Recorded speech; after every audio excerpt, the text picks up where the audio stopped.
it loaded, keep it loaded, keep it loaded.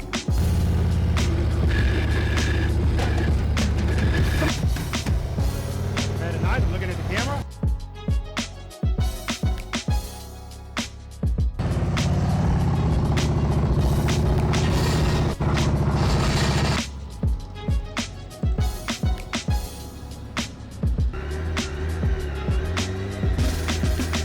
Heading on, good, good, good.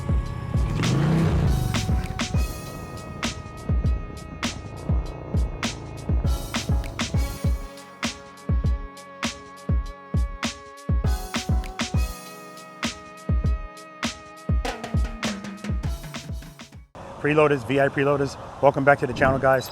Always a pleasure to have you guys here with me, and you know this by now, or at least you should. For those of you that have never been to this channel before, welcome to you as well. My name is Robert. I'm a retired NYPD Highway Patrol Motorcycle Lieutenant, and the name of this wonderful channel is Be the Boss of Your Motorcycle. I'm out here in Palm Bay, Florida, guys, specifically at Space Coast Harley Davidson. So before I say anything else, I want to give Space Coast Harley Davidson a huge shout out for allowing me to come here and do 2 practice sessions. Practice session number 121, which was yesterday, and practice session number 122, which is today. Oh, hi, Angel. I got Angel here with me. And when I say huge thank you, I'm also going to say huge dealership. This dealership is huge. There's motorcycles everywhere. So definitely impressive about that. They got an event going on here. They had a lot of stuff going on yesterday. I see the truck is still out here for the demo ride, so I'm sure they'll be doing that again today. So it's just a nice vibe here. I felt very welcomed, and the GM came out and spoke to us, so just awesome, guys. I love that. I love it. We had a great time yesterday. We're going to have a great time today. We have great weather. And for those of you that are not familiar, yes, we do practice sessions on this channel, and these practice sessions consist of 9 exercises, and these 9 exercises build on one another, and then we do a bonus exercise at the end. We have fun. It's all about learning. This is not a competition. There's no arrogance. There's no judgment. There's no negativity at all out here. All right, guys. So if this is something that you're interested in being a part of, go to my website, BeTheBossOfYourMotorcycle.com. Click on where it says upcoming events and see if I'm coming near someplace that you live. I also offer private lessons. I do that in Pooler, Georgia. I travel to do them as well. All of that information is on my website. So check that out, guys. Anyway, guys, when the preloaders and the V.I.Preloaders get here, we're going to talk to them, find out where they live, what they ride, how long they've been riding, more important to me, how long they've been practicing slow speed riding, and what they rate themselves on a scale of 1 to 10, 10 being the best in slow speed riding. As always, that number is for them. And then at the end of the day, if they're still here, we'll ask them if there's any change. Never a press or anything like that to be a change. It's totally up to you. All right, guys, let's do it. All right, what's your name? Dave. Where you from, Dave? Merritt Island. Florida? Florida. Yes. How long you been riding the motorcycle? 60 years. What are you riding today? Softail. Harley Davidson? Oh, yeah. What year? It's a 23. Okay. How long you been practicing slow speed riding? Not enough because, frankly, I can't pick it. I don't know how to pick it up if I fall. Okay. Well, if it drops today, we'll work on that. If you had to give yourself a rating, 1 to 10, 10 being the best slow speed, what would you give yourself? 2. 2. Nice to meet you, brother. What's your name? Lori. Mike. Lori and Mike are your Florida Be the Boss of Your Motorcycle ambassadors. They quarterback everything going on here with Be the Boss of Your Motorcycle at Space Coast Harley Davidson. So again, I want to thank you guys. And like I said yesterday, not only that, these guys are like Inspector Gadget, meaning always on duty. Because Lori is participating in the practice session, and then as soon as she's done, she's off her bike, and I see her helping other people. It's just, did you ever think that, never mind. Anyway, how long have you been riding a motorcycle? Almost 2 years. I love asking her these questions. How about you, Mike? 41 years. 41 years. What are you riding today? Oh gosh, I didn't practice that. It's a, wait a minute, it's a 2015 Police Edition Road King. Okay. See, that was good. Named Pepper. Named Pepper. Pepper, okay. Like policewoman. And what are you riding? 2017 Ultra Classic. All right. How long have you been practicing slow speed riding? Ever since I started. Beautiful. How about you, Mike? Same, yeah. Well, it can't Lori be the same. When Lori started, it was. Oh, when she started, it was okay. When she started. You know what's cool? A quick sidebar here is right here is where Lori got her Yes, certification. this is where she got She was certification. bumbling around here in the little practice bike just 2 years ago, right? And she told me she was so Oh, it was nervous. awful. I was It was Right? it was like- petrified.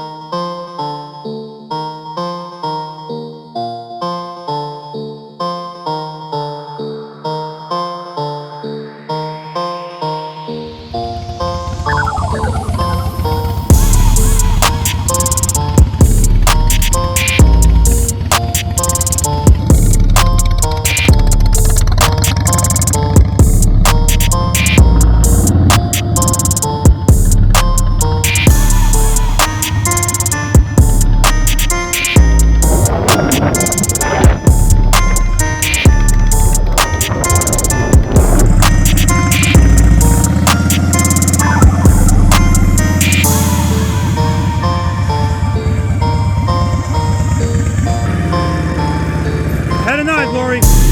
Watch the foot, watch the foot.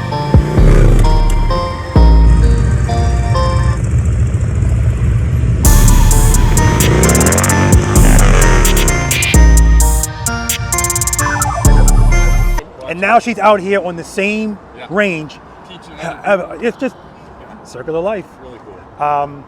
If you had to give yourself a rating, 1 to 10, 10 being the best slow speed, what would you give yourself? I'm an 8 now. Okay. I Mike? think I'm probably a 7. Okay. Thank you. I'm always going to tell people Thank you, about this sir. story. All right, thanks, guys. All right, what's your name? Murray. Nice to see you again, Murray. Thank you. Guys, check out practice session number 121 for part 1 of Murray. Yeah. But he's back today. Yeah. Where you from? South Florida. How long you been riding a motorcycle? Oh, at least 40 years. What are you riding today? A Honda CX 500, What year? 2023. How long you been practicing slow speed riding? 5 years, but the last 5 months more intense. Yeah, I can tell. And if you had to give yourself a rating 1 to 10 slow speed, what would you give yourself? Yesterday I said 6 at the beginning and then 4. Okay. So some of my parts are definitely 6 or 7, Okay. and other parts are like 3 and 4. Gotcha. All right. So the parts that are lower, We're gonna work concentrate on those more. Yes, sir. All right, man. Let me get All this. right, man. Thanks. All right, you got it. What's your name? Christopher Bowen, Where you from? Atlanta, Georgia. Okay. How long you been riding a motorcycle? Well, I had one earlier in life, but I bought this one October 26th of 24 and rode across the country. What motorcycle is that? 22 Honda Goldwing, manual, touring. Cadillac of motorcycles. That's what they tell me. How long you been practicing slow speed riding? Probably about a month after that, because Damon, my buddy, hooked me up with you. Yeah, okay, And so good. when I go out, I just take my iPad, piecemeal it together, take this skill, this skill, this Nice. skill, That's- and work on it. That's fantastic. I've heard many people say that they do that. They take out their iPad or their cell phone. Awesome. I love the fact that you do that and that you can use that resource. If you had to give yourself a rating 1 to 10, 10 being the best in slow speed, what would you give yourself? 10 being the 4 to 5, somewhere down there. Yeah, Okay, sounds good, brother. I'm learning.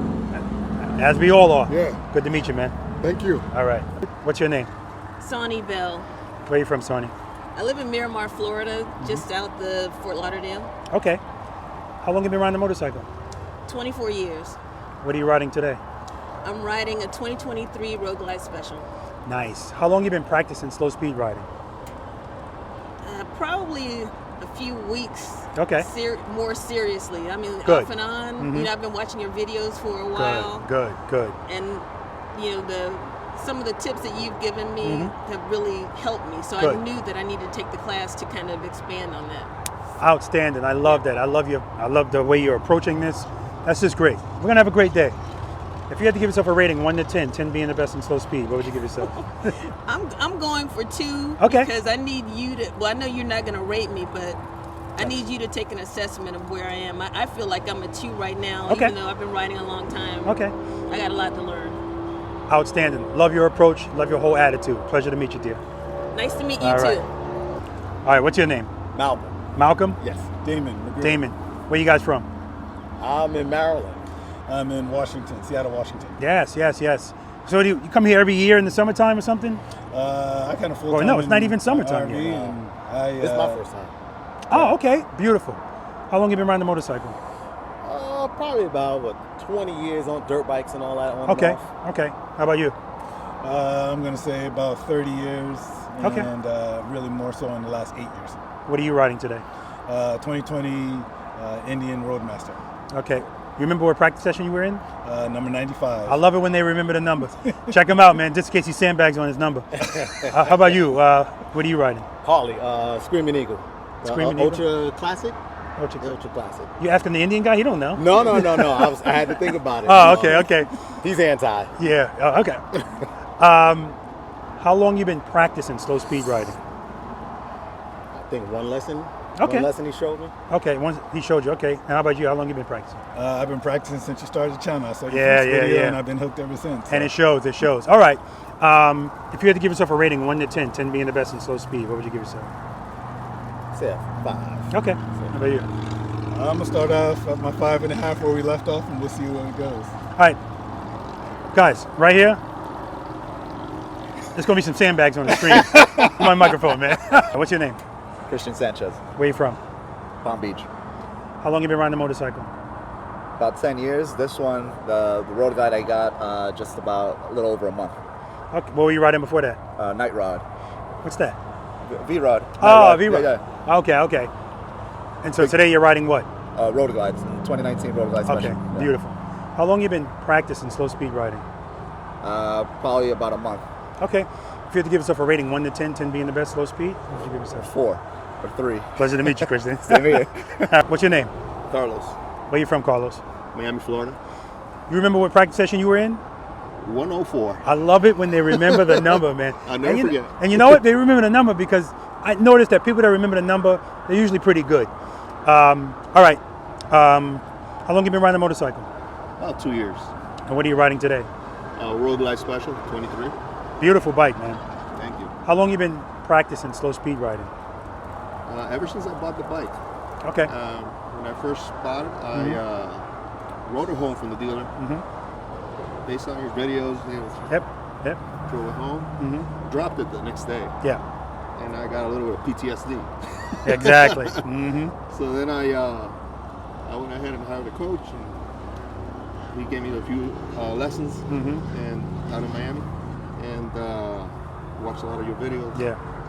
I actually had somebody picking me up on he would load my bike on his pickup, and I would, take me to a parking lot and learn how to ride. Look at that, man. I like that. So it shows right there your dedication to being safe and knowing what you're doing. That's important, right? It's responsible. Yeah, I got a little spooked at the beginning. And Yeah, absolutely. Sometimes fear is going to, that's why fear is instilled in us. It's supposed to help us. That's the voice inside saying, I wouldn't do that if I were you. that was my motivation right there. I was like, wait, absolutely. hold on a second. Not so fast. Yeah. If you had to give yourself a rating, 1 to 10, 10 being the best slow speed, what would you give yourself? I'd say like about 6 or 7, maybe. Okay. I don't want to get a sandbag. Yeah. Good to see you again, man. Likewise. Yeah, Thank because you would definitely get a sandbag. You said something lower than that. Last time I got 2 big ones. Good morning. Good morning. Welcome to practice session number. 122. All right. That's pretty good, man. It's pretty good. I can tell people are dialed in. I love it. I was going to say, hold up, did you tell him? Yes. Oh, son of a. I love it. He said yes, and Murphy was like, no. All right. Anybody have a problem being on YouTube? Is everyone here familiar with my channel? Anyone not subscribed? V.I.Preloaders, raise your hand. Okay, good. I got something for you guys. Preloaders, rate. Everybody. All right. Process of elimination. I got something for you guys too. I appreciate all you guys being here. Anyone nervous? Okay, good. And I always ask that question. It's perfectly normal to be nervous, even if you know what you're doing. That's just the way it is, right? But I'm trying to see who got the egos, so I can ask you to leave it here, because we don't bring it out there, right? We're here to learn. We're gonna have a good time. This is an each one teach one environment. So listen, if you have something that you think can help, feel free to share it. Like, we're not that group, and I'm not just talking about you guys. I'm talking about Preloader Nation. We're not that group that we're above having somebody try to help us out. I just think it's ridiculous. So we're not going to be feel a certain sort of way if somebody says, "Hey, why don't you try this?" Because it might work. If you don't need it, you don't need it. But it's coming from a good place. That's my point. Okay, What's the main thing, Sony, I'll talk to you. What's the main thing that you're concerned about? What concerns you the most? Probably dropping the bike. And Dropping the bike. myself. Exactly. If this was, listen, if this was Family Feud, and I had the top 3 answers on the board, I don't need 3. It's that one answer. That's the one thing everybody's concerned about, dropping the bike. Has anyone here not dropped their motorcycle? You haven't dropped it, okay. It's not a big deal. Like, that's what happens, right? It's as simple as that. And for the person that says, I've been riding for 50 years, I never dropped my bike. I've never seen one person that says that be a good rider. Not one. Because they're just riding scared and timid all the time and duck walking the bike. Speaking of duck walking, we ain't doing that today, right? 1 foot or 2, we're not duck walking. Now, with that being said, I expect to see duck walking. Expect to do some push-ups for doing the duck walking. Not here, you don't have to do them here. You don't ever have to do them. But what we're trying to do is break bad habits and instincts. That's the goal. Bad habits and instincts, we're trying to break them. So the 10 push-up penalties apply to duck walking and front brake grabs. So one of you, I'm not going to mention any names, but one of you pulled in. You pulled in and everything looked good. Is the last end of that stop. Front brake grab. That's 10 push-ups, okay? We're going to talk about all of that. Where is, tell me your name again? Dave. Dave told me he was concerned that you said your driveway is leaves and gravel. Yep. Right? And he said when he gets down to around 5 miles per hour, he doesn't like the way it feels, right? And I told him, that's music to my ears because it is so common. Like, you're not saying something that everybody is not going through. But we're going to talk about that today because we're going to be in our feelings all day today, right? I'm referring to the feeling of fear. And I'm also referring to the feelings of what you feel on that motorcycle. Not emotionally, physically, what you feel, and then what you're going to do based on what you feel. That's what's the key. That's the key to all of this. So after today, Dave, when you go home, well, this is what I expect. It doesn't always happen, though. When you go home, you're going to be looking forward to riding on that gravel and leaves, right? That's you got practice right at your house, right? Because your house is exercise number 4, right? All right. So let's talk about the, if you guys have any questions or comments, please share them, okay? All right. Let's see. Sony. Yeah, I'm going to keep coming to you. It's a method to the madness. What keeps your motorcycle up at slow speeds? Sufficient power to the rear wheel. She says sufficient power to the rear wheel. Anybody disagree with that? No. With sufficient power, what does the bike want to do? Stand up straight. It wants to stand up and go straight. With insufficient power, what does it want to do? Fall down. Okay. So let's wrap our heads. Hey, Clarence, come over here, man. See everything? Come on, man. All right.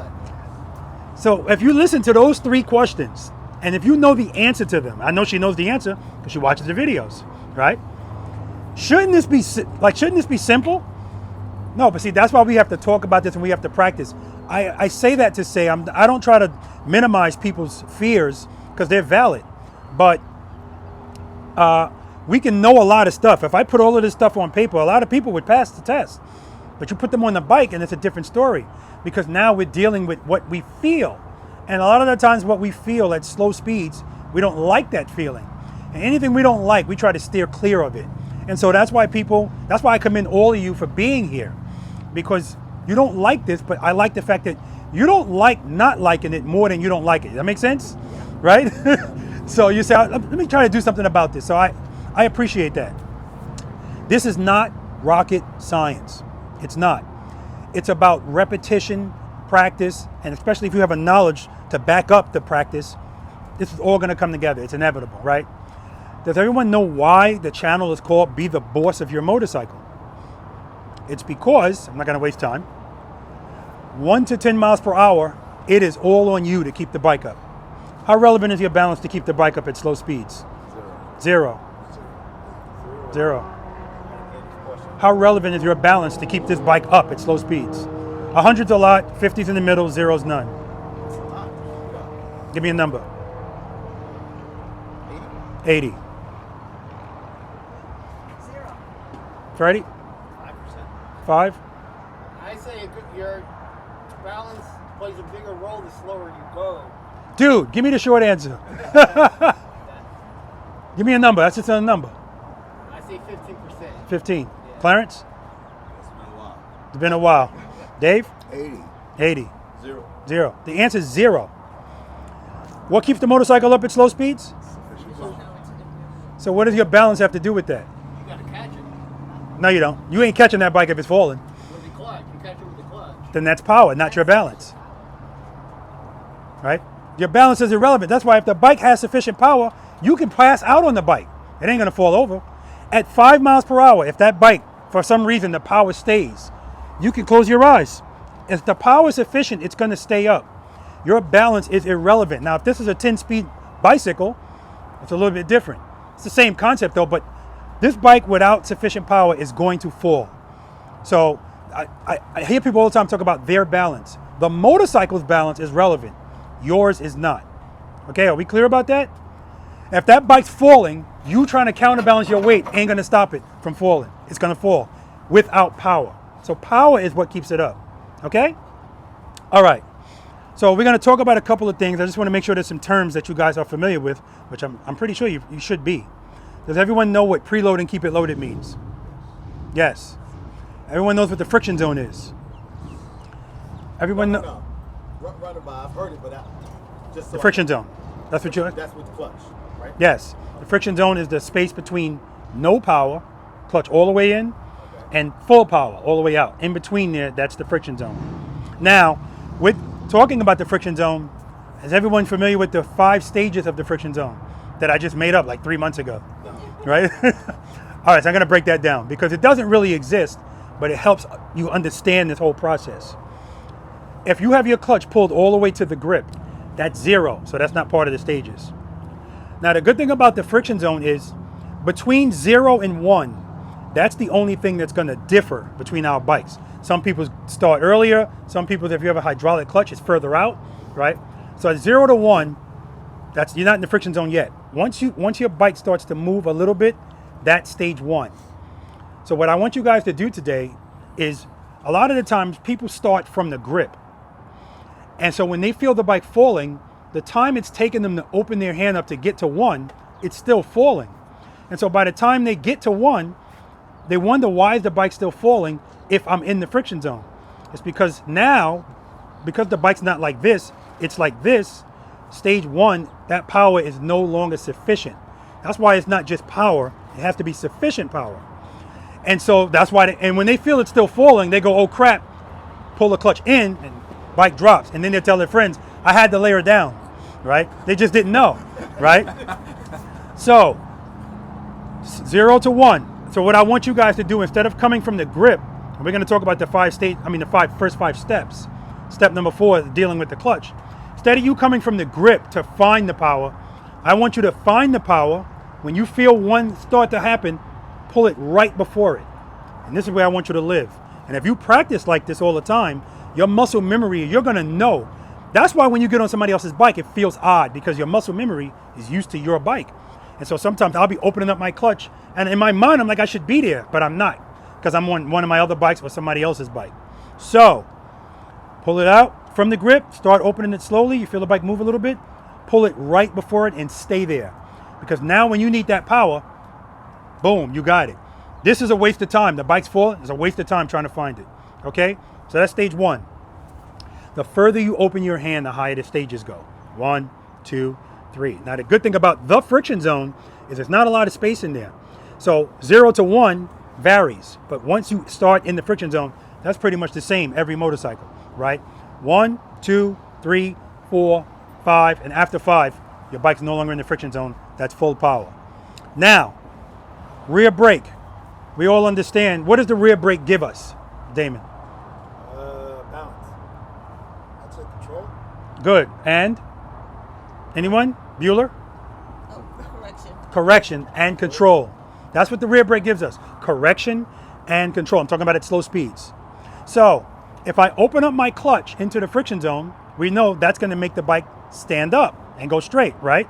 That's what we want to do. But sometimes I want the bike to stand up and go straight, but I don't want to go that fast. That's where the rear brake can correct that. It's going to allow the bike to stay rigid without speed, right? And so that's why you can do things smoothly. Can I do everything out here on this course without the rear brake? No. Yes, I can. But it's going to require me to manipulate the clutch mode. What do you got, Dave? What's the control part then? On the real brake, can you explain The control? Yeah. That's what I'm talking about now. Okay. I can do all of this stuff without the rear brake, but now I'm going to have to be perfect with my clutch, and I'm going to have to be manipulating it. But even if I'm doing that, guys, my hand movements are so small. I saw a couple of guys yesterday. I should never see this on your clutch. There's just no reason for it. It's too much movement, especially if we know the space is this big. But when you're nervous, everything's big. All the movements are big. So I get that. So the control is, if I am doing like a tight circle with the clutch, I'm gonna have to do some manipulation. I'm trying to make the movement small so the bike doesn't do this. If I keep the clutch at stage 2 and just drag my rear brake, that's gonna give me more control, smoothness. We're looking for smoothness out here today. That's why I always say that a lot of people buy a bike and they just wanna marry it. They don't date it. You have to date your motorcycle so that you can learn about it. You don't just jump into any relationship, you gotta date it. And these are the dating grounds. And like many dates, we're gonna be slow dancing today. Not with each other, with our motorcycles, right? And so, who here is a good dancer? Who here has 2 left feet? Okay, good. And that's that's how this starts, though. Everybody, for the most part, when they come out here to do this, everybody's got 2 left feet. Everybody's clunky, but eventually, trust me, it's all gonna smooth out. And that's our goal. Our goal is fluidity. We wanna be smooth and easy with our movements. Everything we do, throttle, clutch, rear brake, all of our inputs into the bike are small. The only time they get big is if we wait too long to do something. So, if I'm on my motorcycle and I feel it falling, stage 1, small movement. If I wait longer, stage 3. So the only way it's gonna get big is if I wait, okay? Any questions about any of that? So when you talked about that circle, you're using both rear brake and like stage 2 or 3 on the clutch. Is that correct? That's correct. Oh, almost. I'm glad you asked that question. Stage 1 and 2. If you're dragging the rear brake in stage 1 and 2, everything's fine. Your bike's fine. You're fine. You start going higher into the stages, 3, 4, now you're making your bike fight. That's when you run into clutch problems. And so how do you know, because I get this question, Rob, how do I know if I'm in too high of a stage of the friction zone? When you're riding your motorcycle, slow speed, you start moving. Be on the brake, light pressure, that's all we need today. Because remember, the clutch reigns supreme. The rear brake is just giving us assistance, correction, and control. So if I'm dragging my rear brake, the bike's moving, I'm gonna take my foot off the brake. If you take your foot off the brake and your bike goes like this, you're in too high of a stage of the friction zone, right? Because of course there's gonna be a change in your speed because we're shaving speed anyway. That's why we're dragging the brake. But it should be a change like this, not like this. Plus, you're gonna get an ear for this too. You're gonna be able to hear when your bike is too high in the friction zone while you're holding it with the rear brake. All right, so here's what I'm gonna show you. I'm gonna get on this bike and I'm gonna make a circle. I'm gonna straight up, make a circle. Straight up, I'm gonna be dragging the rear brake. I'm gonna be in a stage 2 of the friction zone. Then I'm gonna go into a lean. Now, if I wanna lean my bike, what do I need to introduce? Speed. So for the speed, I'm not gonna change stage 2. I'm gonna keep my clutch right where it is. I'm just gonna release some of the pressure on the rear brake. That's gonna allow me to speed up and then I can lean. And then I'm gonna, if it's working, I'm gonna stay right there. I'm gonna go around in the circle leaning. And then when I wanna come back straight up, more pressure on the brake, bring me back straight up. I'm even gonna come to a stop. The whole time my clutch is gonna still be in the same spot, stage 2, right? Because I know it's not a problem. Now, if I'm in stage 4, I can't do that. Especially coming to a stop. I could do it, but it's causing problems. So you're really controlling your speed with the brake. That's right. That's right. Now, guys, listen, I'm not trying to reinvent the wheel out here. If you've been doing something for years and it works for you, then fine. I'm going to say, you know what, go ahead. I want you to keep doing that. You know, just like when I first moved to Savannah and I joined their police department, in New York City, we carry our magazines vertically. I get down here, they carry them horizontally. So I tried that. And I'm at the range, I'm shooting, and I keep reaching down like this. So they told me, just change it back to 22 years of doing that. I'm not trying to do it this way now. So, but, if you're doing something and you've been doing it for a long time and it's working, you don't know what you don't know. So I might say, listen, blah, blah, blah, blah, blah, blah, blah, try it this way. At the end of the day, we're all grown people. You're all gonna do what you wanna do, all right? So yes, that's why the first thing I said to you is, do I need my rear brake to do all of this? No. But your rear brake gives you correction and control, so I would never tell you not to use something that's going to give you correction and control, especially out in the real world, right? So for instance, my bike is right here. So I'm getting ready to give you guys, you know, do a little example for you. So I got to get my bike out of here. So if your bike is here, this is your bike, and you need to get out of here. Well, how are you going to do that? What are you going to do? Yeah, you. Yeah, that's fine. Most people are going to either back it up, or if they have to turn it, they're going to turn it and they're going to duck walk it, right? And we're going to talk about why the first 5 steps are so relevant in regards to that. So with me, what I'm going to do is I'm just going to turn my handlebars and I'm going to go, right? So if I'm close to stuff like this, when I start moving the bike, I'm going to be on my rear brake already, but I'm going to open my clutch up to about a stage 2 because I want to make sure I have enough power. But I want to make sure when I open it, the bike doesn't go like this, right? That's why we start off on the brake to give us that control. A lot of the stuff that we're going to do, and guys, trust me, it's all going to come together. It's all based on what you feel, right? Now, what you feel a lot is fear, and that's fine. But as time goes on, that fear is going to dissipate. That's where the practice comes from, right? All right, so again, I'm going to go around in a circle. Rear brake. I'm also going to take my foot off the brake while I'm doing the U-turn leaning, just to show you I don't need it, but it's always going to make me feel more in control of the bike to have it. Because as soon as I feel something that I don't like, it's a quick correction just by tapping the brake. Go ahead, Bo. You let your foot off the brake. You're still on the clutch. Yeah. Phase. Stage 2. But when I take my foot off the brake, depending on what I'm feeling, I might have to go down to a stage 1.5. You're constantly making adjustments based on what you feel and what I'm doing. So for instance, if I'm in an 18-foot circle, I'm going to have to keep making adjustments. I know it. There's no way. That's why when I do follow the leader, somebody that's still left with me, I always take them up there. They might make it around once with me, but I just stay in there. I'll get them eventually because you got to. It's not like a train on tracks. You got to make modifications, right? All right.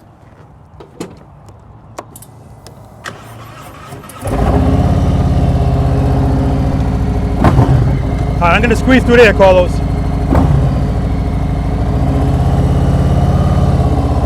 I'm on the rear brake right now. My clutch is in stage 2. All right, my clutch, where my clutch hand is, that's where it's going to stay. I'm just on the brake. Still in stage 2.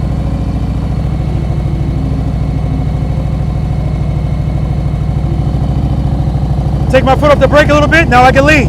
Clutch, still in the same spot. Slow down, pressure on the brake. Pressure off. Lean it over some more. Come to a stop. Friction brake, smooth stop. Now I pull it in. And we're going to talk about why I wait that long to pull it in. So does that make sense? If it doesn't, it will, because feeling it is much different than, you know. Now, any questions about any of that?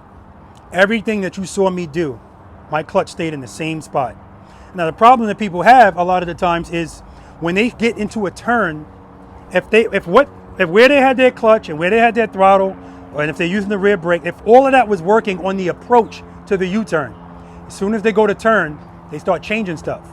Slowing down, speeding up, and that's what makes the U-turn unsuccessful. First, I'm not going to pick on Sony anymore because clearly she knows this stuff. Yeah.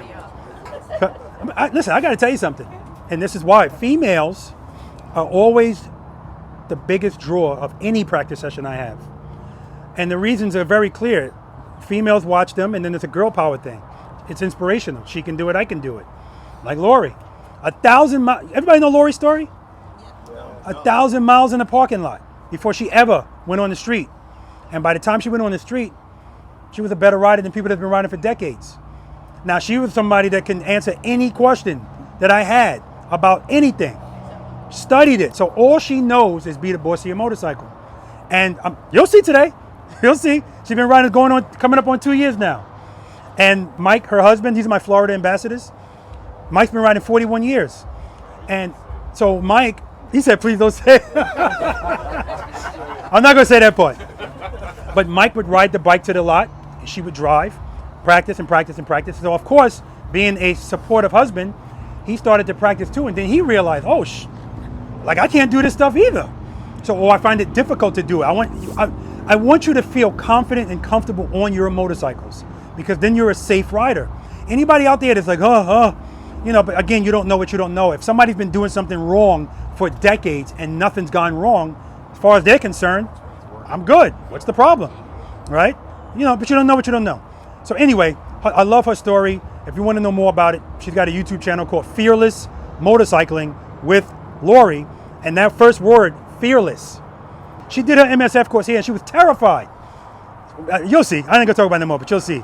I love her story. It's so inspirational. But anywho, so you're inspirational for females and you check guys' egos. Because if you get out here and start throwing this bike around, there's going to be some guys like, oh, this is some bull,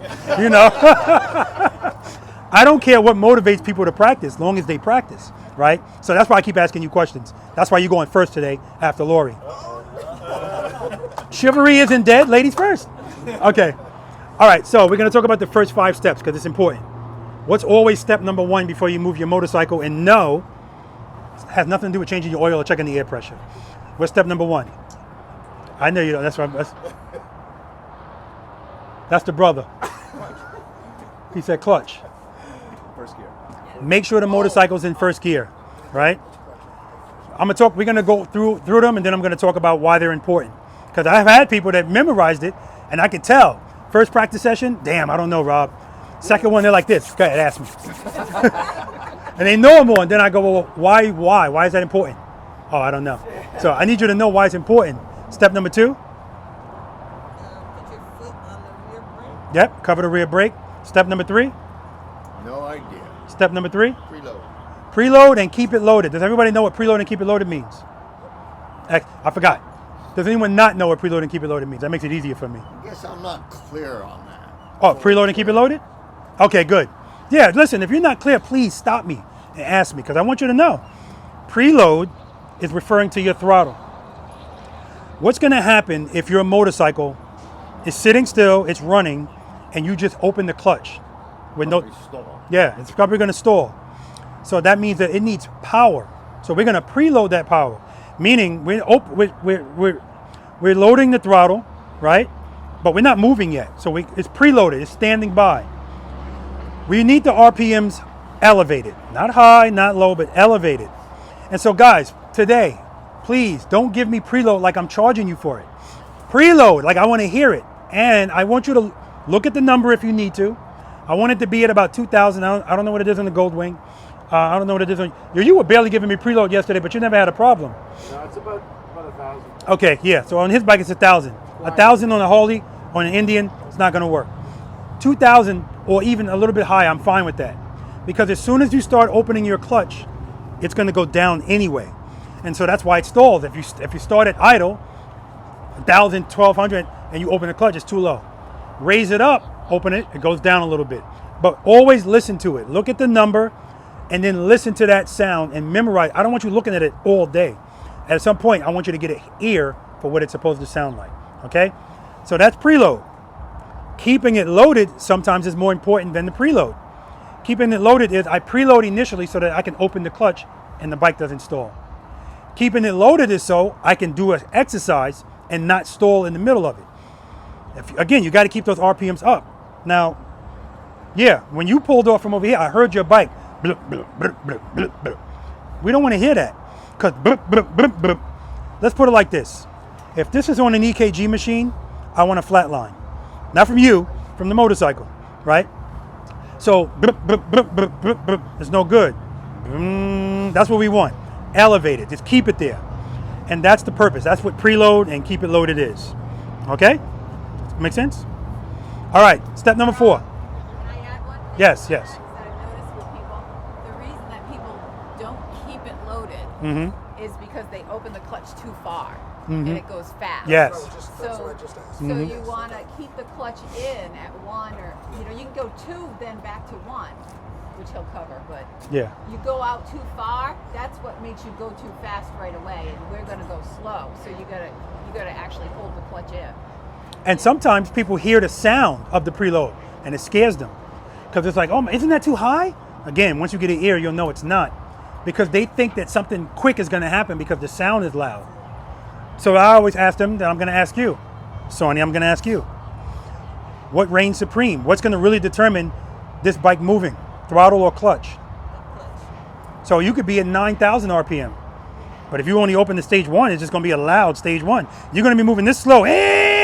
So, so don't worry about that. That's why clutch control always reigns supreme. And here's the beauty of it. If you mistakenly open your clutch too much and the bike goes like this is one of those things where it's corrected as soon as you feel it. I open it too much, pull it back in, rear brake. That's why we're always covering it. That's the correction, right? If any time we do something we weren't planning on doing, correction. That's what the brake is for. Because sometimes just pulling the clutch back in won't be enough. If it's a straightaway and nothing's in front of you, you can just pull a clutch back in and you'll be fine. But if something's in front of you when you do that, rear brake. Okay? Step number 4, Carlos. Slowly release the clutch into the friction zone. But remember, I told you guys, first find that power and then come back, and right before it, that's where you're going to start. Slowly release the clutch into the friction zone. Now, we're going to talk about that too. Is anyone unfamiliar with open close? Everybody knows what open close is? No. Okay. Again, this is referring to the clutch. You're going to be doing open close all day. It's always relevant. And open close is just referring to, like Lori said, sometimes you're going to open the clutch into stage 2 and pull it right back to 1. Because 2 is just to get the bike to stand up. But I don't need to stay at 2. I don't need all that power. 2 to 1. Or sometimes if you're using the bike and you're not using the rear brake, you're doing open close. You're giving and taking all the time, right? You don't need full power all the time. Again, this is going to depend on what you feel and what you're doing. What you got? But you're staying at the same Preload. Yeah. That's what it is. Okay. And then you're not on the. So when you did that turn, you weren't on the rear brake at some point, but you stayed. No, I was on the rear brake the whole time. The whole time. I was just varying the pressure on the rear brake. Oh, if I wanted to be straight up, a little bit more pressure. If I needed speed so I can lean, a little less pressure. Okay. Right? When I came to a complete stop, I'm just a little more pressure, because the brake is always going to win no matter what stage you're in. The only issue is now you're making the bike fight if it's too high of a stage. So 1, 2, buckle my shoe. That's all you're going to need, right? That's all you're going to need. I love the questions. So, go ahead, I'm sorry. Do you have any part of the exercises that addresses turning the handlebars? Because that's a big issue for me, is turning them enough. Yes, of course I do. Exercise number 4. And think about this, Sony. Her question is, do I have any exercises to address turning the handlebars? That's everybody's issue. I'm going to tell you why. Motorcycle riders like to ride straight and make slight turns. And why is that? Because that kind of riding is done at speed. And when you're riding at speed, you don't need to be the boss. The bike doesn't need you. And that's why people go out and they buy handlebars really high, really wide, too low. It never matters to them, because if all you do is this, they come here, and when you actually have to turn, oh damn, I can't reach my clutch, my elbows are in my body. It's not practical, right? So, and there's a reason why that's exercise number 4, not 1. So the first 3 exercises we do, guys, we're not turning, we're not leaning, because we got to get all this stuff straight first. So when people come to me for private lessons and say, Rob, I just need help with U-turns, I hate U-turns, I go, okay. We start with exercise number 1, and we're on it for like 2 hours. We never make it to 6. U-turns is 6, right? And so if you follow these exercises in order, by the time you get to 6, it's going to be a lot easier to understand. You're going to feel better about leaning that bike over and making the turn. Okay? That's a good question. Step number 5, as soon as the bike starts to move, guys, pick this foot up. Pick it up vertically. I don't want to see this. Right? Trying to keep your foot on the ground as long as possible. Pick it up, because again, we don't need our feet. That's how we get hurt. I don't want your feet behind you at any time, right? And we're going to talk about that. We're going to talk about stopping. Oh, all day today, guys. Raise your hand if you're wearing Indy Ridge boots. All right, so you got more pressure because you got those boots are so pretty. When your foot comes down, bing. That's how I want it to hit the ground. Either like this or heel toe. I don't want this. You know, because if you put your foot down like this, what's happening to the bike? It's falling. And you're catching it from a fall. And so the problem is not, hey, I caught it. It's so common to see people do that nobody's like, hey, good catch. That's just how you stop. Negative. It's not how you're supposed to stop. Because if the ground has gravel and you do that, that's going to be a problem. So all day today, and let me be clear about this. Even if you're not in an exercise, we're out here. This is a learning environment. I want you practicing all day. Oh, I'm going to the bathroom. When you get over there and stop, I want it smooth. Don't go back to using the front brake. We're trying to break that stuff. So we got to step outside of our comfort zone today. Whatever you're comfortable doing, if it works, fine. Unless it's something I'm telling you not to do. I'm asking you not to do. Right? Step outside your comfort zone. Now, this is not going to happen all the time. Every stop is not going to be smooth. We're on 2 wheels. But once it happens and you feel that, you're going to always want to do it. And it's going to bother you when it's not smooth. That's where I want you to be. I want you to be like, unacceptable. I know what I did. I'm going to talk to you about how to do that too. And so if I put my foot down nice and smooth like that or like this, the heel toe is nice because it helps people with coordination. Sometimes people's timing is off. They go to put their foot down and then they put their foot down again, because they're not giving enough brake, right? So friction brake, that's the term you're gonna hear me saying. Friction brake, friction brake, friction brake. What am I referring to? If I'm coming to the stop, I know I'm getting ready to stop, I pull the clutch all the way in, downshift to first gear, right? And I just let the bike coast. Now what most motorcycle riders do, because most people do that, I don't need the clutch anymore, put it all the way in. Most motorcycle riders would do that, and when the bike starts to do this, time to stop. 2 feet out, front brake, boom. Because now they're letting the bike dictate when it's time to stop. But no, we're here to be the boss. So now how do I deal with that? Because I say all the time, your motorcycle with the clutch pulled in, rolling, is like a coin rolling across the table. At a certain point, the coin's going to start to waver. That's your handlebar starting to do this. And then eventually that coin's going to fall. That's you feeling falling, putting your feet down. So when I get to the end of the stop and my handlebars start to do this, how do I handle that? You can give it some power and then in the brake. That's right. Give it some power. So I need to go stage 1, but start braking. That's friction brake. I'm braking while I'm in the friction zone. And if stage 1 fixes that, perfect. Now I'm going to continue braking.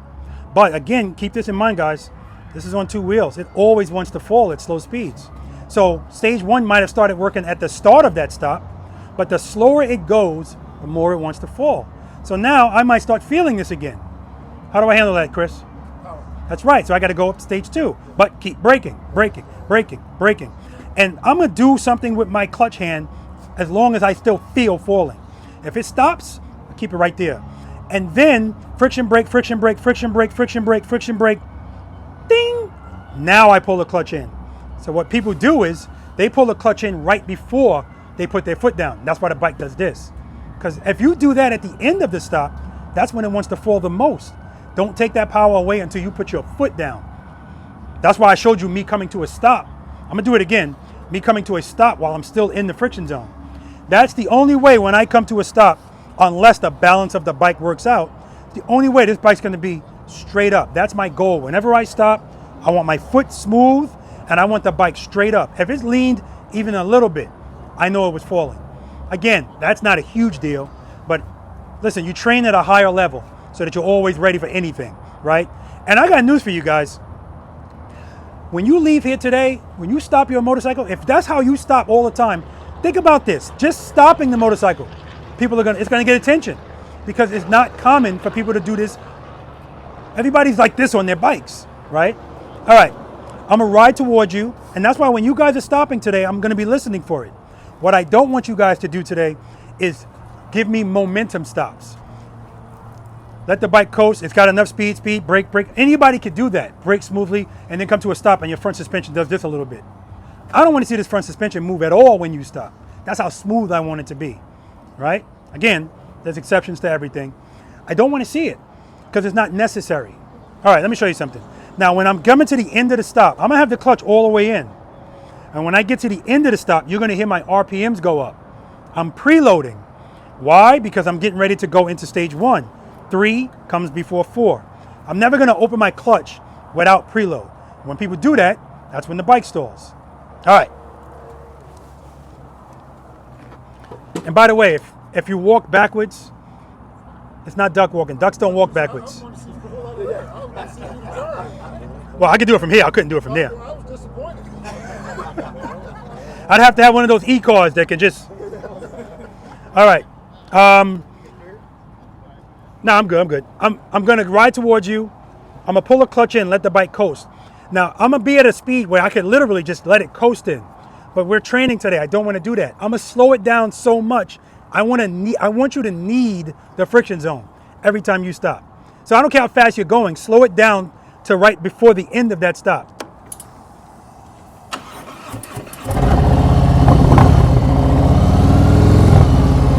Follow the first 5 steps. First gear, cover the rear brake, preload, clutch, right before the friction zone. Now I got to start with the handlebars turn. Nothing changes. Listen to the preload. Oh, are you guys familiar with drop and catch? Lori loves drop and catch now. Not really.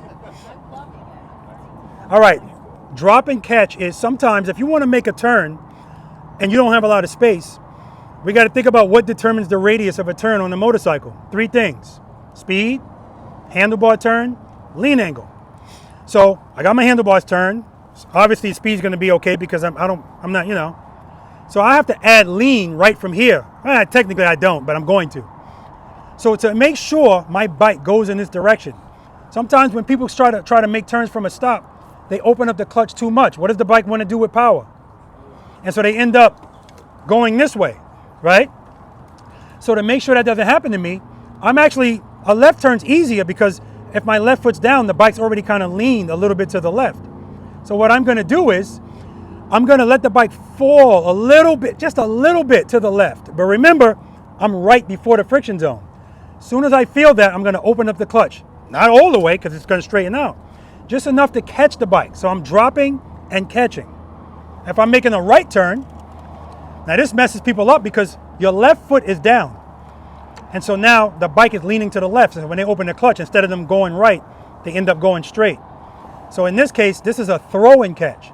I got to throw the bike to the right. And this is simply just doing that with your foot. That's it. That's all you got to do. Everything is gentle.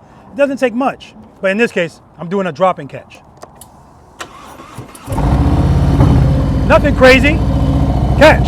Clutch. See my handlebars? So that's falling. I got nothing to keep the bike up but the hope and the dream. Now I'm going to use the friction zone at the end of that stop.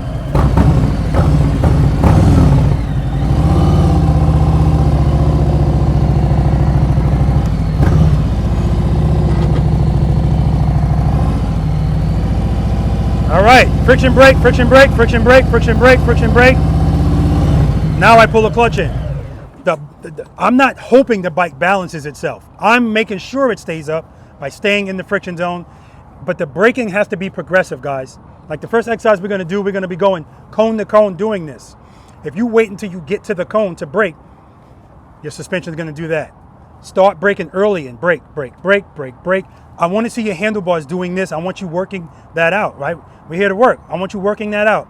Because if you can go from cone to cone and your handlebars are straight the whole time, too much speed. So I know you're going to think, what the hell is he talking about? I'm going slow. No, you're going your slow, right? I need you to go my slow, right? Slow down a little bit more, okay? Any questions about any of that? I noticed that I can be riding kind of tensed up, Yeah. riding relaxed. Mm-hmm. So I should always, I think, be relaxed with my shoulders and upper Yeah, body. you should be. Should. That's the operative word. Should be. And the more you practice, the more relaxed you're going to be. And it's going to get to a point where you're just getting a little cocky, right? It is what it is. Listen, there's going to be a lot of opportunities for you guys to share this knowledge. And what I'm talking about is most of us feel compelled to help other people, especially with this. So many people don't know how to do this. It ain't going to be hard for you to find them. So what I want you guys to do is, if you go to an event like this, a Harley Davidson dealership, or wherever it is where motorcycles gather, you're probably already doing it, Damon. Just do some U-turns. And then after the U-turn, ride very slowly in a straight line, make a 90-degree turn like you guys did here, and then bing, and watch how many people are like this. And somebody's going to approach you and say, hey, where'd you learn how to do that? And that's where the dialogue can start. Now, Always ask me, why are you showing off? exactly. And what's the proper answer? You remember what I told you the proper answer is? I'm just riding the motorcycle the way it was designed to be ridden. I'm not showing off, right? I'm not showing off. And even if I am, I want to help you to be able to do the same thing, right? Because we're not doing it to look cool. Nobody, I don't think anybody's here because, look, Rob, I want to look cool. But you will look cool. But you will look cool. It's that simple. You will look cool. And share the knowledge. Go ahead. In line with that question, like sometimes when I do all the time when I do the U-turns, when I'm turning, I notice that my hands are just hurting, and I just stop and kind of shake them out. Really? I'm putting. I don't know if I'm putting pressure. When you said the drop and Drop and catch?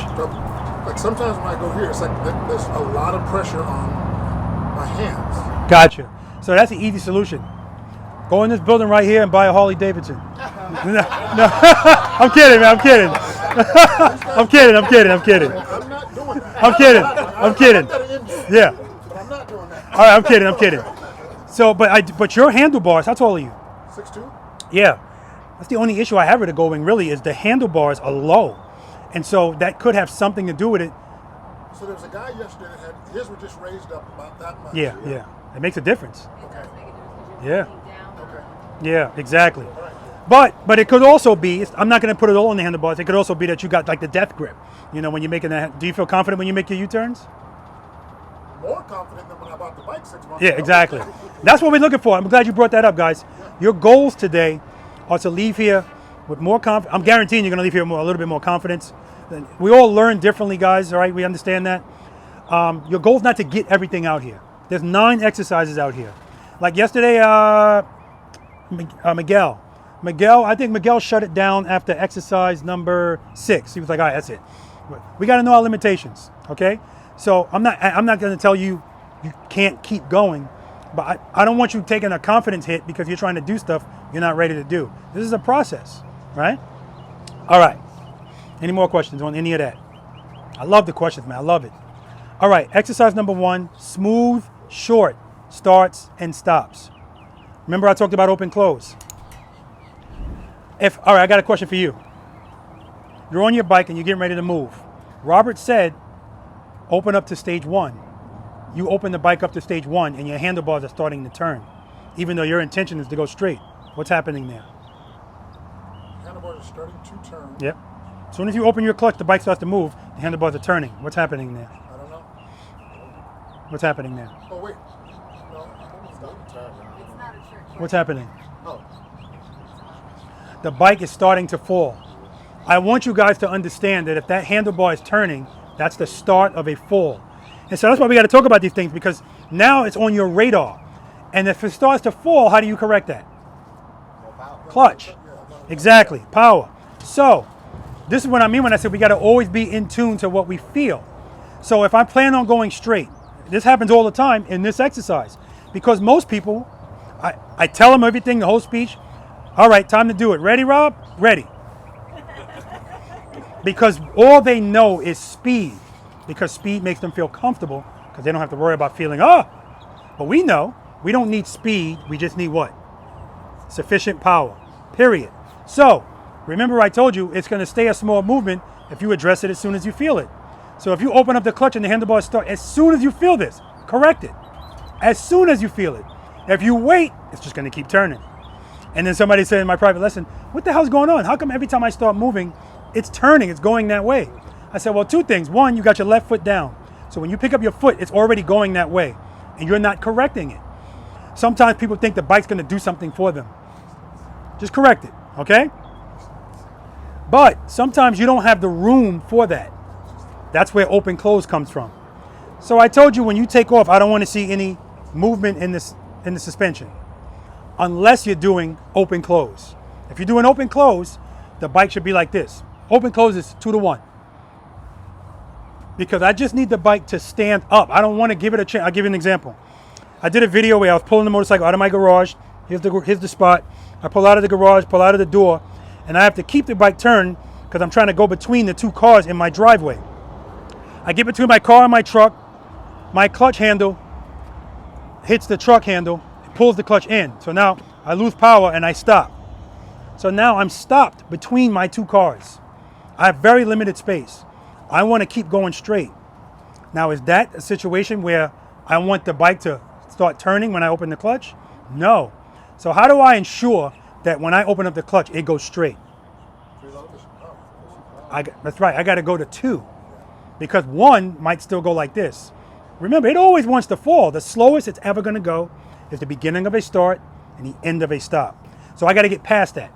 2, but I'm not going to stay at 2. I'm not trying to, open, close, rear brake. I'm always on the rear brake. So I'm going to show you open, close because sometimes that's going to be relevant if space is limited. So again, ordinarily, when you start to move, I want you to look at my front suspension. I don't want it to move, so this is a limited amount of space. And this is relevant today when you're in line and the person in front of you moves forward. No, that's not the opportunity to duck walk.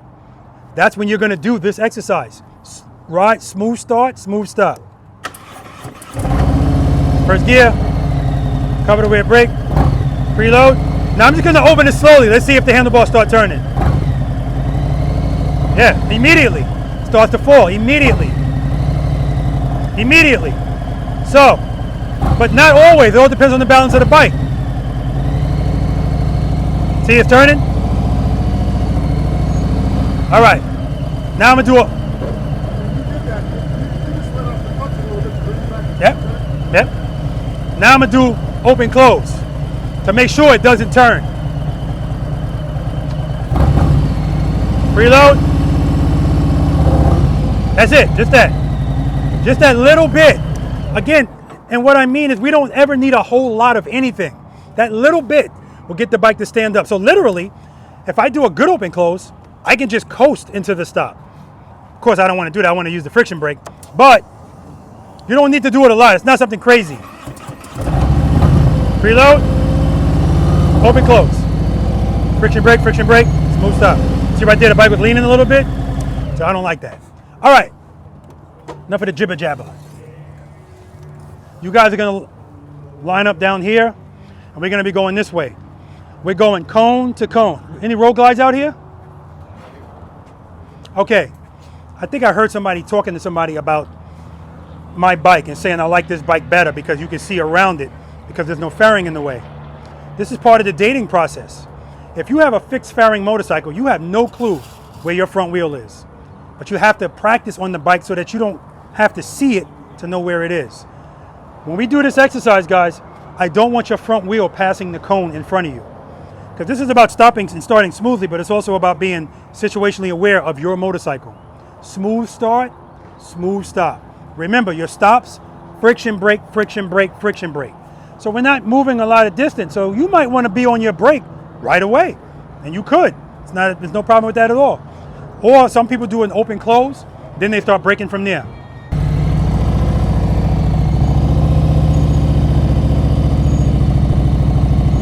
Straighten out.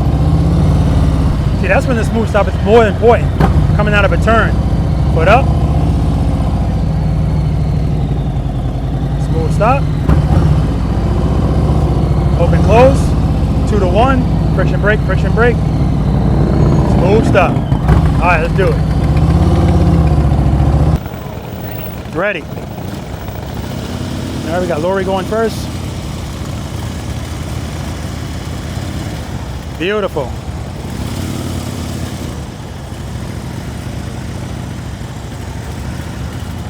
right, see how she worked that out, guys? See how she worked that out? Friction brake, friction brake, friction brake. Beautiful. All right, you're good, Lori.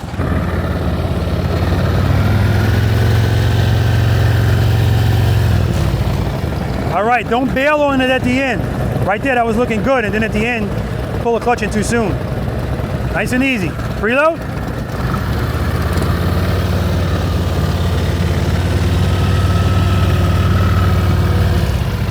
All right, too much speed.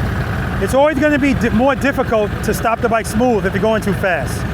So what you're doing is you're opening the clutch up to 2 and staying at 2. I want you to do an open close, 2 to 1. So the bike should go like this. And then start braking, stay in the friction zone. Preload. Good, 2, close it a little, just a little. Braking, braking, braking, braking, braking, braking, braking. Woo! That's what I'm talking about, copy and paste. That was beautiful. Good, good. Friction brake, friction brake, friction brake, friction brake. You were good, you were good. You had that.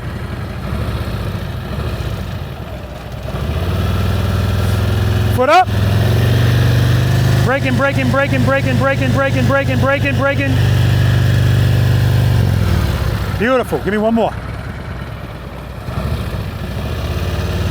Foot up. Start braking, braking, braking. Brake, brake, brake, brake, brake, brake, brake, brake, brake, brake, brake. That's what I'm talking about, Sony. That's it, guys, that's it. Right, a little bit struggling at first. All right, she's gonna be, if she's nervous, you know, she's gonna be just fine. That was beautiful, beautifully done.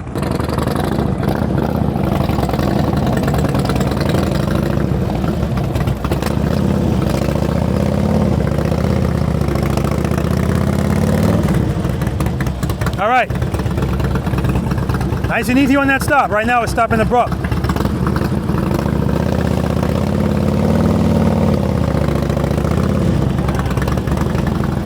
You're making it fight a little bit, all right?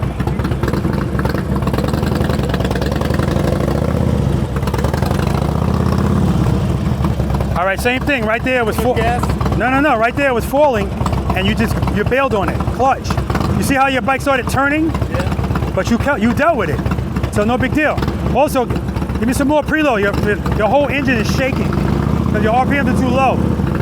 Whoa, whoa, whoa, whoa. See how your bike is sitting? That means you're opening up the clutch into the friction zone. You got too much pressure on the rear brake, so you're making it fight. Preload. All right, clutch, foot up, pull it in a little. Friction brake, friction brake, friction brake, friction brake. You're good, you're good, you're good. One more up here. Smooth stop. All right, good park. So he's a little bit of a throttle blipper. But we'll see if he keeps doing that. We got to keep those RPMs up though.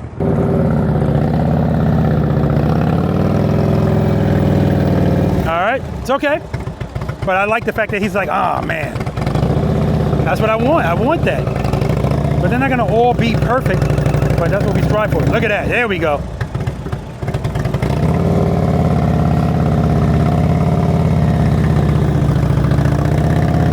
Beautiful, one more. Look at that. There we go. There we go. Work it out. All right, good. Good. We got another one.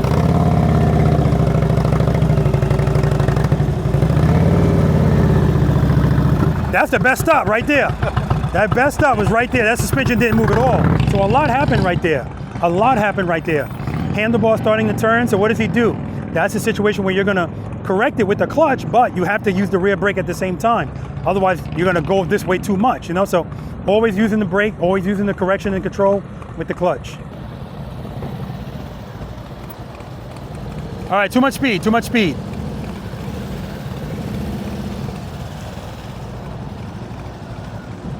Too much speed.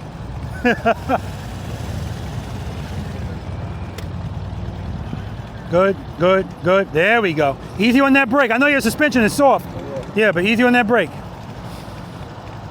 Good, start braking, braking, braking, braking, braking, friction brake, friction brake, friction brake.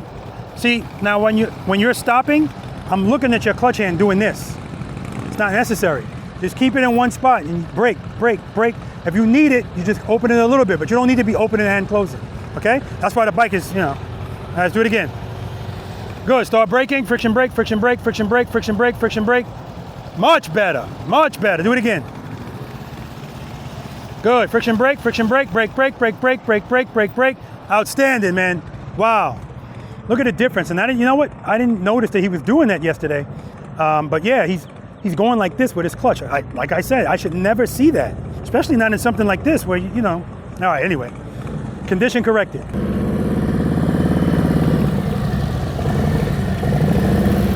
Too much speed, Carlos.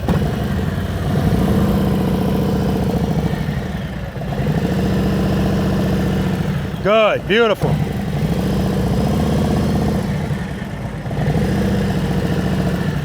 Too much speed, Carlos. I don't want those handlebars straight. I want to see them moving around a little bit. Good, good, good. Work that out. Yeah, see the difference? Keep that clutch open at the end. Good. Friction brake, friction brake, friction brake, friction brake. Woo! That's what I'm talking about, brother. Right there. Like sometimes the balance of the bike's going to work out and sometimes it's not. So friction brake, friction brake, friction brake. What stage do we need to be in? Depends on what we feel. You're good. All right, so if you feel falling, it just means you got to open the clutch a little bit more. Preload, foot up.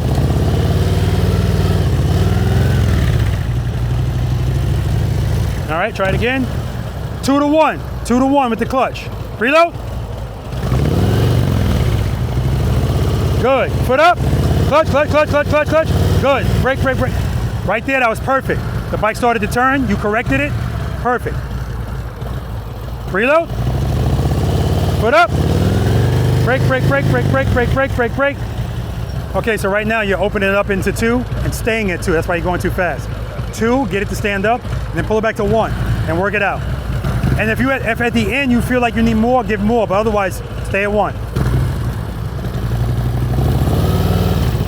Preload. Good, foot up. Good, good. Brake, brake, brake, brake, brake, brake, brake, brake, brake. Woo! That's what I'm talking about, brother. Do it again. Good, foot up. Clutch, clutch, clutch, good. Start braking, brake, brake, brake, brake, brake. That's what I'm talking about, man. You're like a new guy. Guys, that's like a metamorphosis right before our eyes. I mean, that's crazy. Right before our eyes. Metamorphosis. Clutch, clutch, good. Friction brake, brake, brake, brake, brake, brake, brake, brake, brake. All right. See how the bike was falling and you caught it? Yep. It's because from here to here, you pulled the clutch in. Keep it in the friction zone the whole time. When you put your foot down, then pull it in. Watch the difference. It's the only thing keeping the bike up, so we don't want to take it away. Good. Good. Clutch, start braking. Friction brake, friction brake, friction brake, friction brake, friction. There we go. Do you want to try that again? Good, good. All right, start braking. Keep the clutch where it is. Brake, brake, easy on that brake. There we go. Big difference. Do it again. Foot up. Start braking. Friction brake, friction brake, friction brake, friction brake, friction brake, friction brake. All right, so now right there, the stop was perfect. When you went to put your foot down, your toe hit this. And so that's why the bike went like this. If your foot came down on time, that was a smooth stop. So you did everything right up here. But that's one thing about that Go Wing is, you know, for me at least, it's cramped. Friction brake, brake, brake, brake, brake, brake, clutch, clutch, yeah. So right there, you see how it's turning? You gotta add clutch. But in that case, you're gonna add. Release the clutch. That's what I mean by add clutch, yeah. I'm sorry. Okay. Open the clutch to get it to straighten out, but rear brake at the same time, because obviously if it's turning and you just open the clutch, it's gonna make you go too fast. Okay. So in that case, clutch to straighten it out, but rear brake at the same time. All right, one more stop. Give me a nice, this is a nice one. Go out good. Good. All right, start braking. Brake, brake, brake, brake, brake, brake, brake, brake, brake, brake, brake. Nice, brother. Very nice. Preload. Preload. Keep it loaded. Give me some more preload. So you gotta give me some more preload. That preload's too low.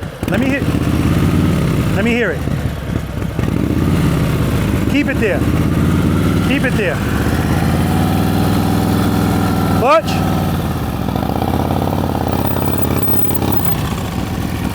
All right, nice and easy on that rear brake. All right, nice and easy. You don't want it to fight.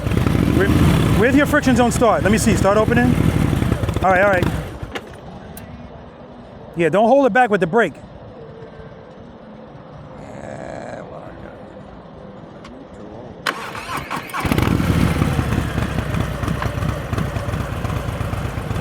All right, preload. All right, clutch. Easy on that brake. Get that foot up, get that foot up. Yeah, it's too much clutch, too much clutch. 2 to 1, Dave, 2 to 1. Preload, keep it loaded, foot up, get that foot up, get that foot up. All right, nice and easy on that brake, Dave. Right now, 2 to 1. Open the clutch and then pull it back in a little bit, 2 to 1. Foot up, pull it in a little, pull it in a little. All right, so right there, I said pull it in a little, you pulled it in all the way. 2, 1. Not 2, 0, 2, 1. Okay? And stay at 1, stay at 1.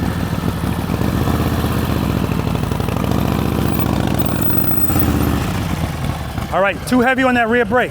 You're trying to move and you're fighting it with the brake. Too heavy on the rear brake, nice and easy on that brake. Good, so pull it in a little, clutch. All right, head over there. All right, guys, we're gonna move on to exercise number 2, the slow ride, and that's probably gonna help Dave a little bit more. Sometimes 2 is better for people than starting with 1. Let's do it. Guys, any questions on that exercise? Guys, that exercise, that's the bread and butter, in my opinion, to everything slow speed. Because this exercise is forcing you, if you do it properly, to be in full control of your motorcycle. Forcing you to. You don't have no quick, no. And some of you guys, most of you guys, I told you slow down, right? That was like a metamorphosis. From the start, it was like up, and then at the end, I would have thought that you went round 7 times. But that's what I mean. It happens so quick. If you do it, and as soon as you feel it, happened to you too. That was beautiful. I mean, beautiful. Wait till you go back and see it. You'll see. Because it doesn't just look good. It sounds good. I can hear it. Nothing's really high. You have to work on the preload. Yeah. So one thing you'll notice about a Harley, and people say this all the time, Harleys shake so much. At idle, that's when it shakes. As soon as I roll the throttle, shaking goes away. So when you're pulling up, if I see your motorcycle's engine, it's getting ready to stall. We don't want that. So raise the RPMs and keep it there. Are you a throttle blipper? Never heard of that term. Do you do this while you're riding? No? I thought I saw it. You might not even know you're doing it. Oh, okay. Hold on. Under a bridge. See what I mean? I love this. So everything happens for a reason. That's the biggest benefit of me doing this and putting it on YouTube for people in the practice session, because you could be doing something all the time and not realize you're doing it, and then somebody just watching you will point it out, and you might still go, "What the hell are you talking about?" But the video is worth 1,000 words. You go back and look at that video, it's like, oh shit, I am doing that. So here's what I'm going to say about throttle blipping. It's not a huge deal. Like I said earlier, if it's working for you, fine. But for me, it's just giving you something else to do, even though you may not feel labored by it because it's part of your muscle memory now. But basically, you're giving and taking away, right?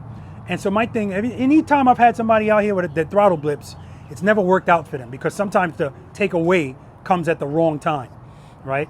Why keep giving and taking away the power? Just keep it there. Just keep it there. And then clutch, keep it there. And then anyway, we'll see. We'll see how it pans out. What you got? What's the distance between those cones? 15 feet. But keep this in mind. Like again, you see how you guys were on a line? That's the time to practice it more. You always want to be smooth. And Chris, same thing with you. At first, you were going a little too fast. And what Chris was doing is, and in the video, I do this often now. That's why I love using this. And I didn't used to do this exercise with a handheld camera. But like I have to, certain exercises I have to, because I want you to see your clutch hand. So he's coming to a stop, and at the end of the stop, his bike's like this. And that's because he stopped here, but he pulled his clutch in here. So if you pull your clutch in too early, it's just going to start falling. What keeps the bike up at slow speeds? Exactly. So at that very slow speed, you can't take it away even a second too early, unless the balance works out, right? All right. Remember everything we did here, guys. That's how I want you stopping all day. Again, I'm not expecting you to go across the whole parking lot at 2 miles per hour. You can go 25, 30 miles per hour, but in the stop, the way you stopped here, slow down enough so that it's not a momentum stop. I want you to need the friction zone to stop the bike. That make sense? All right, moving on to exercise number 2, slow ride. Now, Dave, this is gonna help you out more because there are some times when I do private lessons, I say I start with 1, but for some people, I have to start with 2, right? Because right now what you're doing is you're just laying on that rear brake. In this exercise, you're not gonna be using the rear brake at all. None of you are, right? I'm gonna walk, you're gonna ride. Do not pass me. So this is where open close comes in. You don't have a brake to slow you down. I don't even want you to cover it. So when I say, are you ready? And you say, let's go, I start walking 2 to 0 or 1 to 0. But if you open it up and keep it open too long, you're gonna pass me because you don't have a brake to slow you down. Pulling the clutch in, it's not gonna be enough, okay? Everybody clear about that? The purpose of this exercise, guys, is I'm believe it or not, and I'm not being malicious here, my goal is to make you feel uncomfortable. And then I want you to work that out. And that discomfort will slowly go away. Like some of you guys, right from the start, if I tell you to slow down, tell me your name again? Chris. Oh, 2 Chris's, okay. You didn't like the way it felt at first. Big time you didn't like the way it felt. Then all of a sudden, again, I really don't know what happened, but that's why I make you do certain things over and over, because I also understand sometimes the balance of the bike works out and everything looked good. That's why I want you to keep doing it so I can see, nope, that's you. That's you doing that, right? And then right here with you opened up the clutch and the handlebar started turning. Correction. Same thing with you, Chris. So this is what I mean when I say there's some things that you already are doing. But if you can articulate what you're doing, it helps you understand it more. You know what I mean? So if you wanted to actually tell somebody what to do, it will make sense. And that's one of the biggest problems. How many people say, my father taught me how to ride, and his father, bad information for decades. You know, because nobody knows what the hell they're really doing. They just get on and open up the clutch, you'll be all right. It's like taking your kid and throw him in the water. You'll figure it out, kid, right? All right, so that's the exercise. We're gonna go, we're gonna go this way. And that's it. Anybody need a demo on that? I gotta watch my tone. Does anyone need a demo on that? Because it's not an issue. I don't have an issue, right? All right, let's do it.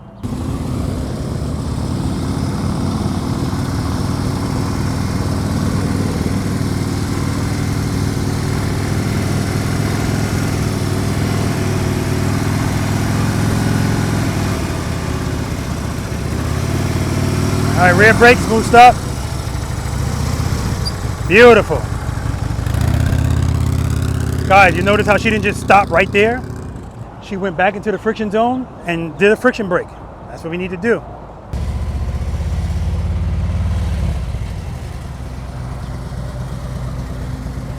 All right, see how that bike started falling over? How do you correct that? Open and close. That's right, open, close.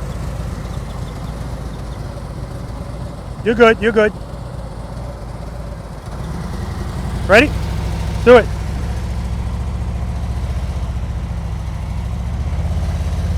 Pull the clutch in and keep it in. You don't need it.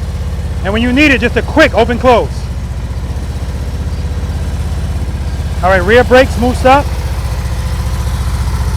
All right, not bad at all.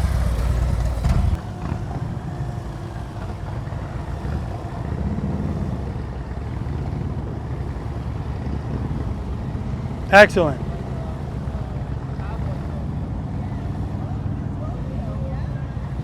Rear brake, smooth stop.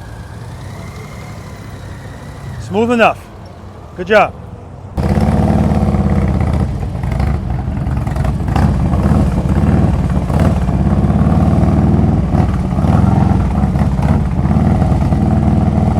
Good.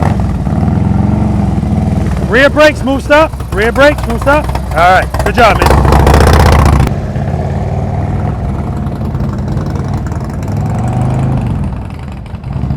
Yeah, Damon's gonna be way behind me.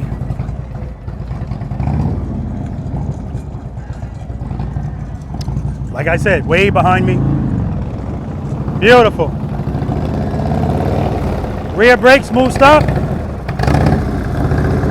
That's what I'm talking about, man. Now you're showing off. He's not showing off. He's just riding the motorcycle the way it was designed to be ridden. Uh-oh. Uh-oh. Too much clutch in the beginning. That's a shame. Rear brake, smooth stop. Rear brake, smooth stop. All right.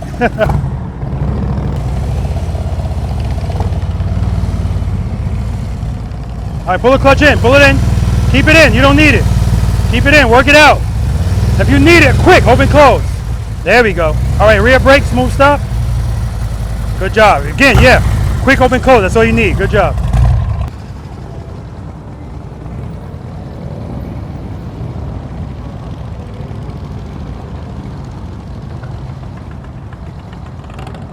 Excellent.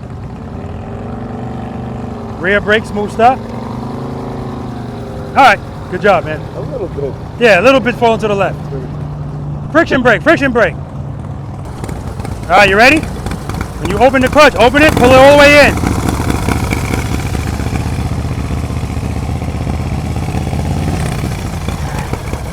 All right, back it up. So remember, if it's turning, you need clutch because it's falling. So don't open it too slow. Open, close. Open, close.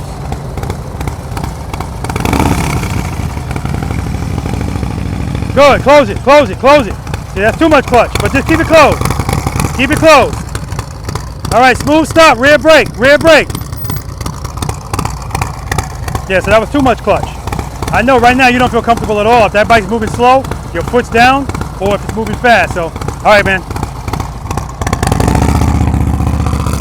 All right, guys, I got my Florida ambassadors over in the background helping these guys out with the stops.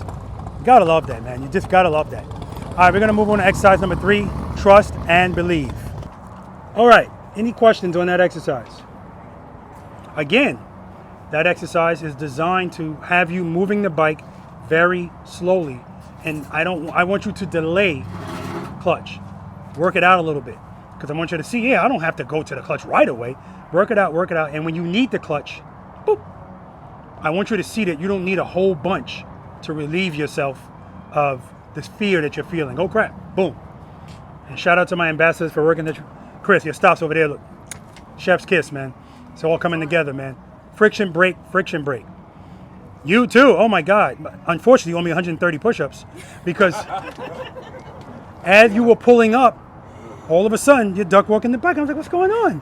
Buck, duck, duck. I'm just counting 10, 20, 30, 40, 50, 60. So yeah, 130. All right. All right, if there's no questions or comments about that exercise, but I want you to remember exercise number 1 and exercise number 2. These exercises, these 2 exercises, you can practice them every time you ride your bike. Every time. Because I say this often, no matter how long somebody's been riding a motorcycle, no matter what kind of motorcycle, no matter how many miles they ride, you have to stop. You have to start and you have to stop. So I used to say, shouldn't you be good at it if you have to do it all the time?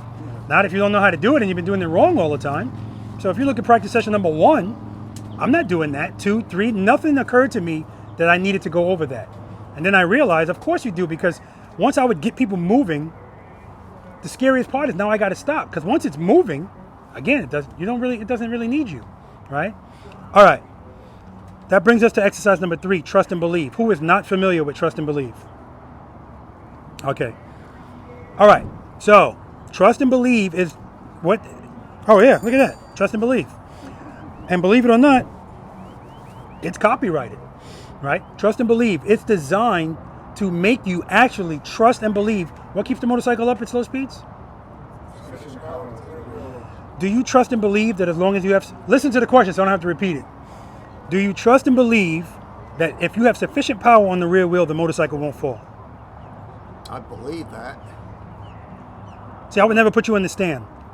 I don't trust that I can do it. You don't trust it? Okay. Clarence, you trust and believe? Yes. You trust and believe? I'm trying. You're trying? Yes. Yes. Yes. Yes. Yes. In theory, yes. Yes, of course. Yes. Yeah, right. Yeah. Okay. Yeah, in theory, I got it. A lot of the times when I ask that question, most of the people are FOS when they say yes. Because in theory, like you said, that's how they trust it and they believe it.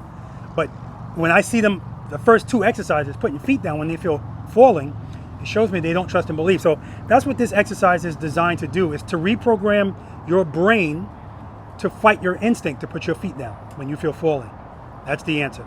And that's why in exercise number 2, I want you to delay it, and when you absolutely need it, just do a quick open close, right? In that exercise, it's 2 to 0 or 1 to 0. But the other exercises, it might be 2 to 1, all right? 5 steps are exactly the same, except for a little bit. What's always step number 1? I'm going to the rookies. Preload? All right, let me give it to you this way. You know, the funny thing about preload is when people don't know, that's always the guess. So I applaud you for that. It's a square. So make sure the motorcycle's in first gear. Come across, cover the rear brake. Come up, preload the throttle and keep it loaded. Go back across, clutch. All right, so you know what? I realized we skipped over this. I went over the steps, but I told you I wanted to talk to you about the importance of the steps. Because one of the things that you guys are going to realize is there are certain concerns and worries that you have now that the more you get comfortable with this, they're going to go away. And then there's other things that you were never thinking about, now you're going to be thinking about them. This is one of them. Make sure the motorcycle's in first gear. Well, why is that such a big deal? When I asked you what you would do if your bike was right here, that answer is common. Most people are going to back the bike up, and if they can't back it up, they're going to turn the handlebars and duck walk the bike. If your bike's in third gear, that's not a big deal if that's what you're doing. But if you're doing like me, turning the handlebars and just dropping and catching in third gear, bike's going to fall. So that's why it's important to me that I'm in first gear, because I know what I'm going to do. Remember, guys, your options out there in the real world are limited to your skill level. And so if all you know how to do is ride straight and make slight turns, when something doesn't go as planned, squeeze and hope for the best. That's your option. So we want to have a lot of tools in the tool belt. Everything that we're going to talk about today, you're not going to need it every time. But if you do need it, it's an option. It's there, right? All right. So, step number 1, we're going to make sure we're in first gear. Step number 2, we're going to cover the rear brake. Speaking of covering the rear brake, that's the reason I don't let you cover. Well, it's one of the reasons I don't want you to cover the rear brake in that exercise. Because when you're not covering it, and then you hear me say, "All right, rear brakes, move, stop," almost, well, except for him and Lori, because they know it's coming up. Nobody's stop was really smooth, because if you have to go to that brake, chances are you're going to give too much pressure to it. That's why we cover it, keep our foot on it. You're not applying pressure to it with just resting your foot on it, so it's fine. But if we want our inputs to always be small and smooth, if our foot's already there, boop, instant correction, right? That's why we cover the rear brake. All right, step number 3, guys, preload the throttle and keep it loaded. And keep it loaded. And keep it loaded. And keep it loaded. I emphasize that for a reason, because what happens in this exercise is preload, by the time they get to step number 5, they forget about the preload. And then when they open the clutch, stall, right? Now, again, not a big deal. We're not moving. But we don't want to stall and we don't want to fall. But we understand that it's not a big deal. Your bike, I'm glad I got to, preload your throttle for you so you can hear. This is what I want it to sound like. I want you to constantly listen to that. Raise it up. Okay, so it's just steady. All right, step number 4, same thing. Clutch, open it so you feel it move a little bit, then pull it back right before stage 1. And then step number 5. I never thought about it this way, but now, yeah, I guess this is the drill sergeant hat. I'm going to yell, foot up. And as soon as you hear foot up, pick up your left foot. I don't want the bike moving at all. Stand by and wait for the report. The report is from your brain. And the words on the report is falling. I feel it. Address it as soon as you feel it. And then I want you to come to a smooth stop. And then I want you to come to a smooth stop. And then I want you to come to a smooth stop. Because people are up here on this exercise when it's time to stop. All the time. Smooth stop. It doesn't have to be right there. You work it out. Like when Lori was coming up, slow ride, no brake. And I said, okay, come to a smooth stop. She put her foot on the brake, and then she waited. RPMs went up, and she waited until that bike was true before she said, okay, time to stop. You dictate when you stop that bike, not the bike, okay? So don't give up at the end. I'm going to demonstrate this for you guys.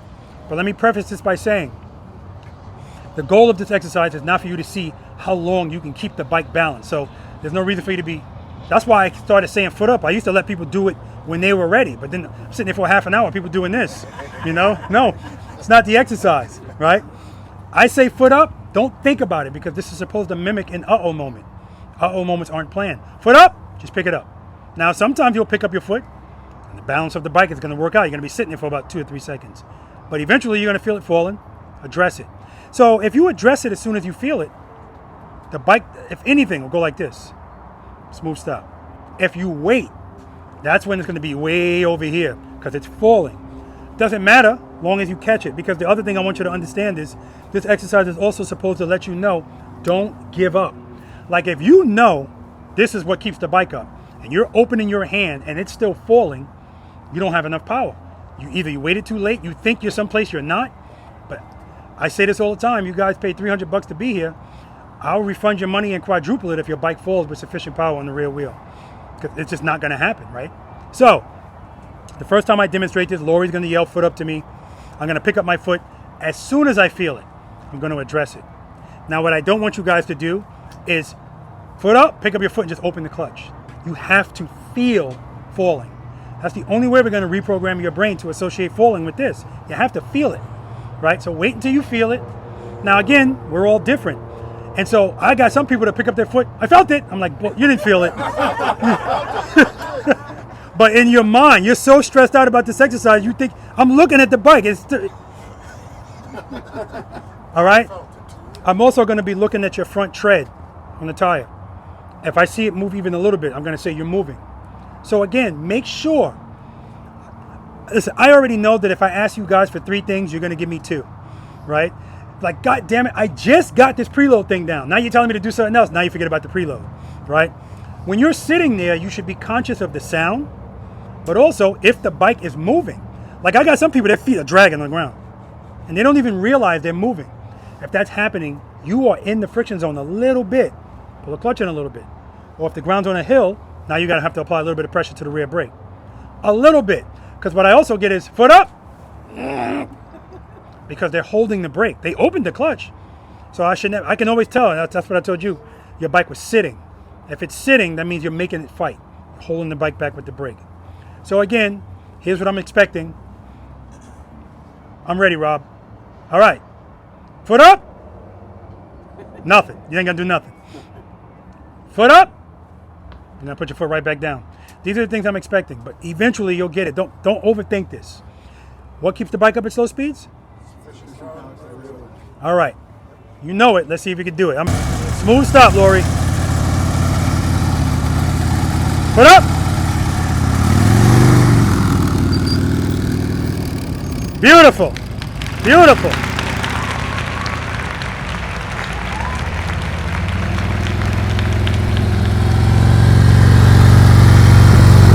Oh my God, the stops are so beautiful. All right, you ready? You're in first gear, yes? Covering the rear brake. Preload, keep it loaded.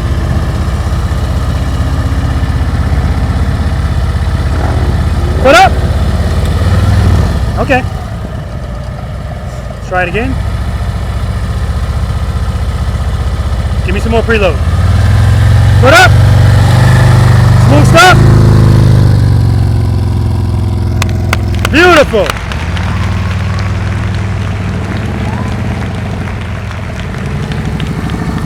Nice.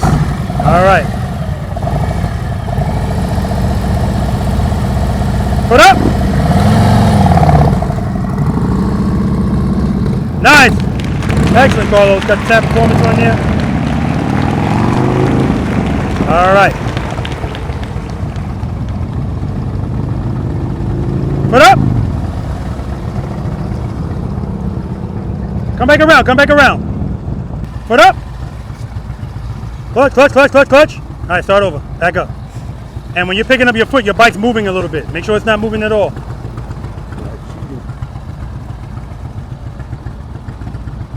Foot up. Clutch, clutch, clutch, clutch, clutch, clutch. Smooth stop. Nice, Murphy.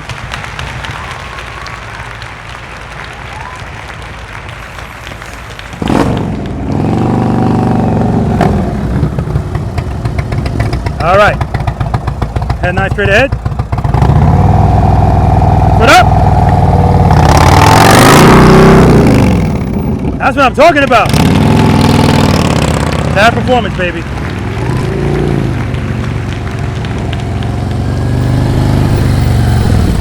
Nice, man. You got that. You got that now, man. All right. You in first gear? Yes. Covering the rear brake. Preload. Keep it loaded. Give me some more. Keep it right there. Clutch right before the friction zone. Keep that throttle loaded. You're in the friction zone. Pull it in a little. There we go. Foot up. All right. Don't think about it. I'm saying foot up. You're like, give me a second. Yeah. Foot up. Clutch, clutch, clutch, clutch, clutch. All right, do it again. You had it. Just didn't open the clutch enough. You had it.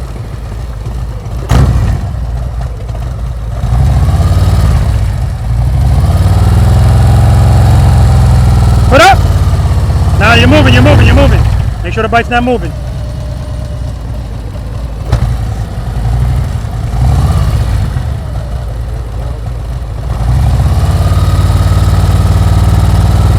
Foot up. Now you're moving, you're moving. I know it's like, come on, man. Picking up your foot without the bike moving? Yes.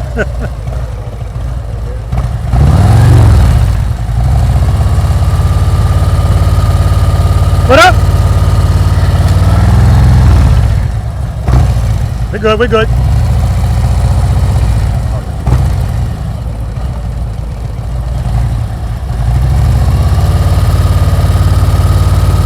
Make sure it's not moving, you guys. There we go. Make sure that clutch is in, it's pulling you forward. Foot up. Clutch, clutch, clutch. Next one for sure.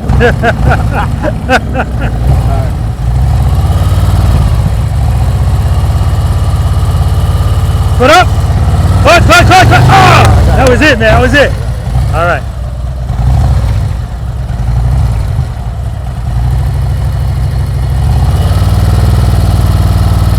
Foot up. Keep it. Make sure you keep it loaded. Foot up. Clutch, clutch, clutch, clutch, clutch. Good. Smooth stop. That's what I'm talking about, baby.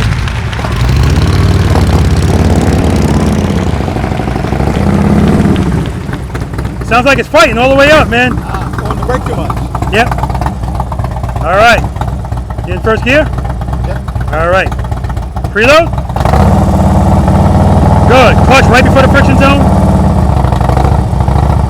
All right. Foot up. Clutch, clutch, clutch. Woo!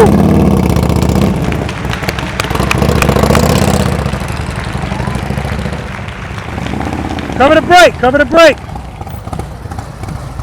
Dave, you got to get these feet up. You're riding around the parking lot with your foot hanging out. As soon as that bike starts to move, get that foot on the footboard. Other foot's covering the rear brake. All right, preload.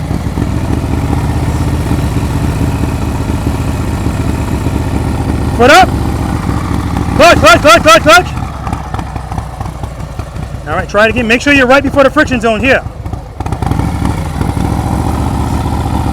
Make sure it's not moving. Pull the clutch in. All right. Preload. Foot up.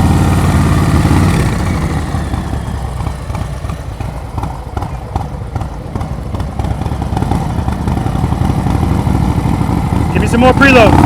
Whoa, whoa, whoa. I didn't say foot up. Wait till the foot up.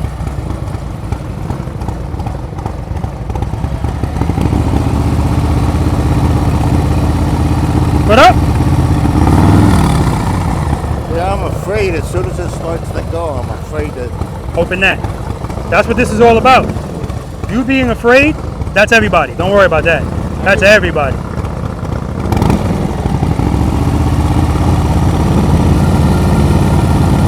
Foot up. Clutch, clutch, clutch. There you go, there you go. Yeah, you can go over there, Dave.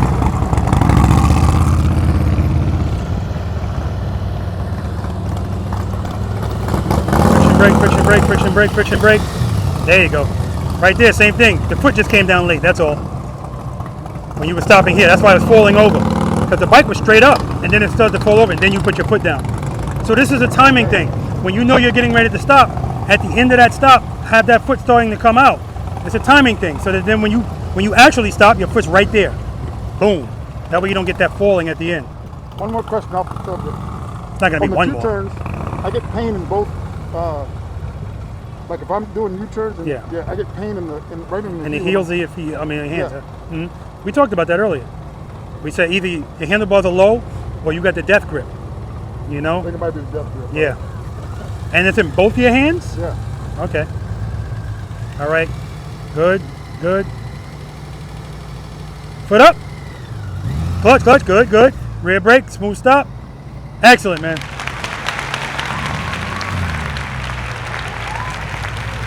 You're good. Oh, damn. 10, 20, 30. Wow. All right, guys. We're going to move on to exercise number 4 because now it's time to start turning. No leaning still. Right turns, left turns from a stop. Let's do it. All right. Questions, comments, concerns. I don't do complaints. How'd that feel? Made me sweat. How about you? How'd that feel? Me? Yeah. Just it's makes me feel like a little uneasy. Yeah. It's so. Guys, keep in mind, our biggest obstacle is this, right? Because we all talked about what keeps it up. We know what to do. Okay, now when it's time to go do it. But I want you to keep this in mind. Riding a motorcycle at slow speeds, are you right-handed or left-handed? Right-handed. It's like me saying, okay, today you're going to be left-handed. Go about your day. Everything's going to feel awkward because it's against what's natural to you. That's all this is. And that's why we have to practice it, because we have to break the, it's an instinct. It's all instinctive. If you fall and you want to put your foot down, right? You don't have to teach an infant to put their arms out if you push them in their back. It's just instinctive. They're going to do it.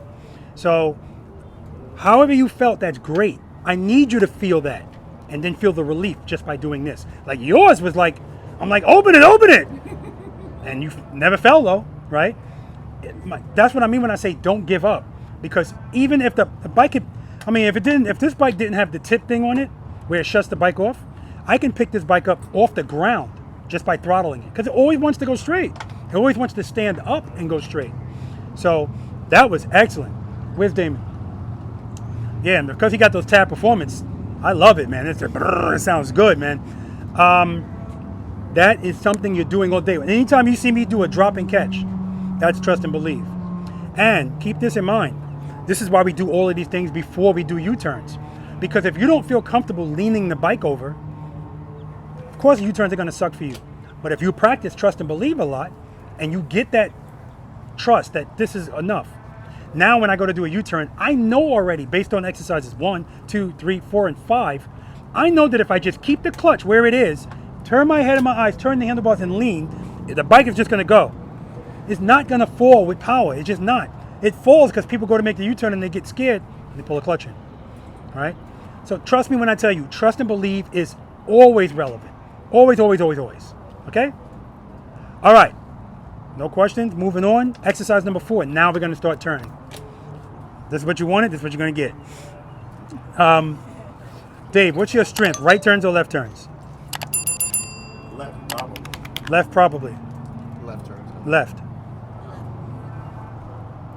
We'll come back to him. Left. I don't know. You don't know. Okay, we'll find out. I don't know. Left. I don't know. I think both. The strength. Okay, both. Yeah. Left. Left. Okay. Remember your answers. Oh, I never got your answer. What's your strength? Right. Right turns are your strength. Okay. Remember your answers. And yesterday, a lot of people were surprised by this. The answers that you're giving me most likely are for U-turns, not for the turns we're going to be making over here. Turns we're going to be making over here are straight up, 90 degrees. These are the gravel road turns for your driveway.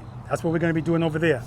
So, again, because most people don't turn like that, because you're never going to turn like that unless you're comfortable doing this. You're never going to turn like that. That's duck walk city all the time.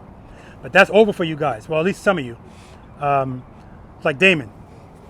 I told you, man, when the most important time this exercise of smooth stops is going to be is coming out of a turn. And I'm watching Damon pull up. Man, he looks smooth. But then right here, he's got too much speed. If you're going too fast, I told you that, some of you guys that here, if you're going too fast to the next cone, it's always going to be more difficult to come to a smooth stop. So when you go to make this right turn and you know you're doing it just to stop so that you could back up, if you got too much speed into this, that's why it's like that. So in this exercise, 2 miles per hour is the fastest you should be going. That's it. But remember, I told you what keeps it up. The slow ride that you were doing, the difference here is you can use the brake. So if you drag the brake while you're in stage 2 or stage 1, whatever it is, head and eyes and turn the handlebars, keep everything the way it is and stand by for the report. If you don't get a report, keep everything the way it is. If you feel the bike falling inward, it means you need what? Power. So you can give that power, like I said, by just coming off the brake a little bit or opening the clutch a little bit. Me, well, it depends. Sometimes I do both. It all depends. But to simplify it, just come off the brake a little bit. Now, what if I'm making that right turn? I'm sorry, what if I'm making the left turn and instead of the report telling me I feel falling inward, I feel the bike starting to go outward? How do I correct that? Accelerate a little bit, give some power. Well, no, that was straight to my time. Exactly. How do I correct that? Do what with the clutch? That's right. I have to take power away.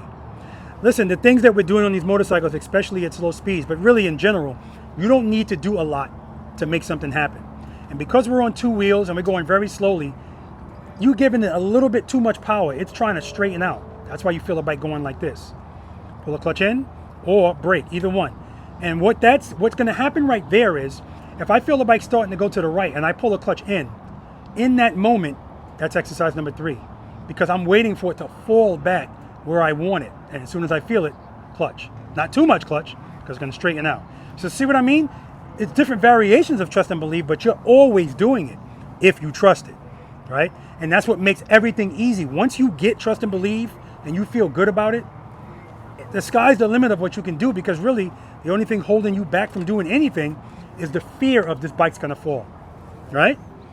Okay, I'm going to explain this to you over here, most of it, so we don't have to be standing in the sun while you're doing it. I mean, while I'm talking to you. We're doing right turns and left turns. Again, 90-degree turn. Well, close to 90-degree turns. Damon already did it like 7 times since he's been here. We're going to start going left first, since all of you love left so much. We're going to go straight through. I'm going to demonstrate it for you when we get over there. Straight through. And then I'm going to ask you to come to a stop. A smooth stop, as always. See the approach to that turn? There's cones on either side. You can stop anywhere in that rectangle. So if we're making a left turn and you want to kind of favor the right, that's fine. If you want to go all the way to the beginning of it, that's fine. You're going to see that the more you practice, you don't need all that space to make a turn on a motorcycle. You just don't. As a matter of fact, Lori's going to do it. If we're making a left turn, I'm going to make her get on the inside of the lane and turn from there. Because now she can't, there's no margin for error. She's going to have to go straight first to make sure her back clears the cone, and she's going to have to lock those handlebars the whole time, the bike's straight up. No leaning, guys. No leaning. If you lean, it means you're going too fast, right? That's gravel. No leaning. First time you go through Lori, you know you're doing it with no brakes. So is Damon. And that's it. Questions? So, when I make these turns, when I'm practicing, a lot of the time, I stop here. And sometimes I stop here. And sometimes I stop here. So we talked about the 3 things that determine the radius of a turn: speed, handlebar turn, and lean angle. So when I'm right here, I can start with the handlebar straight because I still have room to go forward a little bit. This is a situation where I'm going to do a 2-to-1. I want the bike to stand up because, again, I'm on gravel. Stand up and then pull it right back in, rear brake. 2-to-1, rear brake, head and eyes, turn the handlebars, and keep them turned. Hold the turn. Now, I know motorcycle riders don't like to turn, so a lot of the times when it's time to turn, they're doing this. Or if they do turn, they're getting out of the turn as soon as possible. So instead of them being here, they end up all the way over here. When you make this turn, turn your handlebars and hold the turn. Your goal is to be in the middle of this lane. This is a double yellow line, and tractor trailers are coming and they're hugging that line. So we don't want to be near that. Again, for today, it's not a big deal. If you're going to hit a cone, don't just hit it. Don't put your foot down. That's all I care about, right? I don't care if you hit any cones out here today. Just don't put your feet down, okay? Don't stare at the cones. Head and eyes up. I'm going to have the camera right there. So when you go to make the turn, what comes first, head and eyes or handlebars? Head and eyes. That's right.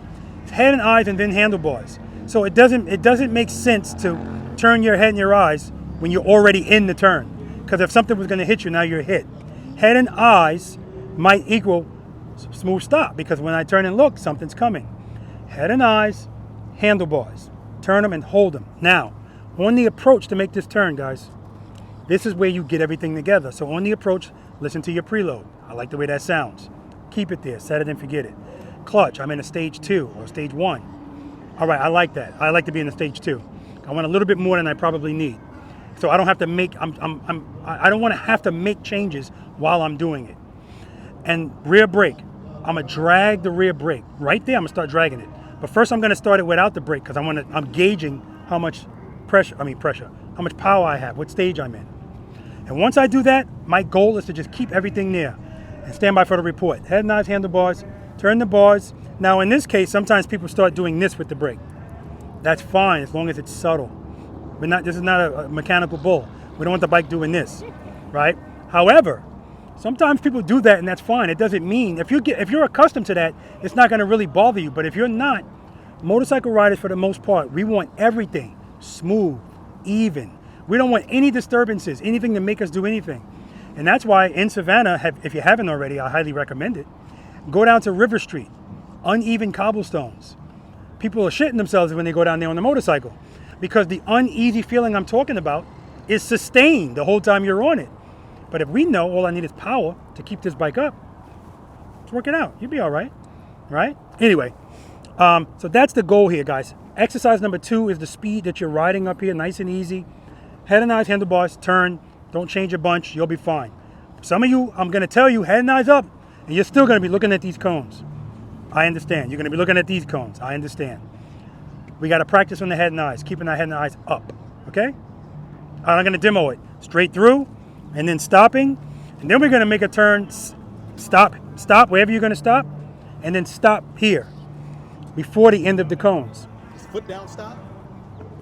If you could stop without putting your feet down, that'd be great. I could, but not for too long. And I had to add that because a lot of the times when people are making this turn, what they'll do is they go, oh crap. Oh crap either equals clutch in or clutch out. A lot of people are doing oh crap, clutch out. So if I'm making this turn and I feel oh crap, Robert said give power. If I feel uh-oh, I gave too much, what does it want to do? It's just like trust and believe. If the bike's going that way and you open the clutch, that's the way it's going to go. Right? All right. And so that's why coming to a stop, I told you over there, if you want to come to a smooth stop, speed's never going to help that. So keep your speed the same. If you feel something, 2 to 1, rear brake. Correct it. Open, close. I feel like I'm saying a lot of stuff and you're like, what? 2 to 1, open, close? This is why I tell people, when you watch a practice session video, watch the video in its entirety. Yeah. I know you just want to see yourself. Watch everybody. Repetition equals retention. So the more you hear it and see it, it's going to get in there. Of course, it's going to resonate with you more watching yourself. But at least the first time, just watch the whole thing. Because sometimes I'm saying something to somebody else that I didn't say to you. So you're not going to hear that. Right? All right. All right. First gear. Cover the rear brake. Preload. Right before the friction zone. That's good. That's where I'm going to start. 2, 1. Dragging the brake. Head and eyes. Brake. Keeping the clutch where it is. Hold the turn. Right in the middle.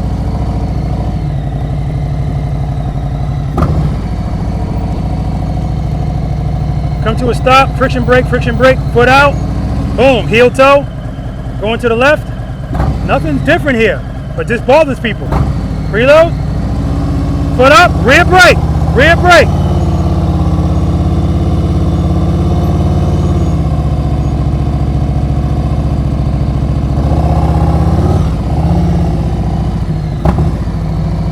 Now we're going to do a stop and a stop. Friction brake, friction brake, friction brake.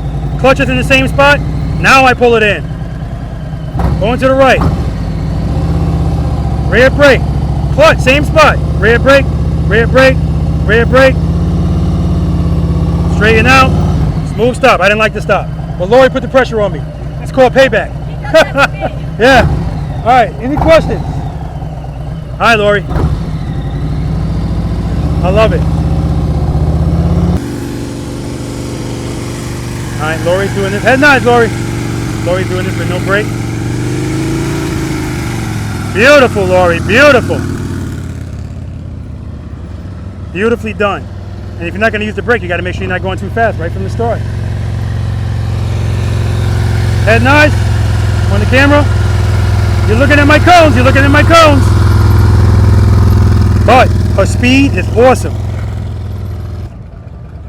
So there's things I'm looking for, guy. Yeah, I want you to make a successful turn.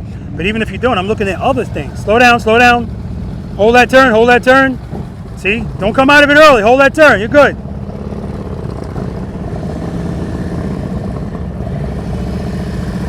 Head nice, Carlos. Head nice.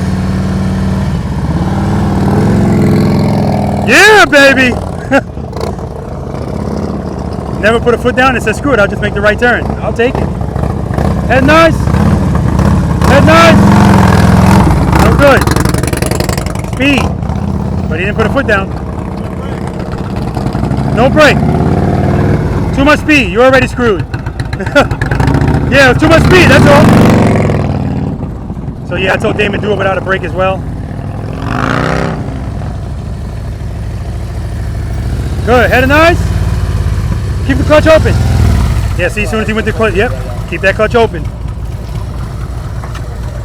Yeah, keep going back. I want you to have room. Yeah, so as you're approaching, wherever that clutch is, wherever that clutch is, just keep it there. Preload. Put up. All right. All right, start over, start over. So what I want you to do is, right from the start, 2 to 1. Open the clutch up, get that bike to, and then pull it back to 1. Just stand up, that way you're not doing this. 2 to 1, rear brake. Preload. Clutch. There you go. Go back.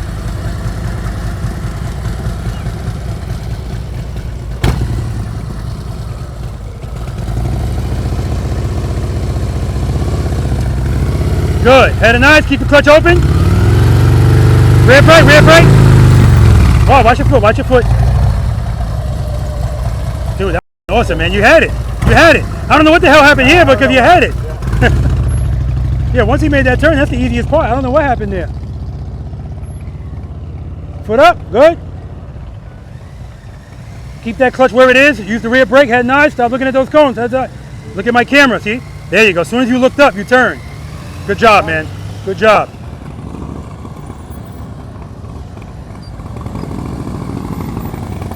Foot up. Good.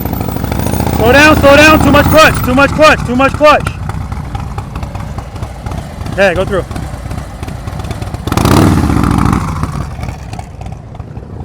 Straight through. No brake. No brake.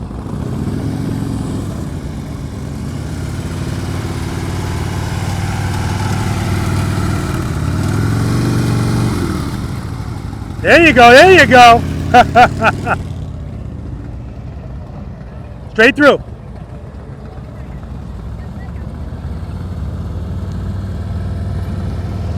All right. Head and eyes on the camera. Keep looking at the camera. Turn it. Keep the clutch where it is. Now, if you notice, guys, what she just did right there, she's just tapping the ground. So her foot's doing nothing, but it's making her feel better. And that's my point. Her clutch hand stayed where it was, so she didn't pull it in. I was looking right at it. That's another double tap. That's 10. Head and eyes. Turn it and hold it. Hold that turn. All right, good job, man. Right in the middle. Now, we're not stopping yet. Straight through. Head nice. Easy on that brake. Hold that turn. Hold it. There you go. Easy on that brake, Carlos. Straight through. Straight through. Slow down. Slow down. Head nice. Easy on that brake. You're leaning. You're leaning. Throttle's too low. No brake. Straight through. There we go. Much better speed. Head nice.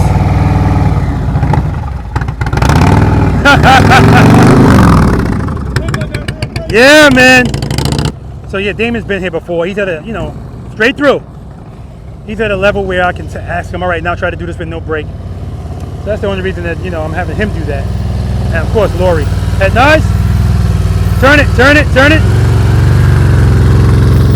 So right there, believe it or not, it was harder for him to turn because of the speed he was going. It looks like he's going slow, but he needs to go slower.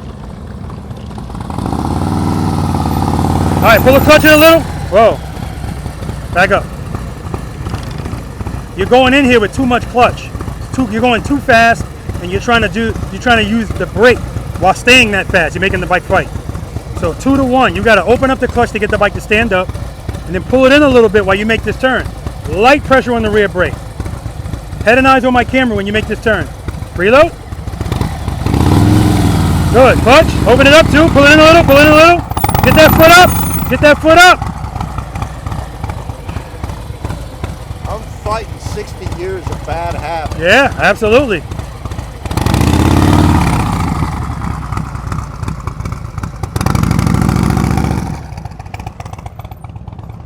Yeah, he's gonna need a private lesson. Straight through. Straight through. Slow down. Slow down. Head and eyes on that camera. Start turning. Clutch, clutch, clutch, clutch. All right. Oh, I know what I did. You pull the clutch in. Yes. Yep. Yes. He said, oh, I know what I did, and that's the key. If you know what you did,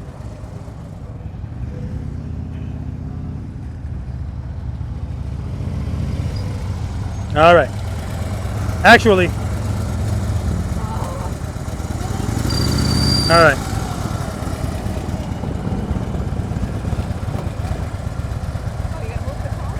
Yeah, because if you drop it, like when you do drop catches, you let the bike go straight a little bit and then you drop it. You got to let it drop right away. Drop catch.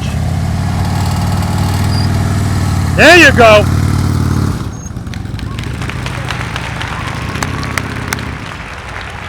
Never put a foot down. Stop wherever you want. Wherever you want, stop.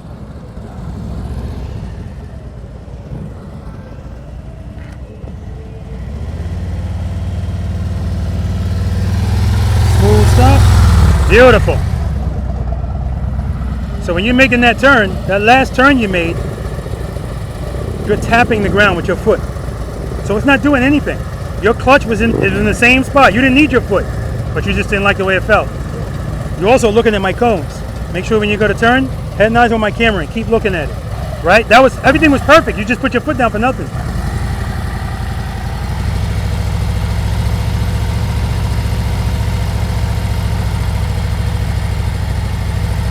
Two to 1. You want to make sure you pick it up. 2, 1. Rear brake. Reload. Clutch. Open it like you mean it. 2 to 1. Start turning. Start turning. Okay. You're good. You're good.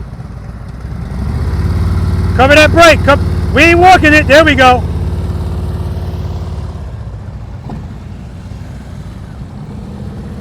All right, left turn. Head nice. Good job, Murph. Wherever you want to stop.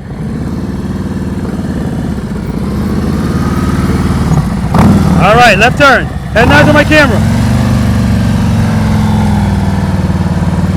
Hold that turn, hold it. There you go. Right in the middle.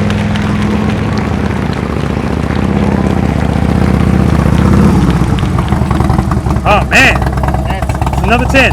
All right, make sure you keep this throttle loaded. Both of your turns are too fast. You're leaning in here. Straight up. Head and eyes on my camera. Reload. Clutch. 2 to 1. Oh, see? See? You're fighting. Too much pressure on that rear brake. It's sitting before you even move. Light pressure. The clutch is what you're using, not the brake.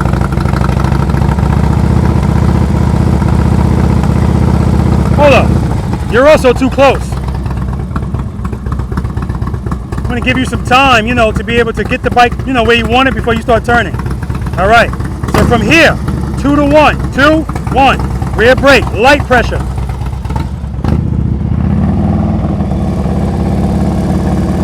2. Open it. 2. Open it. 2. That's my fault.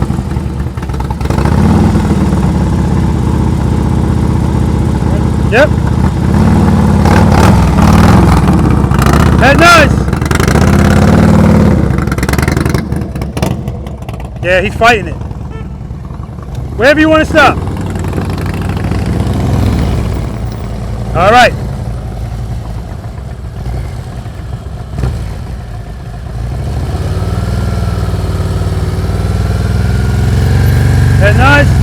Good. Good. Hold that turn. Hold the turn. That's what I'm talking about, baby. Inside. Smooth stop. All right. Left. No. Wait, am I using real brake? Yeah, you can use the brake now. Oh, okay. All right, because we're doing it from a stop now. Okay.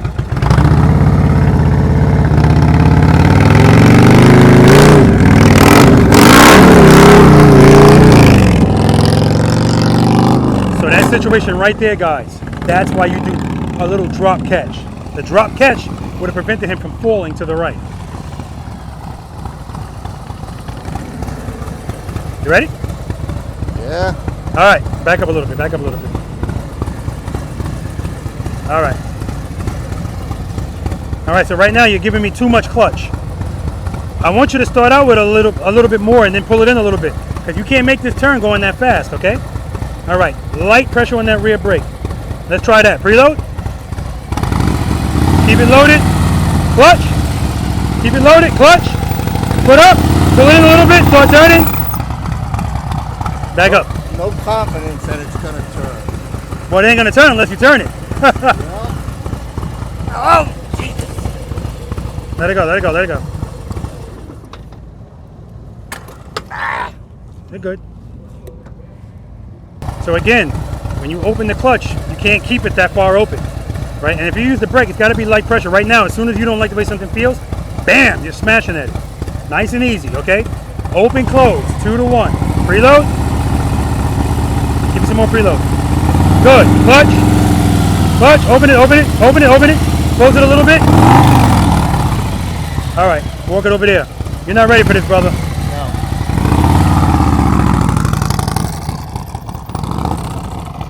Man's got to know his limitations. Stop wherever you want.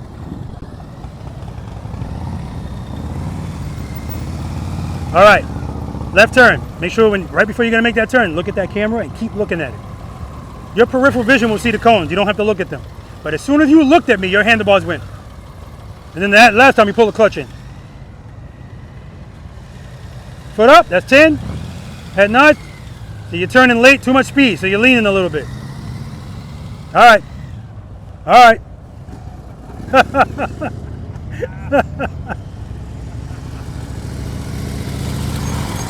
All right. Smooth stop over there. Right turn's next.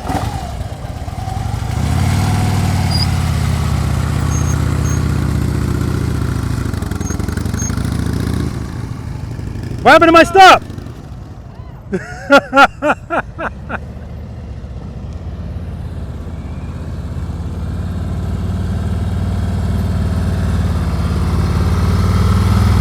Beautiful. Make sure when you turn those handlebars, turn them and hold that turn.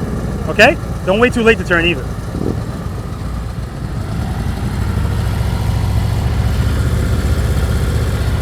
Good. Foot up. Keep the clutch where it is. Rear brake, rear brake, rear brake, rear brake, rear brake. Good job. Good job. I didn't tell her to stop. All right, smooth stop over here.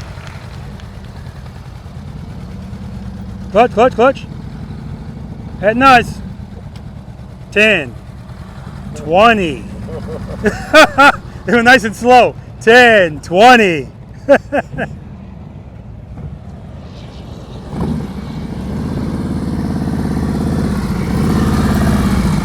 All right, smooth stop. Head nice. Hold that turn, hold that turn. Straighten out, friction brake, friction brake, friction brake, friction brake. Good job, man. Right turn's next.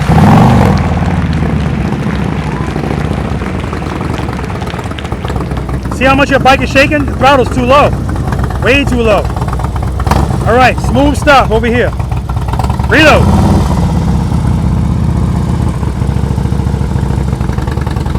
Reload.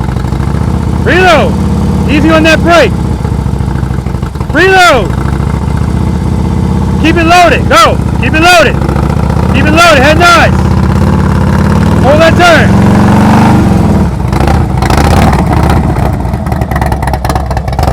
That's the wrinkled t-shirt, man. Good job. I'll talk to you about the wrinkled t-shirt later. Remind me. Wrinkled t-shirt theory, guys. All right, smooth stop.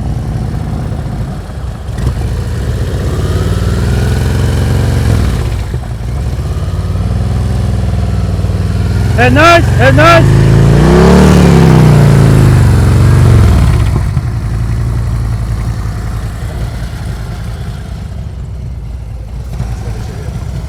Okay, do it from there if you want. Start turning, clutch. Okay, so what happened to him right there, that's what happens to most people. If I tell you to turn from right here, because you only know speed and power, instead of keeping the handlebars turned, it goes straight. It happens all the time.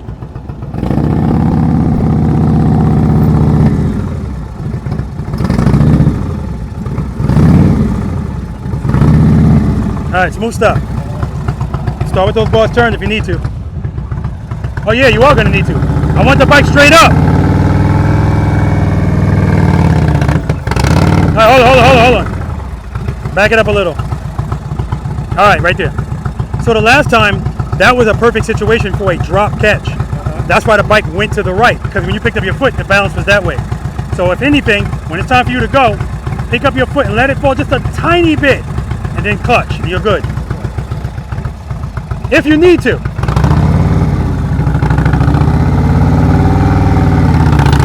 There you go. Hold that turn, straighten out.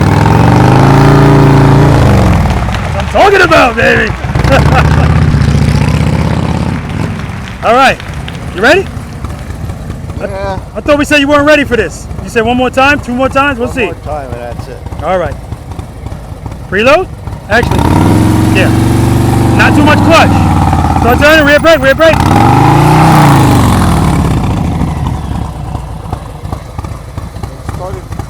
I felt like it was going to go over that. There. Keep it loaded. Put up, put up, put up.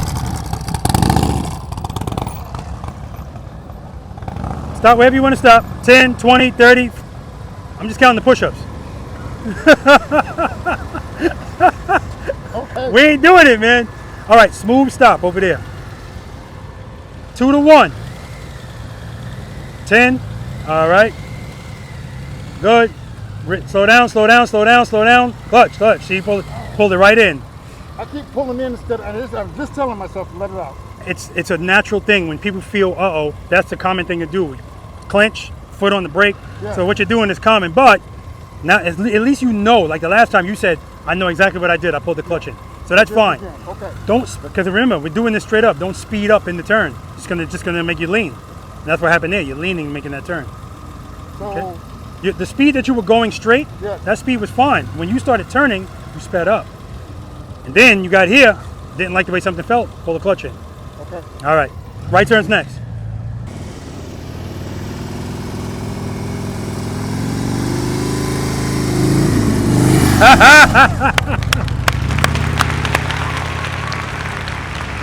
Love it, love it.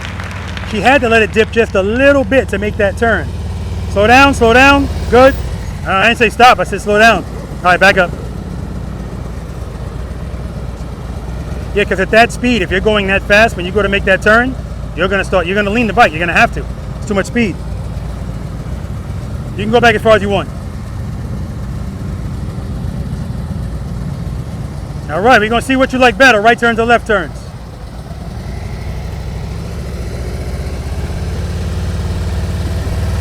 Good, perfect speed, perfect speed. Head and eyes, keep the clutch where it is, drag the brake. Drag, so you're good, you're good. Yeah, you were good. Hit my knee. It's time for new bars. Because if it's hitting your knee, you know it's time for new bars. I told you once we start doing this, then you realize insufficient. So actually, you could just push these up because they pull back for you. He just brought them back. That's why you need higher bars. Because higher bars don't always mean higher. It means more pullback without being too low. Right? These stock bars are terrible. Work it out. You got to work it out. So if anything, start turning earlier so you don't have to turn as much. That's all we could do. What's hitting your knee? This. That or this? It's probably this. I couldn't tell. Yeah, it's probably this. Because that's what usually hit me with the low bars. All right, at least we know what we got to do. 10, 20, 30, 40. All right. That nice? Hold that turn, hold that turn. Yeah, you like rights better than lefts, man. There's no question about it. Straight through.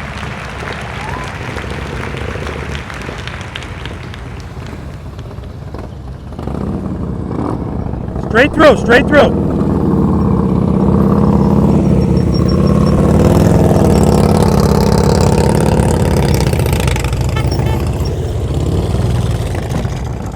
He likes rights better than lefts too.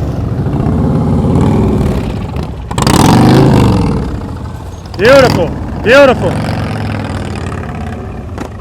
Do it again, Lori.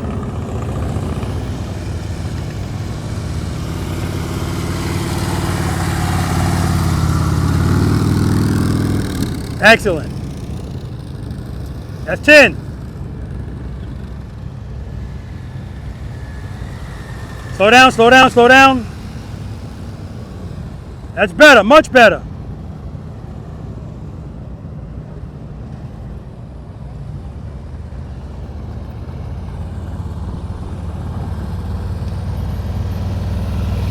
Good.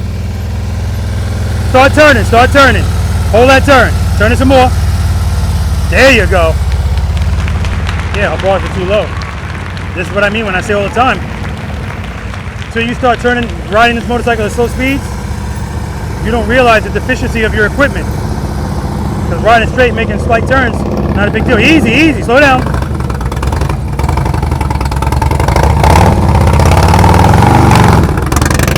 A lot of movement with his brake unnecessarily. That's why the bike is jumping all over the place. Slow down, head and eyes. Clutch, clutch, clutch, clutch. Straight through, straight through, straight through. Yeah, you like rights, man. Up.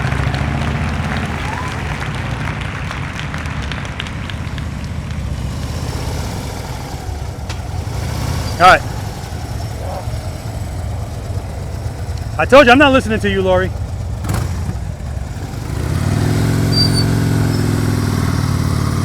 Beautiful, straight through, straight through. And we're working on that with Lori here because this is what she likes to do in the U-turn box. Drop, stop, stop, stop. I'm doing it from a stop, that's my fault. All right, straight through. Head nice, head nice. Clutch, that's 10, 20. 10, 20, 30. I'm just counting the push-ups. And before you move your bike, every time you tap the ground, you go, that's 10. I'm just counting them up. All right. I did my 30. I know. You got 40 more. Do them when you get home, man. I want you to conserve your energy. All right, head nice. Start with the, yeah, I was about to say. Foot up. Ah, man, it's another 10. See, too much speed, too much clutch.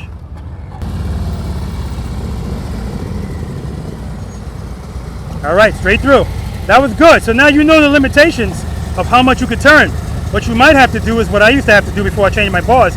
I got to kind of like move my leg out of the way to make the turn. That's the solution. Move your leg a little bit to the right. And I need it on the rear brake too, though. Yeah, I know.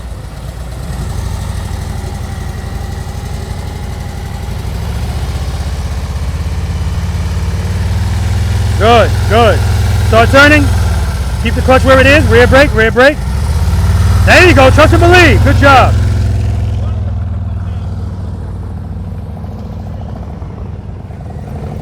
Smooth stop.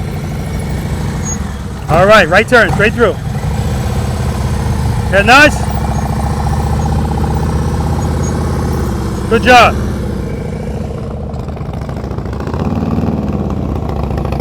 Smooth stop.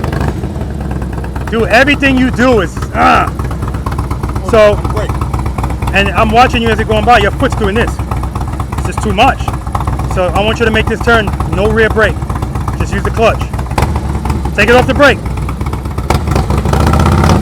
Head nice. Good job.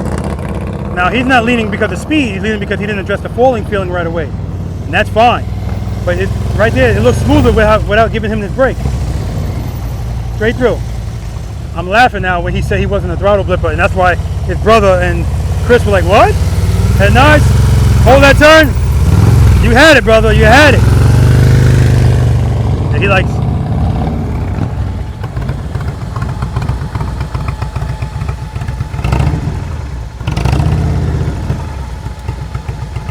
All right. There you go. Trust and believe, baby. That was good, man. So again, guys, these are first world problems. He had to lean the bike because I forgot his bike doesn't turn as much. I shouldn't have had him come up that much. But then when he corrected it, he let it fall again, and he let it fall too much. And then he had to correct that too. Again, these are first world problems, but he's doing trust and believe the whole time. All right, smooth stop. And then you can take a break. Nice, nice. Excellent, Lori. And did you guys see that? She made the turn, and then she let the bike fell a little bit to the right. Clutch to pick it back up. Unbelievably good. So she's doing open close. She's doing trust and believe. Smooth stop. These things are always relevant. Damon, same thing. He was doing the same things. Good, excellent. Take a break.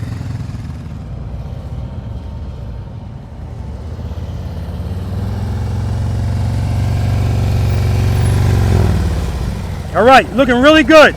Smooth stop at the end.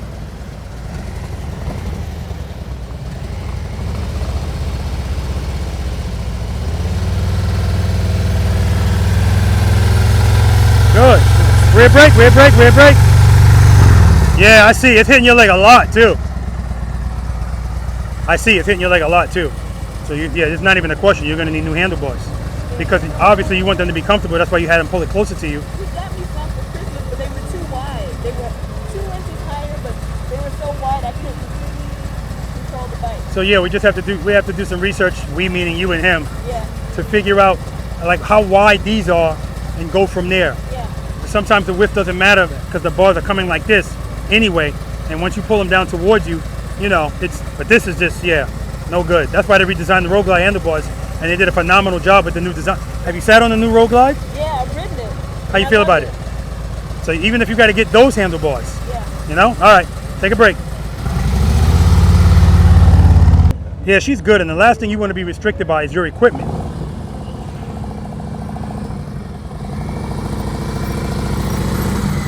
Beautiful stop. Give me another one right here. Head nice.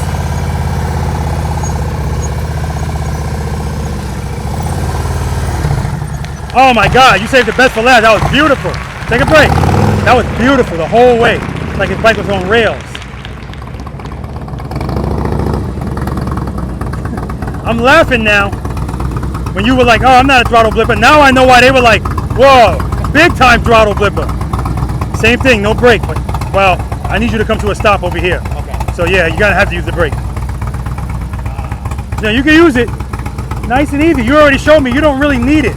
So if you don't need it, you don't need to overuse it, right? Head nice. Run, run. Take a break, I love it.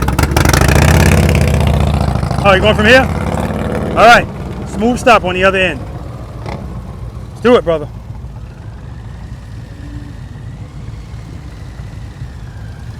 Good, rear brake, drag it. Drag, oh, you weren't even covering it. That's what screwed you right there. Clutch, clutch. Oh, you had that. It's another 10, another 10. Take a break.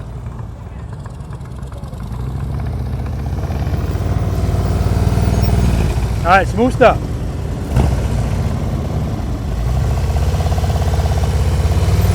Head nice. Keep it loaded. That's one of those situations where the balance is off. All you got to do, that's when you let it drop a little bit. Get it back on track. All right, smooth stop. That last one was excellent, man.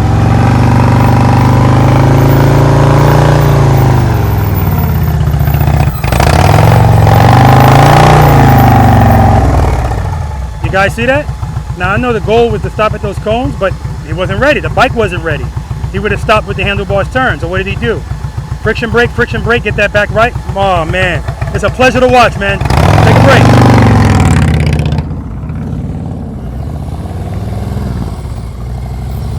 All right, smooth stop.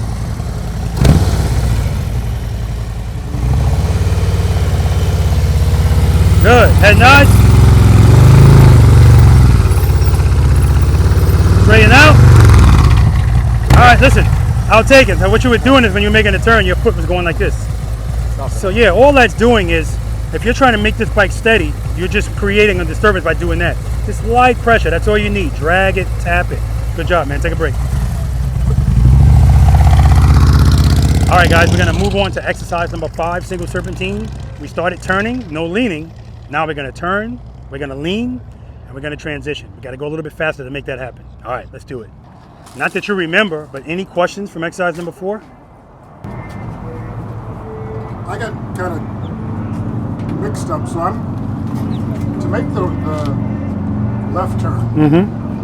When I get to the bigger cones. Yeah.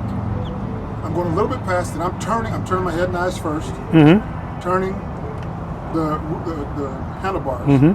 And then am I back? I'm still in the same speed as what I'm trying to. That's right. So when I started from where you started me, I stay at that speed.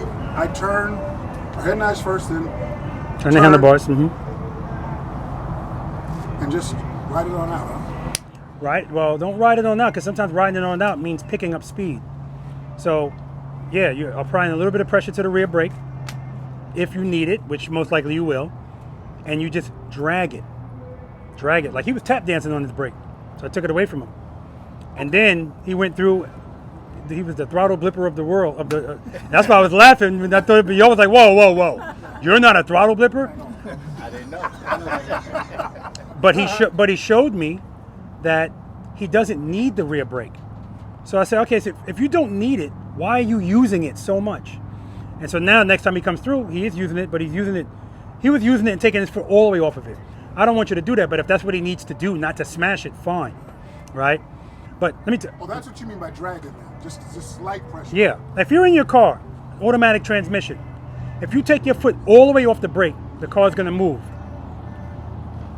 If you drag the brake, it's still going to move, but it's going to move at a slower speed. Dragging it just means you're keeping your foot pressure on it and holding that pressure steady. Do you know what trail braking is? Trail braking is what you do at speed. If you're riding your motorcycle and you're going to ride through that corner, front brake. You apply that pressure while you go through that turn. That's called trail braking. Technically, so is this, but you're using the rear brake, doing it at slow speeds. You're not going to do this at high speeds, right? No. You're just going to apply a little bit of pressure. So when I tell you all the moves we make are small, that's fast and slow. The consequences are just higher fast if you screw up. So rear brake, your goal is to just drag it, light pressure when you need it. And then when you don't need it anymore, you just come off the pressure a little bit. You don't have to take your foot all the way off of it, because you're not applying it just by resting on it. So I told you to remind me about does anyone not know what the wrinkled t-shirt theory is? Yeah. You do not know? Okay. Because I made it up, that's why you don't know what it is. So a t-shirt is designed to cover the upper part of your body. If it's wrinkled, it's still covering the upper part of his body. It just looks like shit, right? Practice is the iron.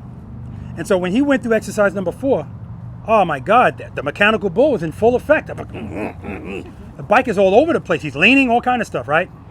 But he's not leaning because of speed. So I tell you, that's the gravel road. If that's gravel, he would have been on his ass, right? But it's not. So it's important that you guys know, yes, I know you want to get through the exercise. But what's important to me is how you get through the exercise. And if it doesn't all work out perfectly, but you still made it through, I love that. Because you're going to get better not being smooth until you are smooth, right? So what I did see in there is trust and believe. Trust and believe big time. You and with your brother. And right here. Big time. Matter of fact, he did it a couple of times. His bike, I forgot, my fault. The handlebar radius of his bike is not as much as this. So I had him come up too far. So when he went to make that turn, he's moving slowly. In real time, he sees, I'm not going to be able to make this turn straight up. What does he have to introduce? Lean. So he had to do a drop and catch. He let his bike drop, but when he let it drop, he didn't catch it quick enough. So now the bike is over here. rear brake, stop, turn the handlebars. Now he had to let it drop this way. All kind of shit was going on right there, right? But everything that he was doing, we've already done. And that's what I mean when I say if you get comfortable doing these things, there's not much you're not going to be able to do. And if you practice it enough, he doesn't have to think about it. It's in his muscle memory. I feel this, I see this, here's my option, here's what I need to do. Most people, when I was just over there, this guy's riding his bike, he's getting ready to make a right turn right there, and he didn't like the way something felt. Front brake with the handlebars turn. I don't know how he caught that bike, but he caught it. But the point is, he should be over here, right? Just because something that simple shouldn't be a problem.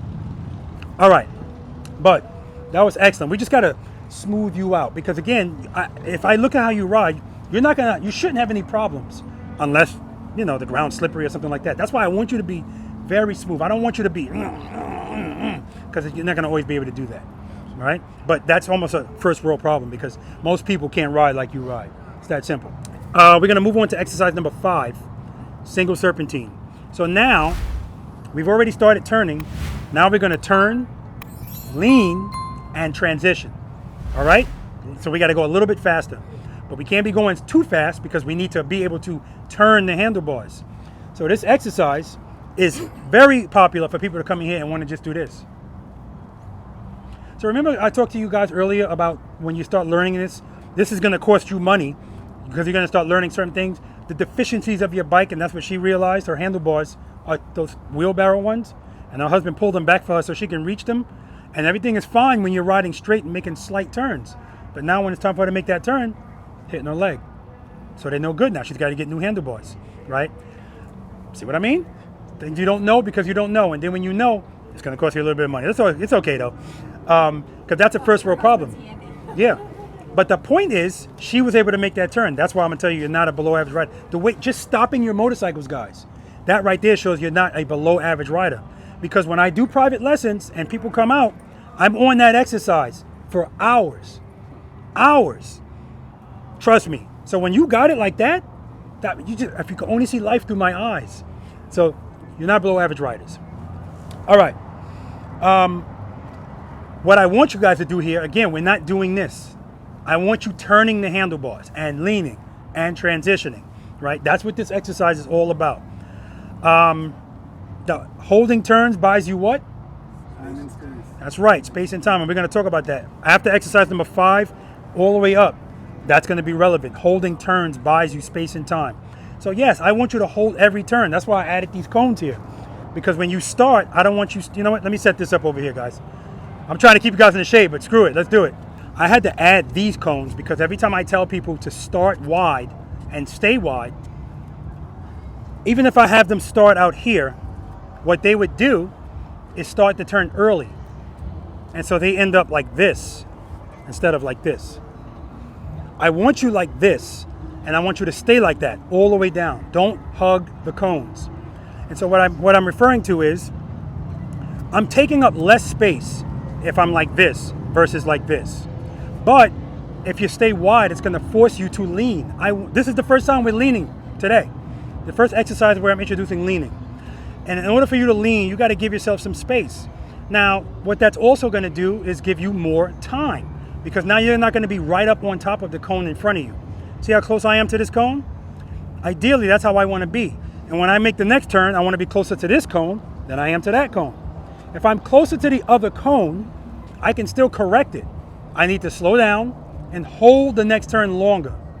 So what people want to do is as soon as they get past this cone, they want to start turning to the next cone. So now they're right here.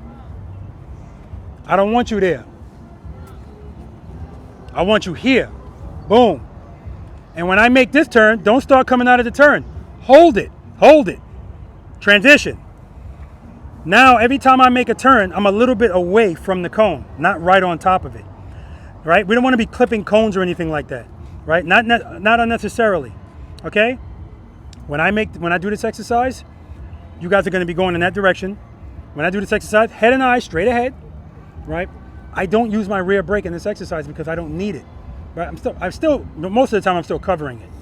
Full disclosure, my hips are bad. So a lot of the times, if I can keep my legs straight, the better for me. So a lot of times I'll just keep my foot on the highway peg. But the reason why it's easier to do this, I'm sorry? Even on this you do? Keep it on the foot peg? I do. I want you to cover the rear brake. Okay. The reason it's easy. Show? The reason it's easier to do that on this exercise is because it's not one of these tight exercises. And because I'm holding every turn, every time I turn my handlebars, you know, it creates a little bit of drag. Every time you turn your bars, it creates a little bit of drag.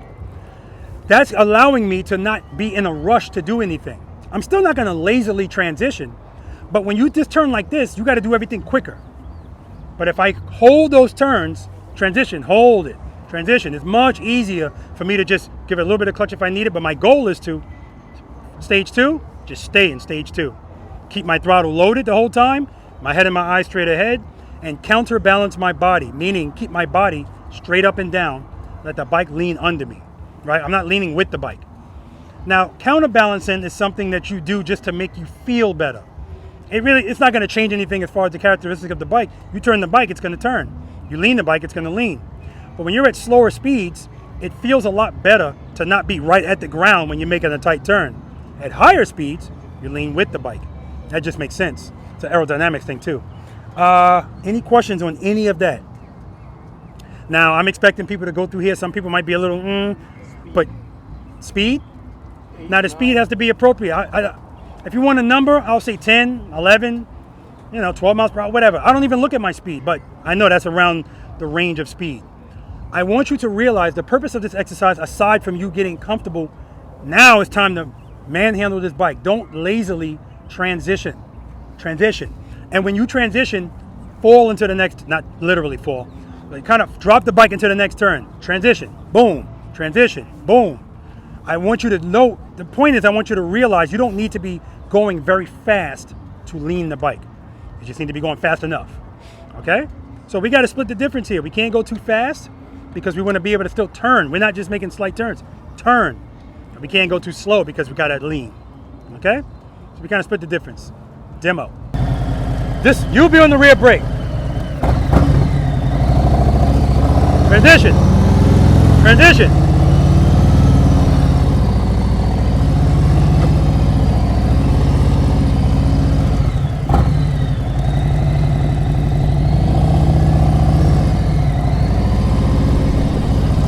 Turn it, head and eyes, straight ahead.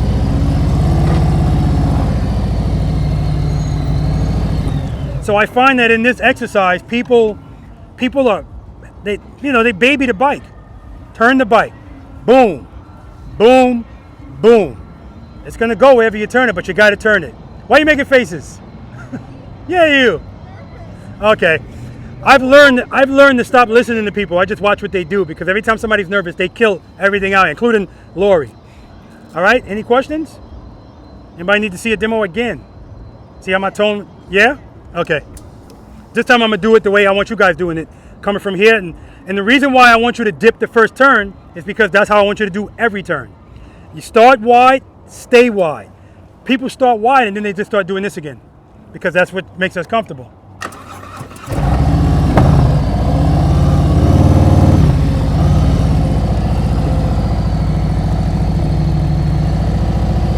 As soon as I get hit, dip it in. Look how close I am. Look how close I am. Look how close I am. Look how close I am.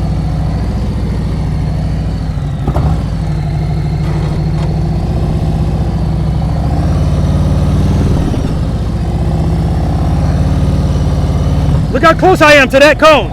I want to be closer to that cone, not the one in front of me. That's the goal. You could be in the middle, but what you don't want to be is right on top of the cone in front of you, because if you're on top of the cone in front of you, it's just going to get tighter and tighter unless you change something. Meaning you have to slow down, hold the next turn a little bit longer so that you can buy yourself some space and time. Good? All right. Let's do it.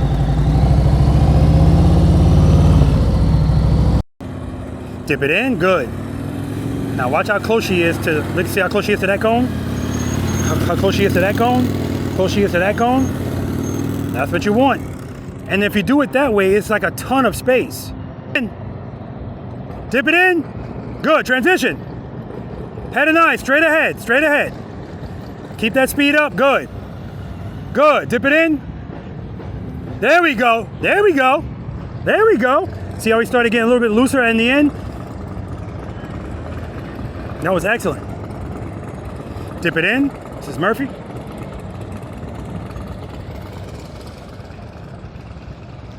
Good. Dip it in. Nice, Murph.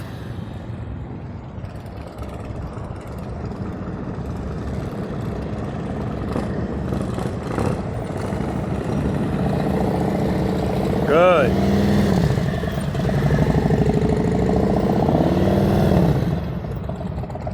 Very nice.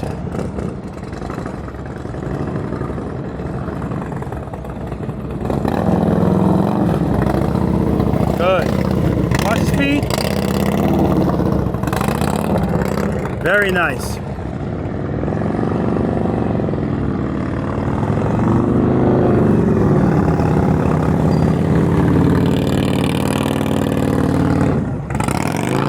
Nice and smooth. Lori! Lori!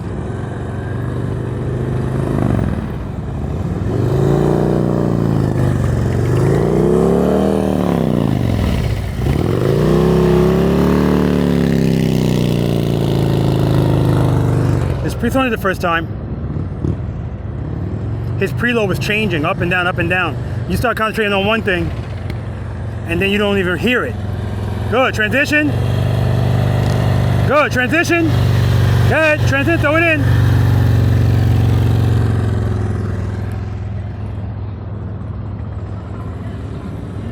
Dip it in. We're starting on the other side now. Nothing's different, but we're always dealing with the mind. Beautifully done.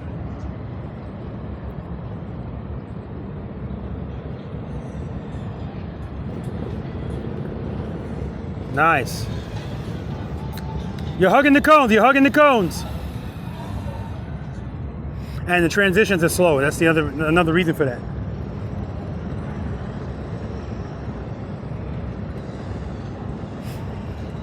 Good.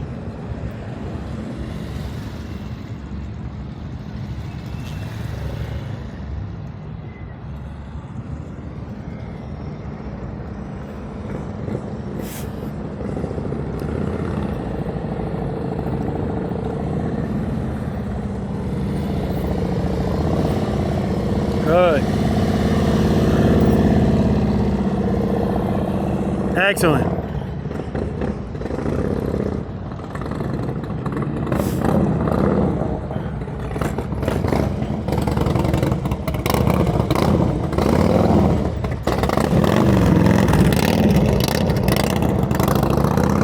Again, that bike is almost stalling, and I feel like when you do stuff, when you do it like that, it's just a matter of time before it's going to get you. Walking on a tightrope. Beautiful.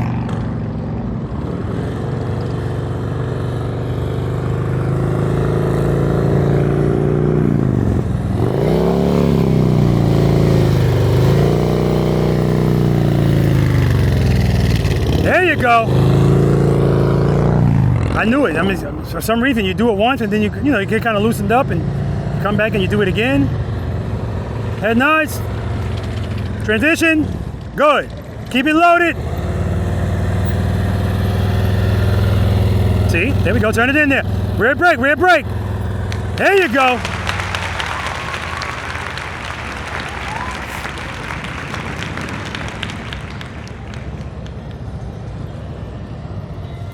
Watch your speed. Watch your speed. Good. Look at that. Look how much smoother he is now. Getting loose. Getting loose.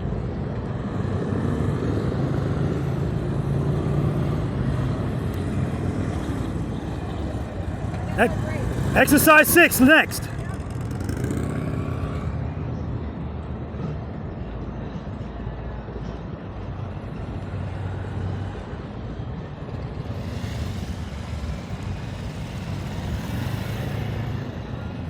Good job.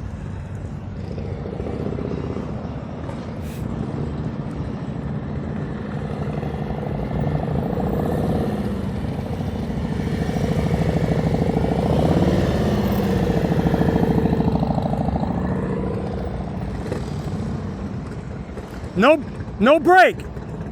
No brake.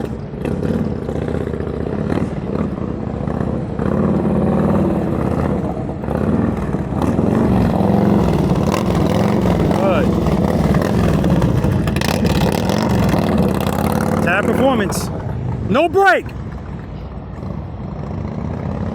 No brake.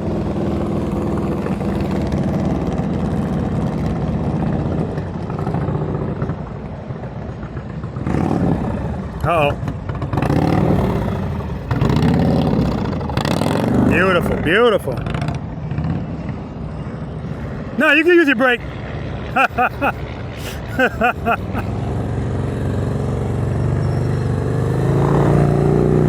Head and eye, straight ahead. Good, good, good. Very nice, man, very nice.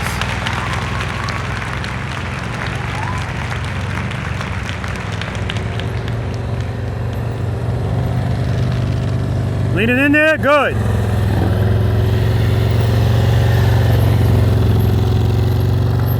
Yeah, she's hugging the cone, so it takes up space. But I understand.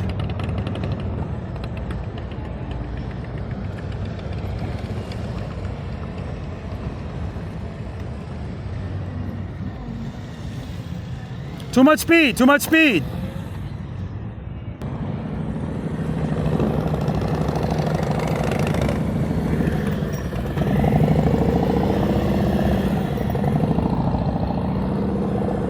Nice. All right, guys, we're gonna move on to exercise number 6. Now that we started turning and leaning, we're gonna start turning and leaning, but we're gonna hold those turns a little bit longer.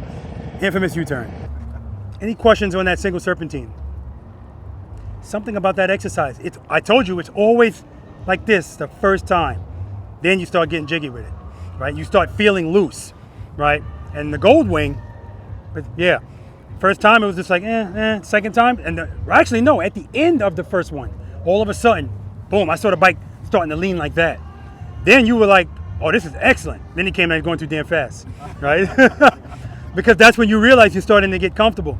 But again, I don't want you to go fast. I just want you to go at a decent speed so that you can lean. Some of you guys were kind of hugging the cones. You were, but I know you're restricted to how much you can turn the handlebars. So, you know, it is what it is. I'm giving you a little bit of grace on that. Well, other than that, that wasn't bad at all. You missed a couple of cones, but then when you came back down, rectified. At the end of the day, I didn't see anybody straight up. And that's what I'm looking for. I want you to be comfortable leaning, because that's what transitions us into this.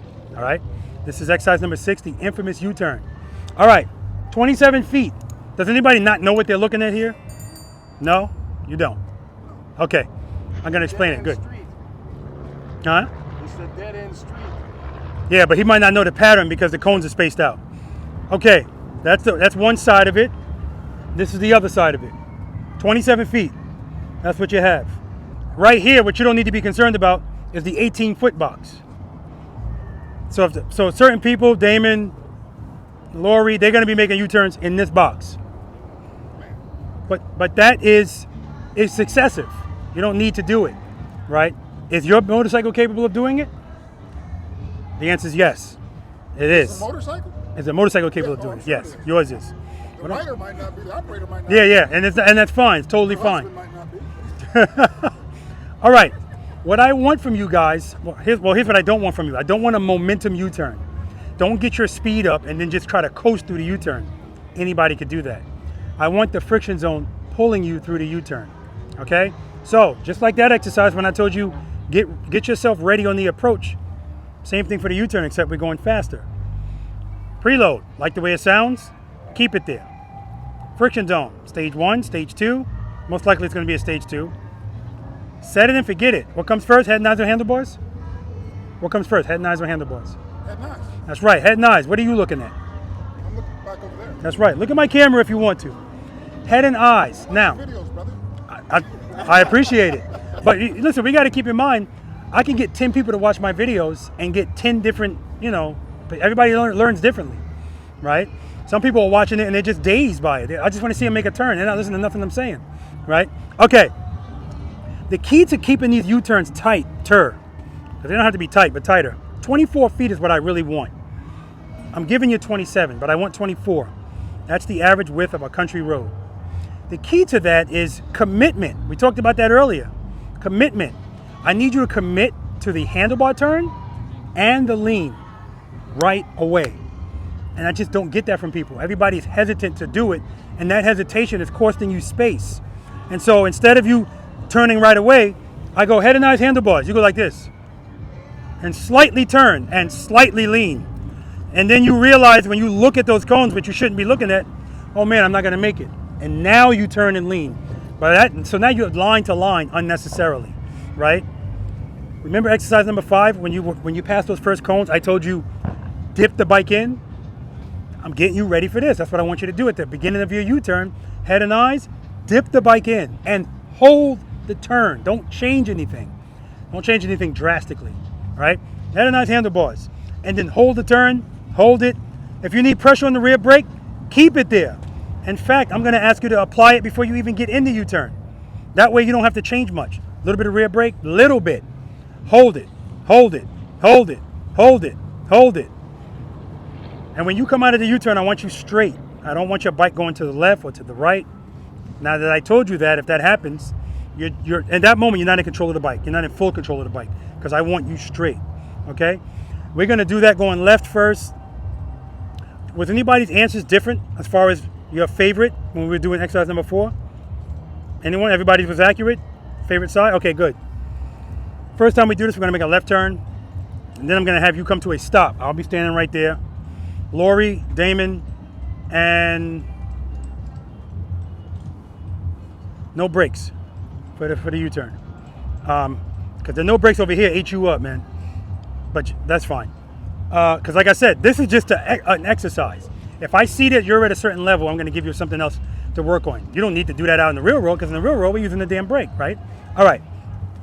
I'm going to have you come to a stop. Obviously, you're going to use the brake for that one.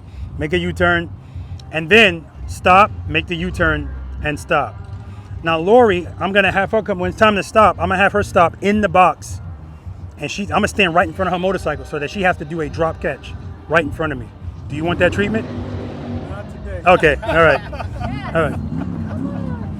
All right, and then we're gonna do the same thing going right, okay? Just remember what I showed you over there. When you go to make the U-turn on the approach, however I have it, just stay there. I don't have to change anything. My clutch hand is gonna stay right. I'm not changing this, I'm telling you that right now. I'm keeping it right where it is. If anything, I'm varying the pressure on the brake. But usually for a U-turn, it takes about 1 point something seconds to make a U-turn. How much changes am I really gonna have to make to do that, right? So I'm just gonna demo the U-turn from a stop, and then the stop and stop, and then we can have at it.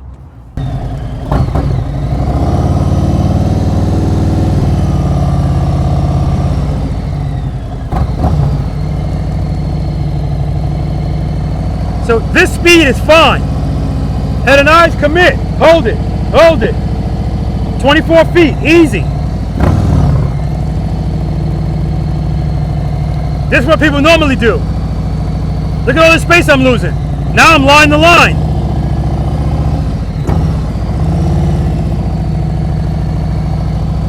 Clutch, same spot, head and eyes, commit. Hold the turn, hold it, hold it.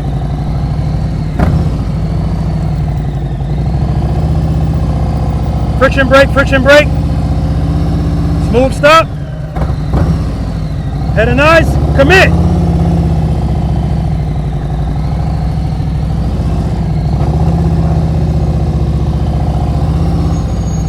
Smooth stop, stop, U-turn, stop.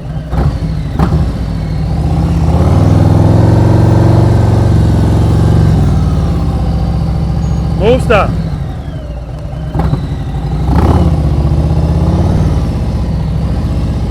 Questions? All right, let's do it.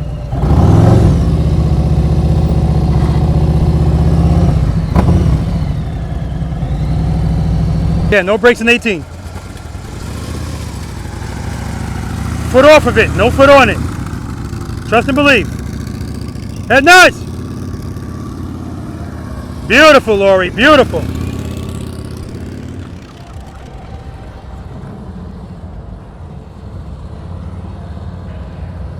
Good. Get that foot up.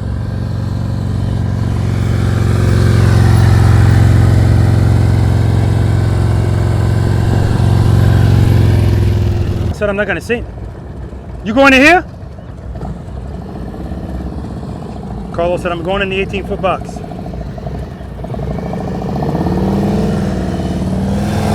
Nice, Carlos.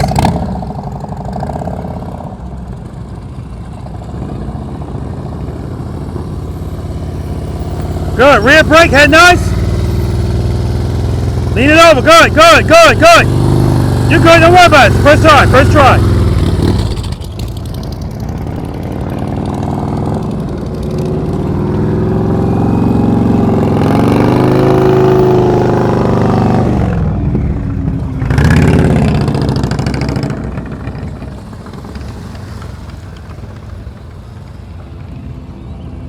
Too much speed, Murph. Too much speed. Too much speed.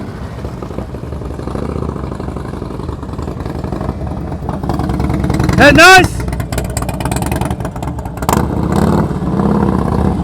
Too much speed. That's a momentum U-turn.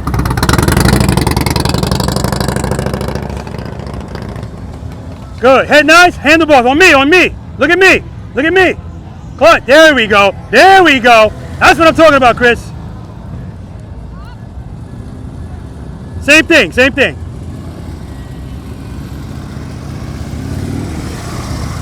Nice, Lori.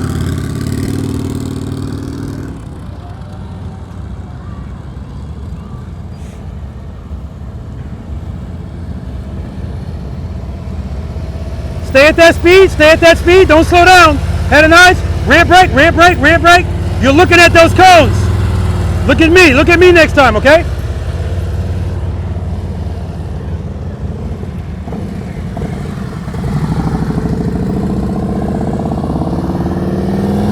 Good head and eyes, man. Good head and eyes. Beautiful. And he was straight as an arrow.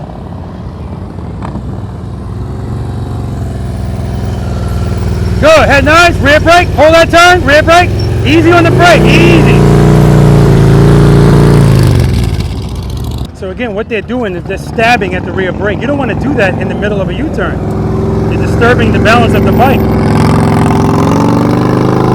Head nice. Head nice.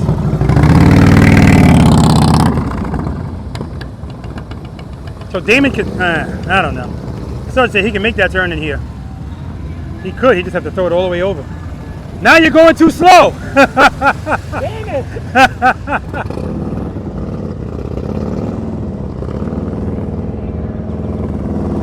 Good. Stay at that speed. Head and nice handlebars. Come in. Hold that turn, hold that turn. Beautiful.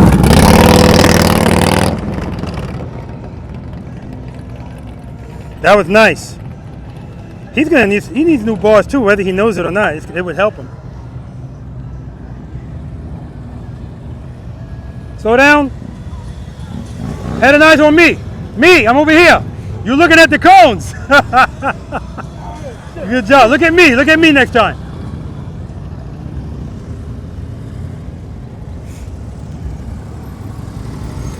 Beautiful. All right, U-turn.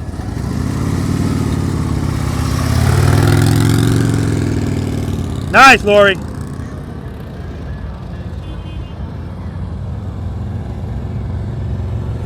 Straight through, straight through. Head and eyes on me, handlebars. Rear brake, hold that turn. Turn it. All right, so we're gonna have to turn more, lean more. She goes to make that turn, she's barely turning. And that's why she's not making this turn. You gotta turn more. And you gotta turn quicker. Beautiful. All right, U-turn.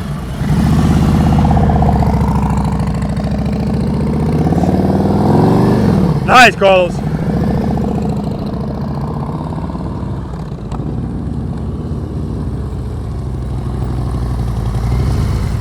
All right, remember, commit right away. It's not looking bad at all.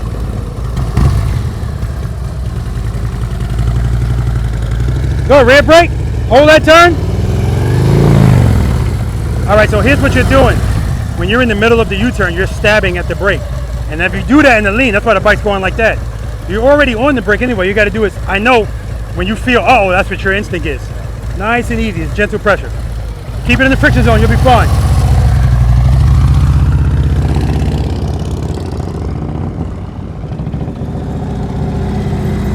All right, U-turn straight through.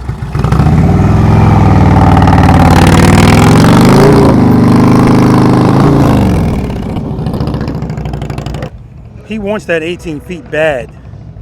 You know, and it's one of those things where if you know you can do it, but your bike is preventing you from doing it, it's annoying. I put him on my bike, he did it at the top of the Snowman, so. All right, beautiful stop, straight through. Good, hold that speed, hold that speed. I like that, I like that. Beautiful.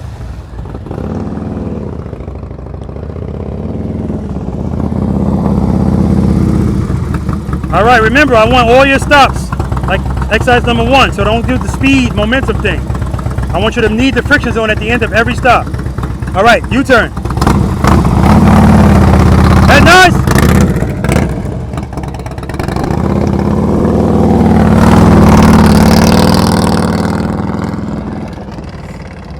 Straight through.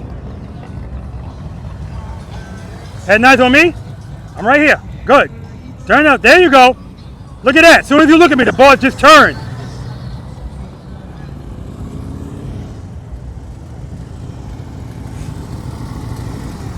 All right, we're coming to a smooth stop.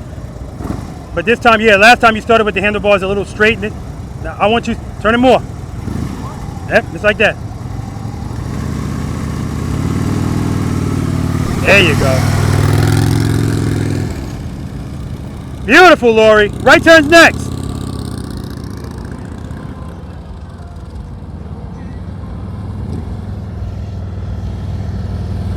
Slow down, head and eyes. Turn it, turn it, turn it. Yeah, you're not turning the bars enough.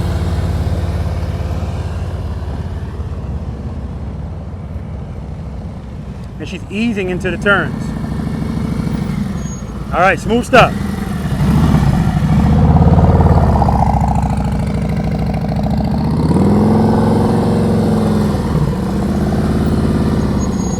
Beautiful, right turn's next.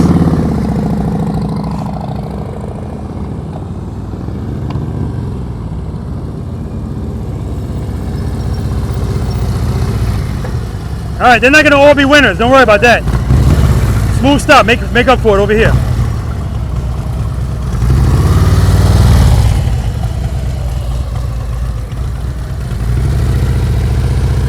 Good, keep the clutch where it is. Rear brake, rear brake, rear brake. Easy on the brake. Head nice up. Too much clutch, too much clutch. So what's happening is when he's coming out of that turn, he's opening the clutch instead of, you know, so that's why he's straightening out. Dude, you want that so bad, I can taste it. Yeah. You know, I'm seeing you like. I hurt my knee trying to get 18, but it's not gonna happen. All right, brother. Smooth stop. Head nice. Man, if you hit this, oh Jesus Christ! All right, right turn's next.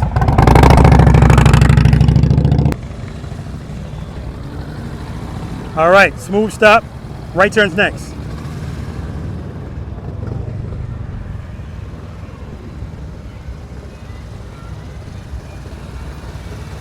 A little too slow. You're kind of like straight up. Okay. I want you leaning. All right. Right turn's next.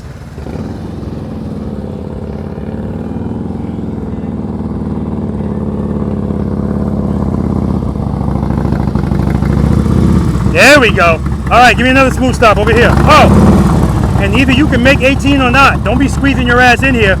So remember, I want you coming out at the end straight. You're coming toward me. All right? All right. Reload.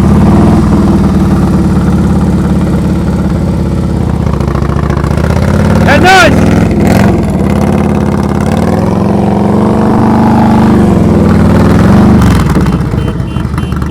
I'll take it. More gas?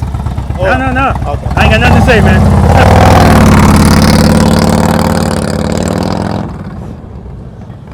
Smooth stop. All right, U-turn, smooth stop over there. As soon as you go head and eyes and handlebars, look at me.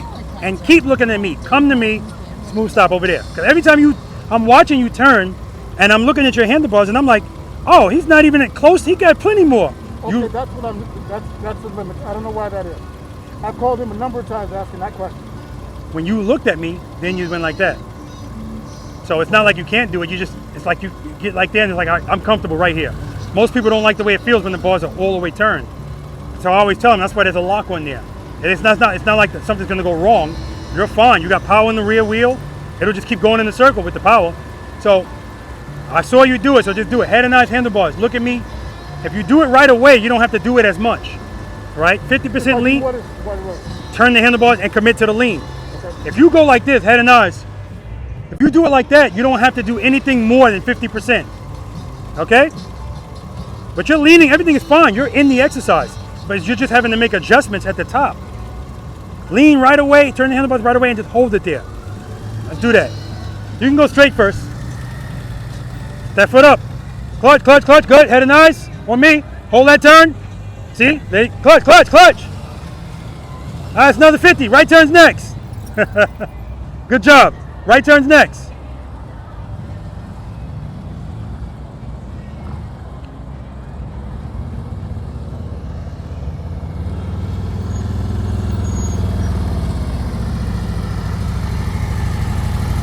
All right, so what you're doing is when it's time to make that U-turn, you're turning like you're on a nice windy road. You're like, so you have to, just like I said, dip it into that exercise. When it's time to turn it. Because if you do it like that, you're fine. Just hold it, okay? All right, and lean it. Good, head and eyes on me. Commit, turn it. Rear brake, too much speed, too fast. Smooth stop over here. Good. Rear brake, drag it. Rear brake. There you go, brother.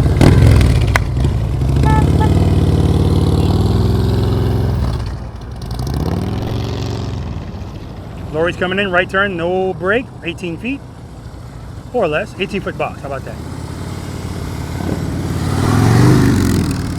Beautiful. Carlos coming in here as well. Carlo goes beyond the box just in case, and that's fine. Nice, Carlos. And straight out.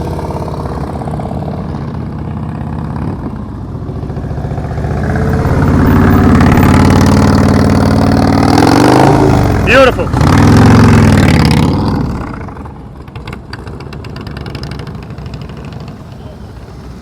Good. Keep the speed up. There you go. That's perfect.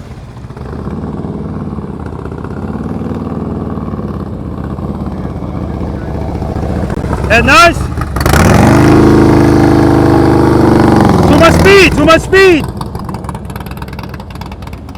He was doing it brakeless, but you know, I need you to be able to make the correction. Head nice. You gotta turn, you gotta lean, and you're turning slow. You gotta turn that bike.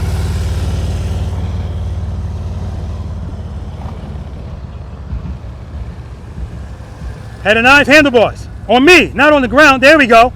Big difference.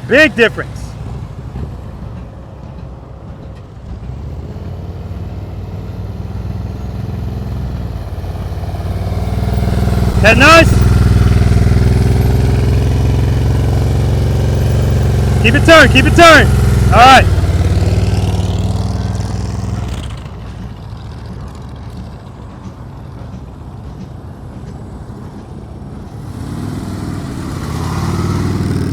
Very nice. See, commit right away, and that's how you stay in this box. It's more important in there. Commit and lean right away.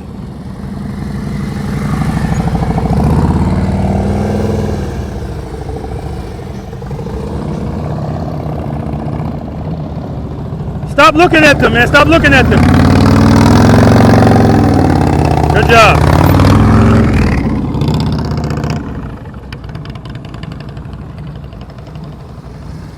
Good. Lean it. Turn it and lean it. There we go.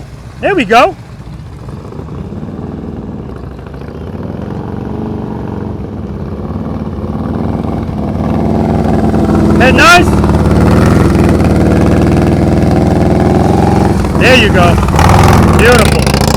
So he still did it without his brake, but this time he slowed down a lot. So if he picked up speed, it would still be appropriate. Good. Commit. Turn it. Yeah, we gotta turn those bars. Because right now she still has clearance. The bars are not touching her legs, so it's not the bars. She just doesn't want to turn the bars.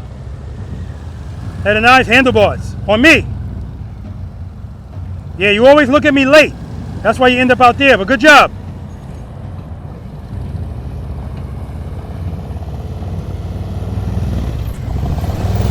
Good, head nice, good.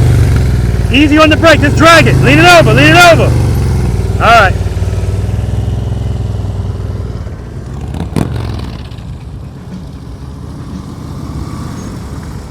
All right, U-turn. Turn them. There we go. Beautiful.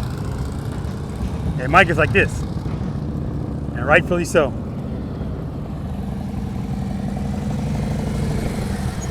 Beautiful. All right, U-turn.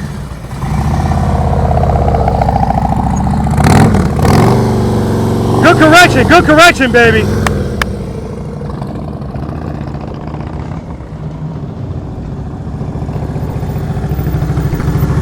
It pains. You ever know somebody that's in the neighborhood and they just clearly don't belong there? That's you in this neighborhood. All right, straight through.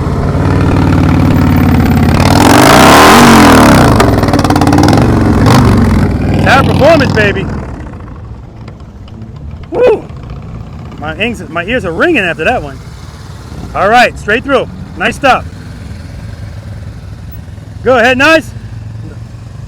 Oh, easy, easy, easy. Don't pick up speed. Don't pick up speed. We don't need it. We don't want a momentum U-turn.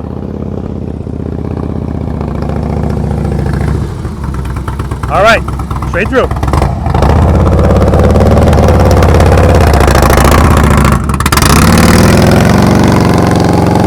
That's what I'm talking about, man.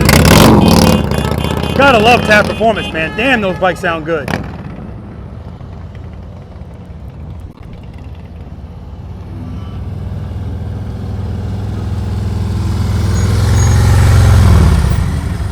All right, what do you think the problem is? Here to fall, not turning my head enough. You're not turning the bars enough. That's it. So, and you're not leaning enough, and that's why you. I'm afraid I'm gonna hurt myself with the bar, especially after that when we were doing right and left turns from the stop. But you won't, because over there you had to turn a lot. Here, I'm watching you. You got space between your bars and the leg. You got space. You got plenty of space.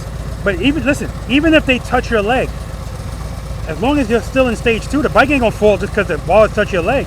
As long as you keep that power, listen to your preload. Keep that preload. If you keep the preload, it won't stall. If you keep the clutch in the stage 2, it won't fall. So don't worry about anything else. Turn those bars, lean that bike. And if your issue is, well, it's hard to say, if your issue is you're worried about the bars, lean the bike more. But clearly you're not gonna lean the bike more if you're worried about falling, all right? That'll come, but what I need you to do is turn and lean. You gotta do that right away. Turn the bike and let's go into a lean, okay? You can turn the bars more, trust me. If it touches your leg, you're fine. Preload. Clutch, go to a stage 2. Clutch, clutch, clutch. Come on, open it. You're good. Open it. Open it. Open it. Open it. Good. Start turning. Clutch, clutch, clutch, clutch. And see, that's right. What you felt right there, you felt the fear, but you didn't need to because you had enough clutch. As soon as you felt it, you said, oh, clutch in. So this is something we're definitely going to have to get because U-turns, you know, it's kind of important. Yeah. Right? I think I'm done. You're done with this or period? I don't know. Well, yeah, you're right. You're right. Yeah, all right. Okay, all right. It's up to you. Yeah, I can try. Yeah. Next time you come, let's try it again without you doing it from a stop. All right, one more time. I don't want to give up yet because she's, you know, she can do this. It's just a fear. I'm never gonna get over that unless we try it. All right, U-turn. Now immediately, head nice handlebars. Look at me. Once you're completing the turn, Chris, you can look straight because that's where you're going. Okay? You don't have to do it like that. You can go straight first if you want. It's up to you.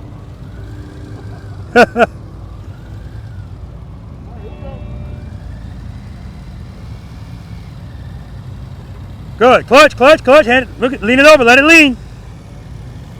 See how it's picking up speed? That's the only thing that messed you up. Let it lean, but just hold it in the friction zone. That's all he had to do. Again, so it all goes back to our feelings, how we feel. All right, straight through.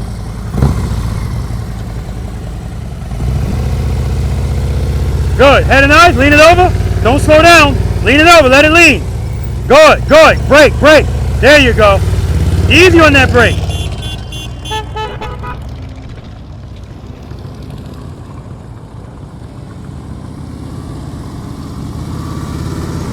Beautiful. Smooth stop.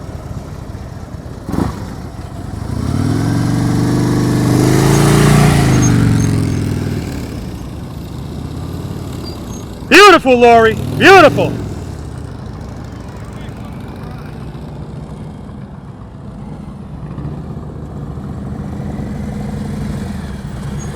All right, smooth stop, Carlos.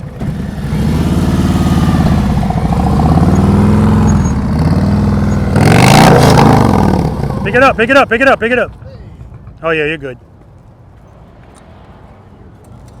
Lost concentration there. Yeah? What happened there? What happened? Why'd it drop? I pulled in the clutch. There you go. Not enough clutch. Because he was fine, but Carlos is pushing the limits. He's trying to do 18-foot U-turns, and he fell into it. That's what I want you to do. It's a drop and catch, but you got to catch it. That's all. Happens to me too. Sometimes you just don't have enough clutch.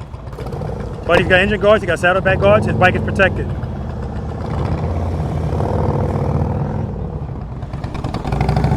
Friction brake. Friction brake. Good. Smooth stop.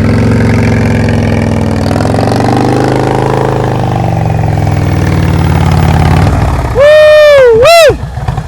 Take a break.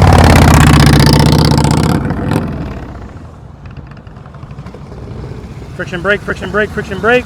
Smooth stop. All right, smooth stop over here. Clutch, clutch, clutch, clutch, clutch. Give me some power, give me some power. There we go. I don't want you to be straight up. I want you leaning. All right, good job. Take a break.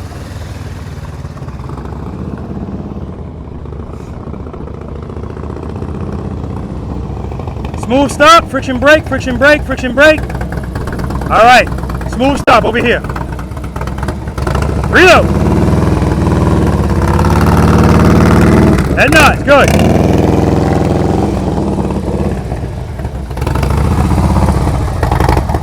That's what I'm talking about. The best of the day, man. Best of the day. Straight through. Good. Keep that speed. Keep that speed. Head and nice handlebar. Turn it. Hold that turn. Rear brake. Rear brake. Rear brake. Rear brake. Hold it. Hold it. All right. We got to work on that.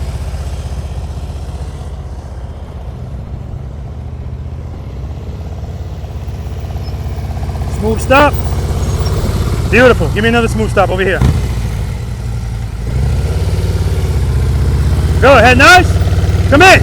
Hold that turn. Hold it. Hold it. Woo! Oh my God, man. Saved the best for last. That was beautiful.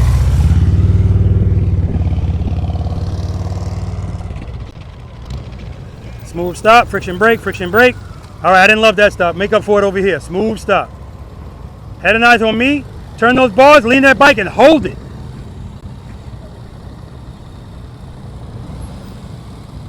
Good. Dip it in. Dip it in. Head and eyes on me. Hold the turn. Rear brake. Rear brake. Too much speed. That's all. Smooth stop. Yeah, so sometimes you're making that turn, and I'm like, that's going to be a good turn. And then in the middle of it, you pick up speed. That's what's taking you wide. You need to keep it exactly the way it is. When you lean the bike, your brain says, uh-oh, I need more. And you don't. You're fine. So don't let out. What am I doing? No, the clutch. I told you, keep the clutch right where it is. And then even when if I start, I'm just. You start and then go to a stage 2, right? Yes. And then once you do that, use the brake to control your speed. So that way, even if you start going a little fast, you can shave it off. Okay? All right. Take a break. We're getting ready to do it. It's a short break. We're going to be right here doing a figure 8.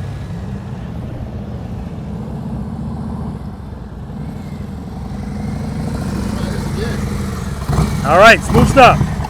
Good done. Good done.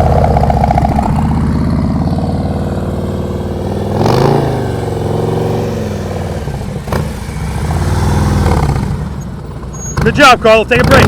You want more? Come on.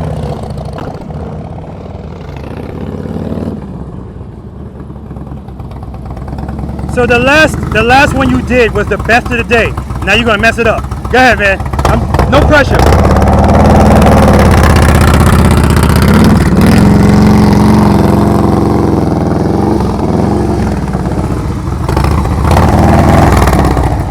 See?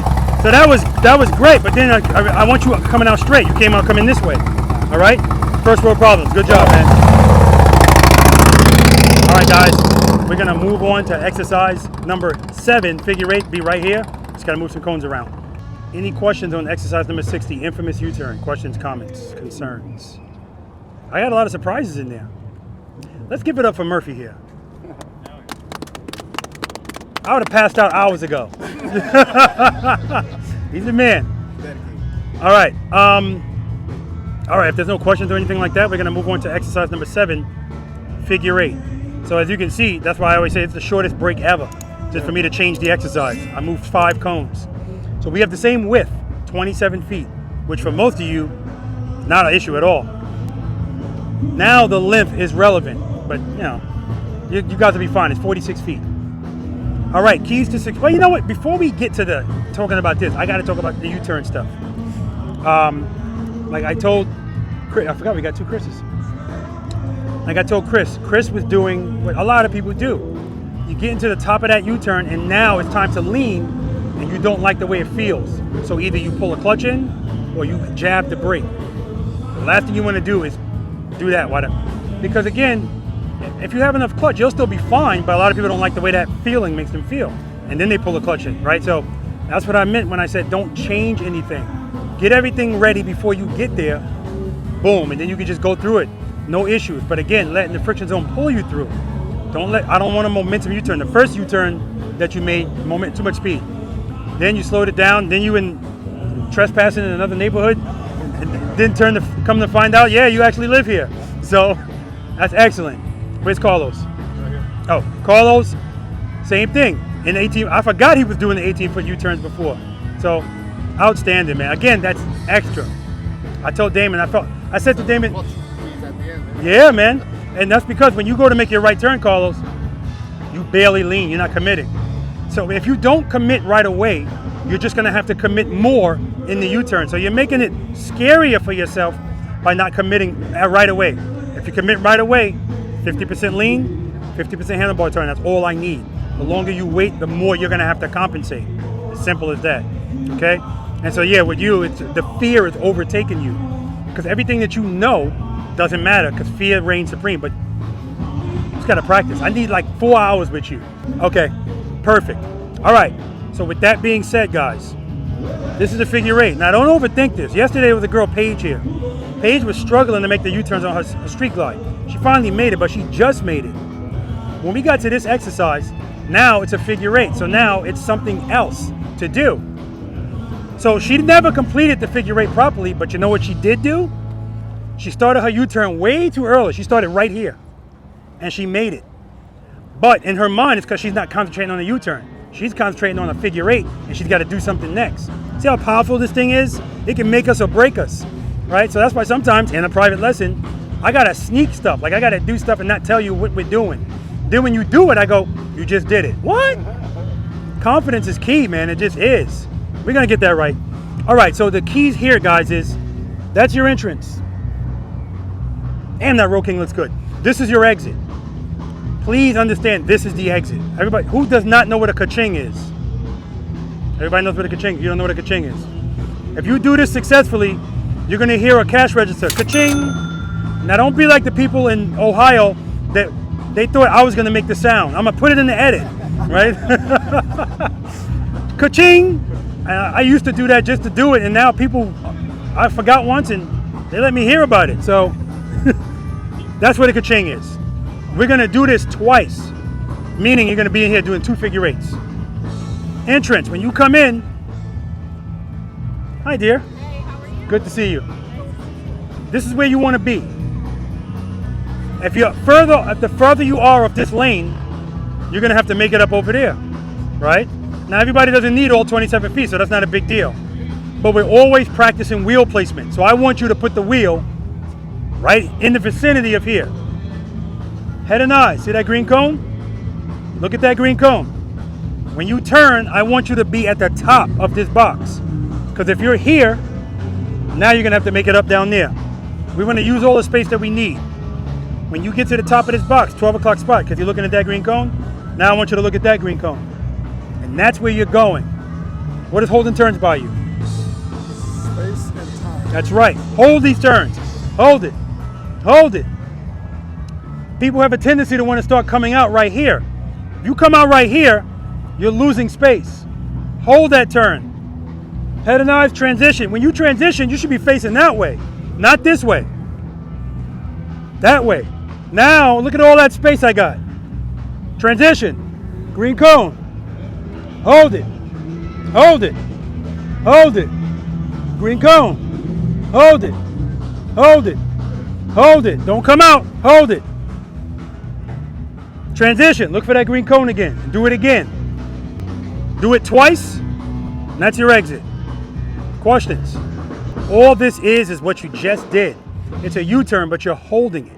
Hold it, hold it, hold it. And listen, this is a timing thing too. Sometimes people transition too early. If you transition too early, now if you're way off that line, you're gonna have to make it up on this side. If you lean the bike a lot, you don't have to worry about that. It's not gonna be a problem. But again, and if you transition too late, you're gonna go over the cones. So it's not just about cones. If you come over here and your wheel goes past this line, same thing, no ka-ching. Questions? No? Demo. Oh, this blue line for you guys, that's 18 feet. So that's where I want you to be. I want you to be there. I want you to be there. And Laura, you already know you're doing that brakeless, right? So if I want to make figure eights in 18 by 32, I'm not going to mess with the length. I'm just worried about the width. If I do it in that width versus the whole thing, what do I have to change? Lean angle. And? Speed. No. Handlebars. Oh, handlebar. Yes, right. Speed stays the same. Keep because again, I want to let you guys know I don't need more speed, right? I don't. All right. How about right here? Head and eyes. Look at that green cone. Go for it. Look at that green cone. Hold it. Dragging the rear brake. Transition.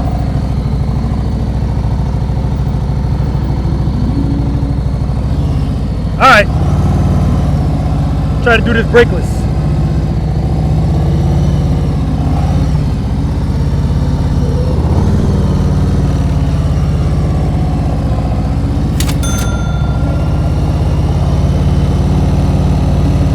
We good? All right, let's do it.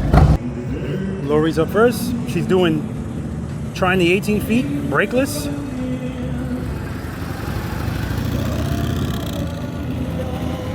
She's good.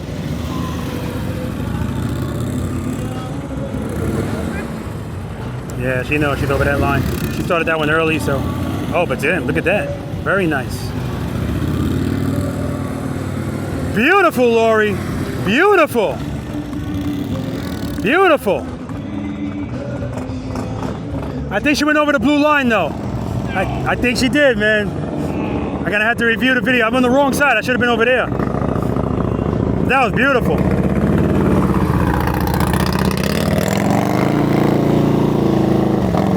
Nice. Ah, it's over.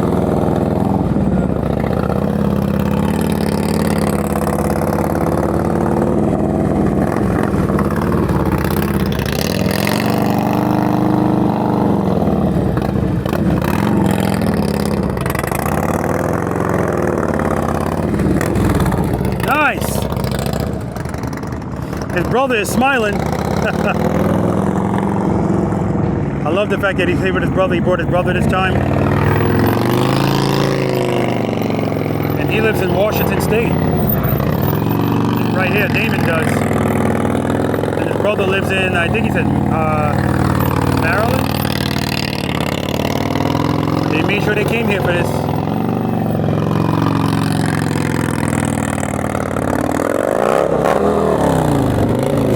Good job. I'm gonna have him do a brakeless next time.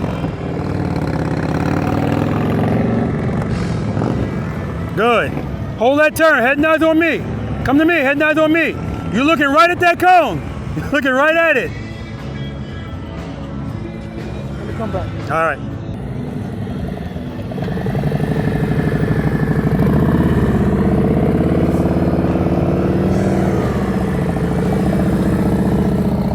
Nice.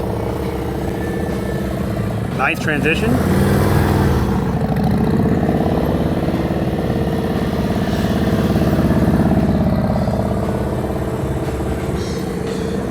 Beautiful. Yeah, baby.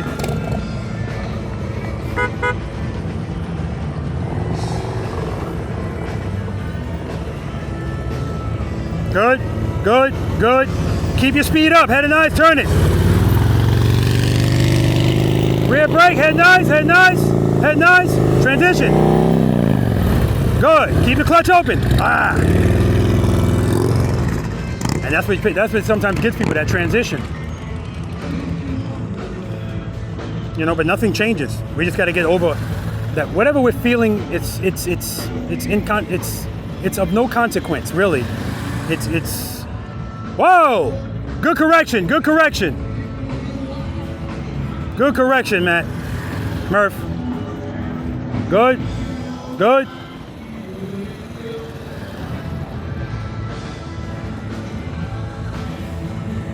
Nice.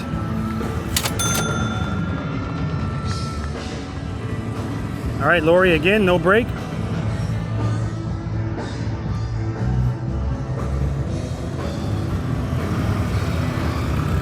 I gotta watch this blue line.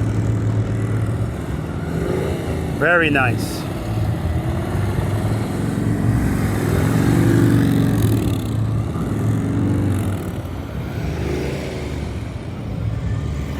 Oh my God! Beautiful! Brakeless, brakeless. Beautiful. Don't get no better than that. So even if she went over that blue line the first, go, hold that turn. Hold it. See how you straighten out? Clutch, clutch. Okay, go the other way, good. Hold that turn, rear brake, rear brake, rear brake, rear brake, rear brake. Head and eyes on me, rear brake, rear brake, rear brake. Do it again. Keep it loaded, good.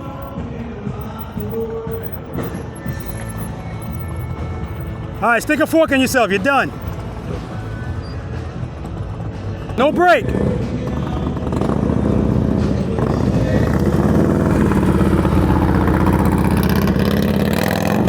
Good, good.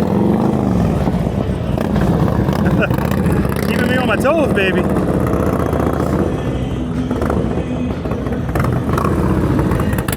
All right, try it again, no brake. Too much speed right there, oh, stay with it. No brake! No brake for him means no brake for his brother, his big brother. Oh, too much speed, he's screwed. Oh no, he's not, lean more. Wow, he picked up a lot of speed there. But like I told you, if you don't have a problem leaning the bike, then you're good. Ah, yeah, baby! Woo! That's what I'm talking about. That was awesome. Again, he didn't have a brake to slow him down, and what did I tell you guys? Turning the handlebars lean, it creates drag. It gave him enough drag, enough to slow him down, so that he was good, stayed in the exercise. That was outstanding.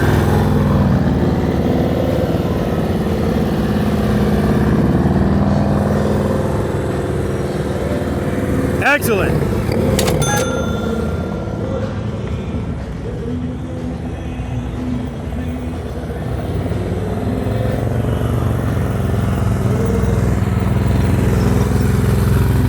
Good. Look at that tight turn he just made. Hold it, hold it, hold it. Transition. He made a really tight turn like this. It happens all the time. Yeah, he doesn't like rights as much as he likes lefts. Good, clutch. Ah, you had it, man.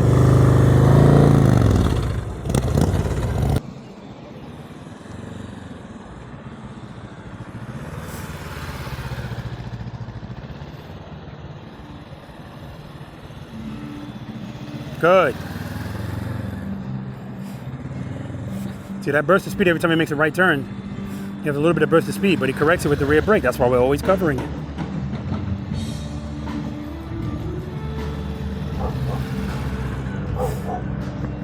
Oh, are you kidding me, Murph?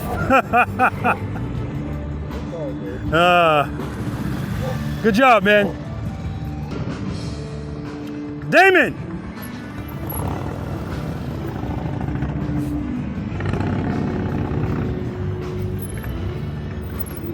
All right, Chris, over here. All right, see, now his speed is tamed now because he's doing it with no brake. You got to start slow, but you don't want to pick up too much speed in the middle either.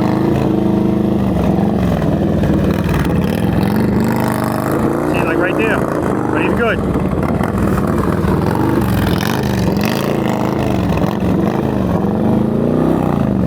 Ah!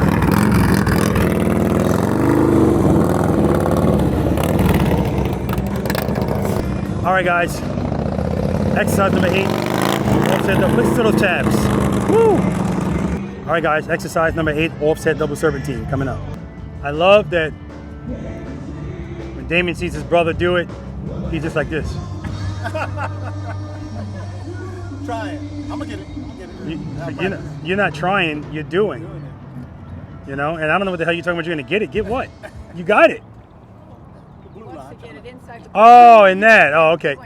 See what I mean, man? I'm telling you, man, that there's some people that when they get it, being just a regular figure 8, some people are like, all right, I'm good. But then most people, especially dudes, we're like, all right, now I want it smaller, you know, and now I want it tighter. Now I'm gonna do it without the brakes. You know, we love the challenge, so I get it. Lori out, effing standing. Oh my God, I told Mike, I said, I think she went over the blue line the first time. He was like, no, I said, I was on the wrong side. I don't care what side I was on the next time you came. You were nowhere near it. That was just outstanding. Outstanding. Anything I throw at her, she's up for it, man. I'm telling you, man. I wish I had a curb out here because I love doing that. No, anyway. That came in handy a lot of times for us when we were on our trip, though. Mm-hmm. Absolutely. I'm glad I practiced that. Anyway, outstanding work. Chris, you did what I said Paige did. Your U-turns were kind of line to line. And here, you were way off the line. No problem. I don't understand it, man. It's just crazy. And other Chris, yeah, it's some the head and eyes. Like, we got to work on that. And then sometimes, yeah, okay. Sometimes you're making the turn and it's like, all right, this is going to be it. Then you speed up. And if you speed up in there, now you're not going to make that next one because it's a little too wide. So other than that, I can see it. It's right there. Like I said, I just need some time with you. All right. Offset double serpentine, guys. That's what this is. Anybody not familiar with this? Okay, good. 7 gates. This is 1, 2, 3, 4, 5, 6, 7. What does hold and turns by you? What's that? What does hold and turns by you? Space and time. That's right. It is absolutely paramount in this exercise. Hold the turns. Hold the turns. So, you know what? Walk with me. See how my motorcycle is facing? Notice how it's not straight? It's facing this way because as soon as you guys pass these cones, I want you to dip the bike to the right and hold that turn. Just like I had you dip it in exercise number 5. Just like I told you to dip it at your U-turn. See how nothing changes? Dip it. And when you dip it, hold the turn because we're not gonna go straight to that gate. Because if you go straight to that gate, you're gonna have to lean the crap out of the bike to still be able to make that gate. Or you're gonna go past that gate. I don't want you going past the gate. Again, this is not a competition, but as far as I'm concerned, if you go past the next gate, you failed. But there's no pass or fail out here, I forgot to tell you that. So, what's gonna help that is when you dip the bike to the right, you're creating space by holding that dip, right? All we're doing is like mini figure 8s again. Dip it. So a lot of people say, you wanna dip, Rob? Here's your dip. Dip, all right. And now they're still going right for the gate. Every gate you go through favor the outside cone. So you shouldn't be nipping the inside cone. You also shouldn't be facing in this direction when you get to it. So if I hold it long enough, head and eyes, transition. Favor the outside cone. I'm closer to this cone. So now when I get here, head and eyes. I look at the gate I came from. That's where I'm going. Hold the turn. Hold it. Don't come out. Hold it. Hold it. Head and eyes. Transition. Look at all the space I've given myself by holding the turn. That's what you're doing on every gate. Hold the turn. Hold the turn. And when you transition, just like we started transitioning over here, just like you transition in the figure 8, transition like you got a pair. head and eyes, handlebars, transition, and throw it over. Boom, hold it, head and eyes, transition. Always look before you turn, head and eyes, handlebars, head and eyes, handlebars. Okay? Again, not going straight for it. This is about you being comfortable turning, leaning, and transitioning. Now, if this is a little too tight for you, hold this turn, dip it, hold it. Instead of trying to go through the gate, go around it. Now, don't go near the Harley Davidson truck. Don't go that far. But, you know, go around it, and the same thing applies. Hold the turn. Hold it. Hold it. So when you come back, you should be all the way over here to transition to go around that one. Now, if you look at a gate and say, oh, I can make it through there, go for it. But if you know you're not going to make it, just go around, right? It's not a big deal. We're going to do this 2 times, going down. Now, I'm going to demonstrate it going down and coming back. But when you do it, you're going to go down, go around, do it again. When I come back, I'm going to do it going right to the gates. So it's going to be like this. I don't want you to do it like that. I want you to do it like the first way I do it. Boom, boom, figure 8s. All right. Show this bike who the boss is. Lori, no rear brake. All right. Dip it in. Head and eyes. Hold the turn, hold the turn. Transition.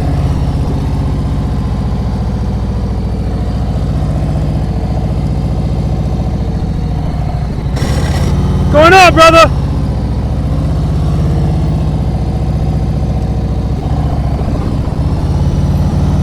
That's your bike? That's your bike? Bring it over here.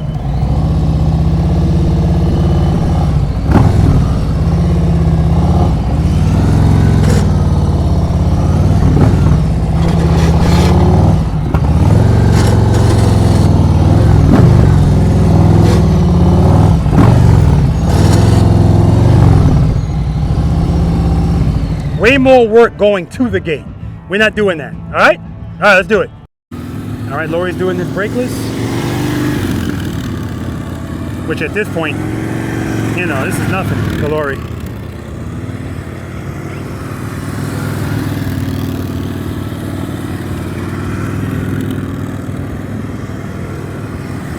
I think Lori's gonna have to go up on her number. What do you guys think? It's just outstanding. Put in the comment section if you think Lori should rate herself a little bit higher than an 8. She's excellent. Good, hold that turn, transition. Good, good, look at that. He held that nicely. And then made a nice tight turn. Look at that, look at that, look at that. He wasn't making his U-turns like that. It's so crazy, guys. I say this all the time. Sometimes when somebody's doing something a little different, they do it better than the first thing they were supposed to be doing.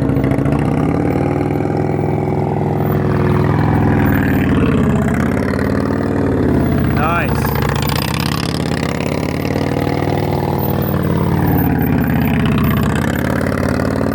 See that? Holding the turns nicely. Listen to those tabs, guys. Did you see his throttle? The bike jerked forward. What did he do? Rear brake. Correct it as soon as he felt it. That's why we covered the rear brake. Good. Transition. You're good. Good. Head nice. Head nice. Head nice. Transition. You're good. Good. Hold that turn. Hold that turn. Transition. Excellent, man. Good, hold that turn, transition. Keep it loaded, good. Good, hold it, transition.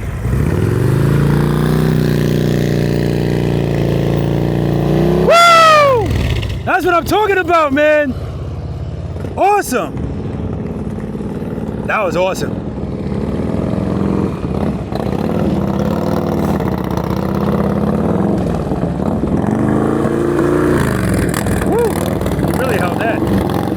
He held that so much he had to come out of the turn a little bit.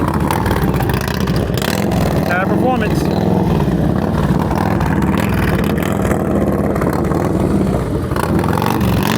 Woo! Making me miss my zombie baffles, man. Those things sound good.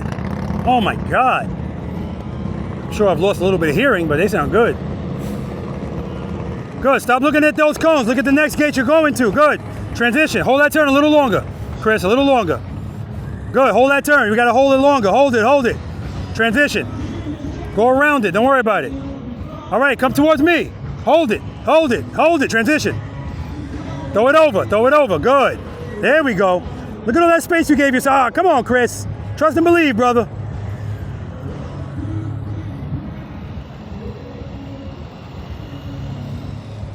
All right.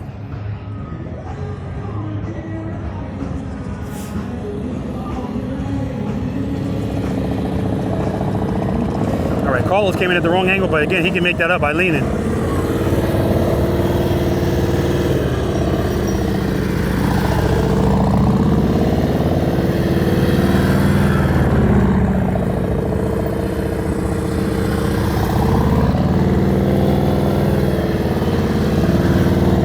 Beautiful. Well, look who's back. I was going to suggest to her that she do this anyway. Dip it. Hold it. You got to hold that turn longer. Hold it. Yeah, she gave it a shot, but that's because right from the start she didn't hold it long enough. Huh? No brake. Forget about the brake. No. Hold on. Do you want to do it going right? Yeah, do it going right to the gate. You can use the brake. Hold on. Production's making some changes. Okay. Start over, yeah. See the option? Should I start over? Yeah. Okay, I'll just make a U-turn right here. Love it. So she's going to go right to the gate.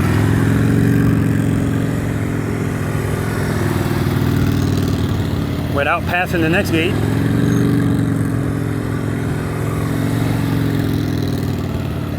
Beautifully done.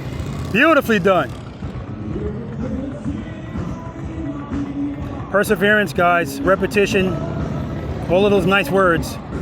A lot of good things happen when you use that.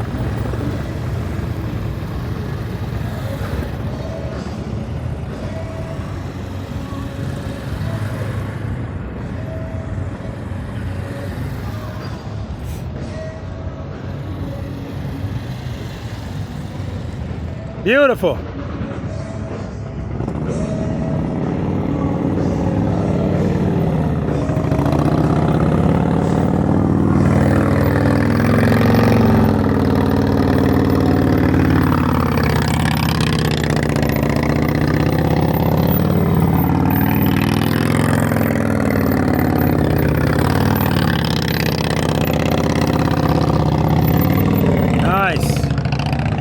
Tap performance, man. Oh my God. Especially on that Roadmaster.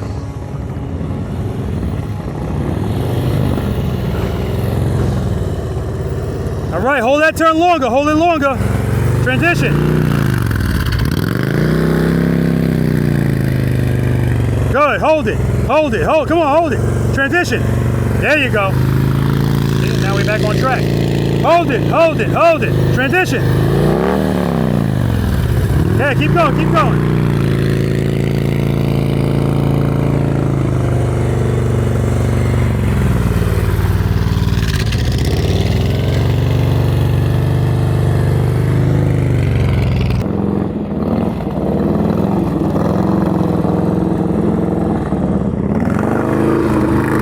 Doing it brakeless.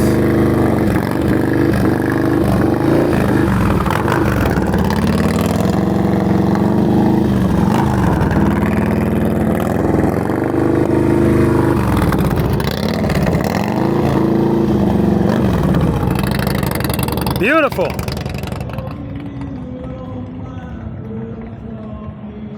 Hold that turn, hold it. Transition. All right, hold this turn, hold it. All right, it's gonna start getting tight on you because you're not holding the turns long enough. See how you pass the next gate? Go around it, don't go through it, go around it. All right, we're gonna reset. Come to me, hold it. Transition. Good, now hold this turn too. Hold it, slow down, hold it, transition.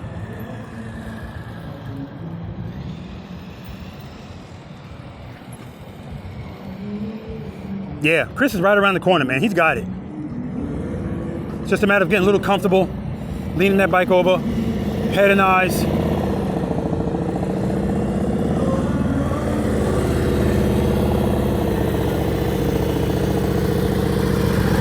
Carlos, nice and smooth. Head and eyes, beautiful. Look at his head and his eyes.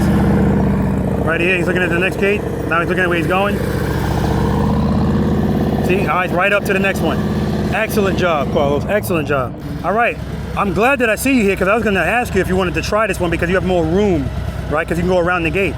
The only reason you messed up that first time is you didn't hold that turn long enough. So I want you to, I'm going to let you know when to transition. Okay. Can I do on the outside of the car? That's what I want you to do. I want you to go around the gates. Don't go through them. Okay. But everything else is still the same. Hold the turn. Hold it. Hold it. Okay? I'm going to tell you hold it, and I'm going to say transition. That's when you transition. Hold that turn. Hold it. Hold it. Hold it. Transition. Hold the turn. Hold it. Come on. Come on. Come on. Come on. Come on. Transition. Hold that turn. Come to me. Oh, man. No.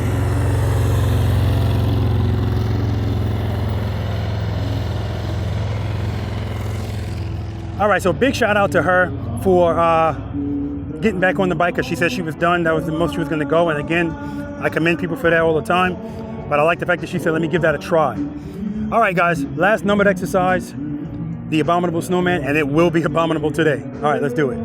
So in the police department, at roll call, whenever somebody did something that deserved accolade, we ain't got time to be, you know, getting crazy. We got stuff to do. So we did one clap, 1, 2, 3, and we did a... All right, that's it. And I'm giving her that acknowledgement because I said to myself, I should ask her, does she want to try this? Because you have a little bit more space to go around the gates. Beautiful. So we're on the same page. We're on the same page. Right there, it's just a matter of holding those turns longer. That's all you got to do. Hold those turns, hold it. Because I'm giving you all the space in the world. If you hold it long enough, you won't be past the next gate. So that's it. That's all that was. Hold it.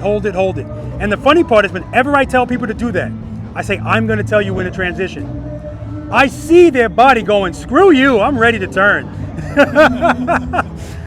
So I understand. Anyway, fabulous job. For all of you. You too, man. I was really surprised, but that was awesome. Just nice and at that point, I don't care that it's not like fluid or whatever. That's the wrinkled t-shirt. You're working through it. You didn't go past one gate. Outstanding, man. Outstanding. Lori, again, just phenomenal. When we get to the end of this, and we some of you guys came. Did I interview everybody? Yeah, I think I did. So I'm always going to ask you a number at the end if there's any change. Remember, there's no pressure. My ego doesn't need you to say it's higher or not. It's got nothing to do with me.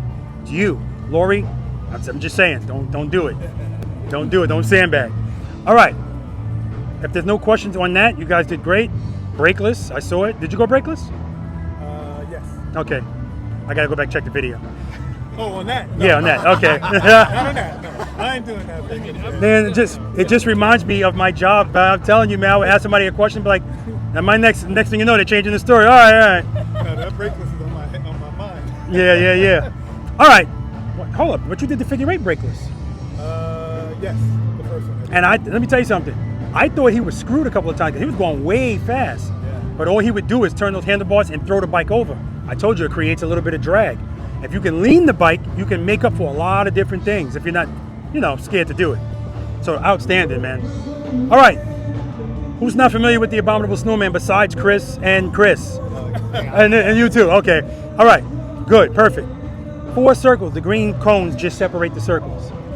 I'm standing in the 27-foot circle. 27, 25, 22. Don't even think about it. So, no, I'm just kidding. 18 feet at the top. Again, I love this exercise to be the last exercise because this is covering what people don't want to do. Hold turns. That's all we're doing. So I'm over there screaming, hold it. That's what you're doing here. We're going to do this twice. You're going to come in here. If you're on this side, this is a left turn. And then the next time you do it, you're going to start making a right turn. Okay? See where my motorcycle is? This is where I want you to be when you start. Placement. This is all about wheel placement. So even if you don't need 27 feet, I still want you right here because I want you always practicing wheel placement. period. Because especially if you want to go where it's tighter, it's going to matter more. If you're already accustomed to putting your bike here, no problem at all for you, right? Placement. Hug them. Hug these 2 cones all the way to the top, and then commit to the lean. Boom. Hold that turn. If all you're going to do is this circle, hold it. You can go around twice if you want and go right back out. That's your entrance and your exit, regardless of what you do. Unless you screw up, then just go out the side.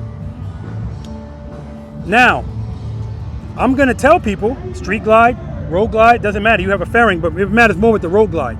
Because you really can't see the front wheel, wherever you make the turn, that's where you think it is. And that's what I mean when I say that's why it's good to record it, and it's good for you to practice and learn your bike.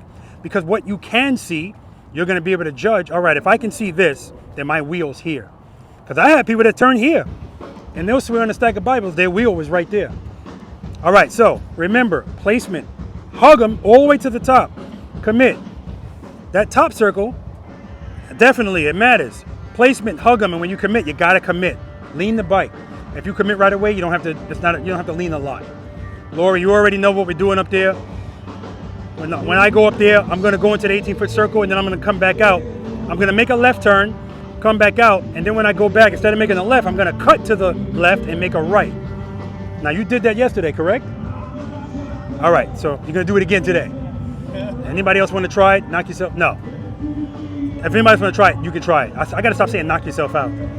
All right, any questions about any of that? When you do the first circle, when you go into the next one, you go like a right turn, then a left turn? Yeah, I was just about to say that. If you want to go further, go between the green cones. Same thing. Placement. Hug them. Go all the way to the top. Commit. If that's all you want to do, you can go around once or twice and then come back in here, do another one, and then go out. I always tell people what I like is for this to be clean runs, end the day with a clean run. So if this is where you live, this is where you do it. Again, I'm not telling you can't go further, but I want you to have clean runs. Okay? Any questions? All right, demo. Let me move the camera. Placement. Hug them all the way to the top. Commit. Keeping my clutch in one spot. One spot. If you want to follow me, feel free. Placement all the way to the top. Commit. Hold the turn. Clutch is in the same spot.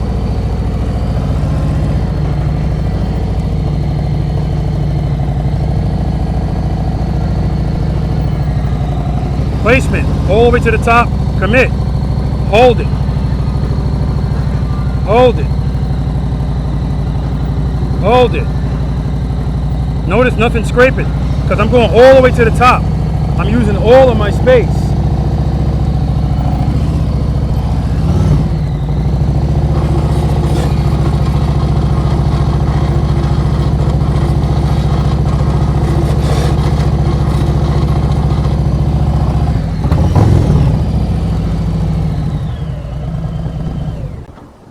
All right, any questions? So Laura, yes, three revolutions and blah, blah, blah. The second time you do this, no brakes. But not 3 revolutions. Not 3 revolutions, no. All right, we got Lori going here.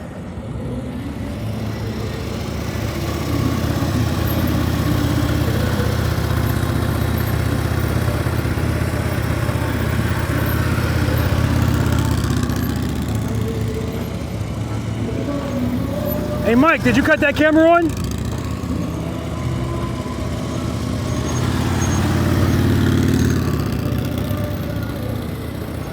All right, so Lori's going in here. She's gonna do three revolutions in the top of the Snowman. Wheel placement's good. Oh, she's a little off right there. So she's gonna have to lean more. That's 2. 1 more. That's 3. Now she's got to go back in. Drop it to the right.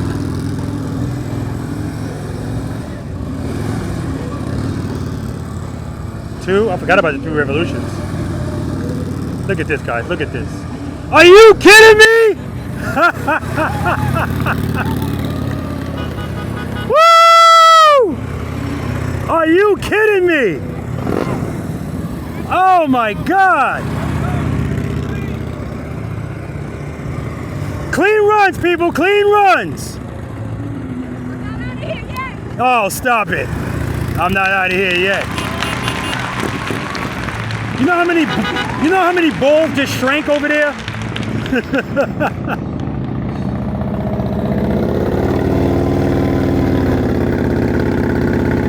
mean, that was phenomenal. Oh my God.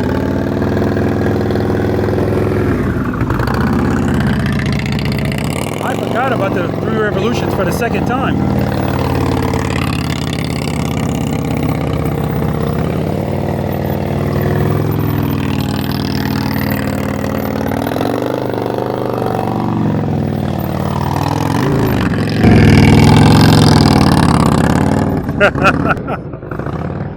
It's not just a river in Egypt. Damon, it's not just a river in Egypt, man.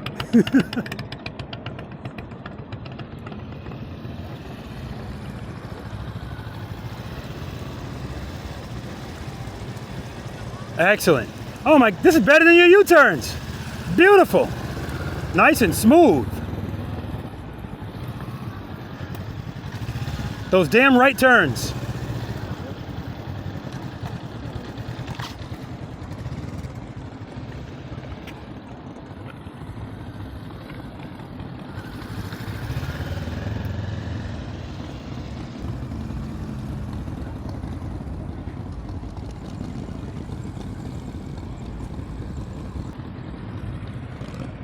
Murphy made his own course.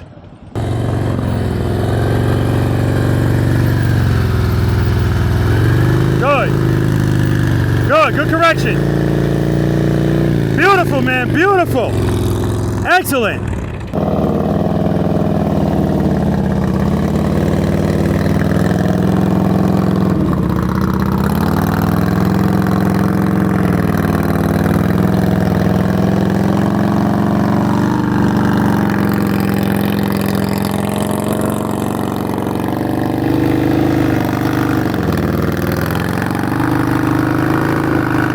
Easy on that brake.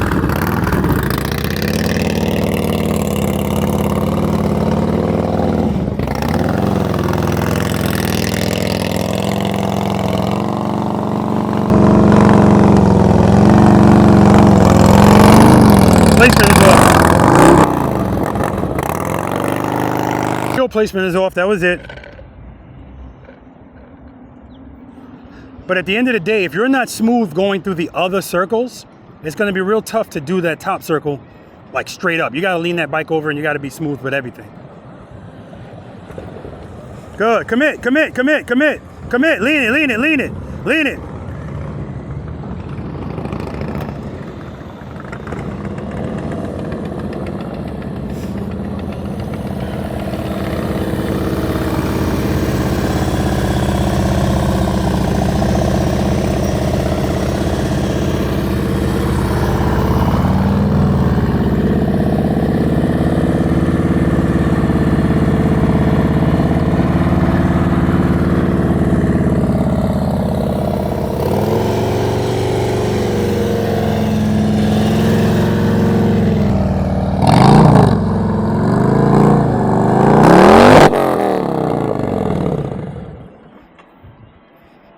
All right, Lori's coming in here now with no brake. If Lori does the top of that circle with no brake, I was about to say I quit, but I really wouldn't do that because I don't doubt that she can do it at all.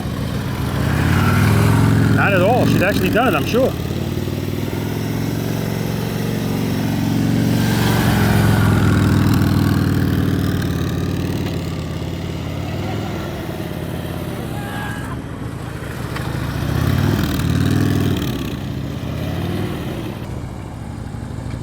She's early there. Woo!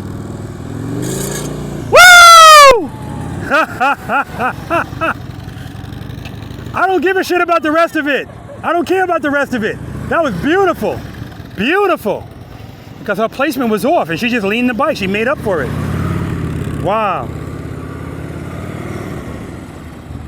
Wow, wow, wow. Wow, wow, wow. Outstanding, Lori.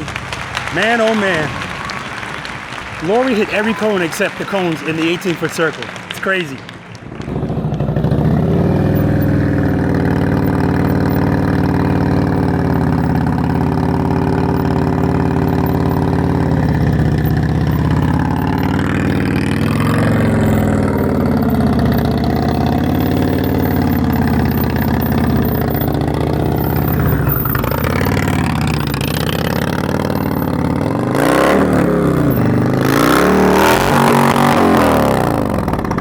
You caught it, and then you dropped it, and then you caught it, and then dropped it. Man, this damn bike sounds good.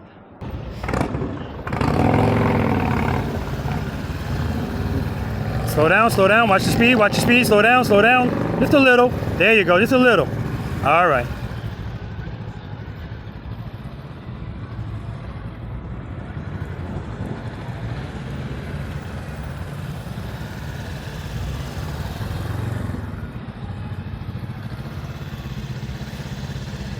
Slow down, watch the speed. Yeah, if you see you going wide, just shave a little bit of speed.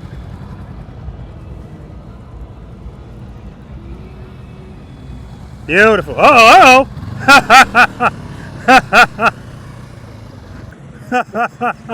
All right. Murphy was going for the 2 revolutions, or maybe the 3.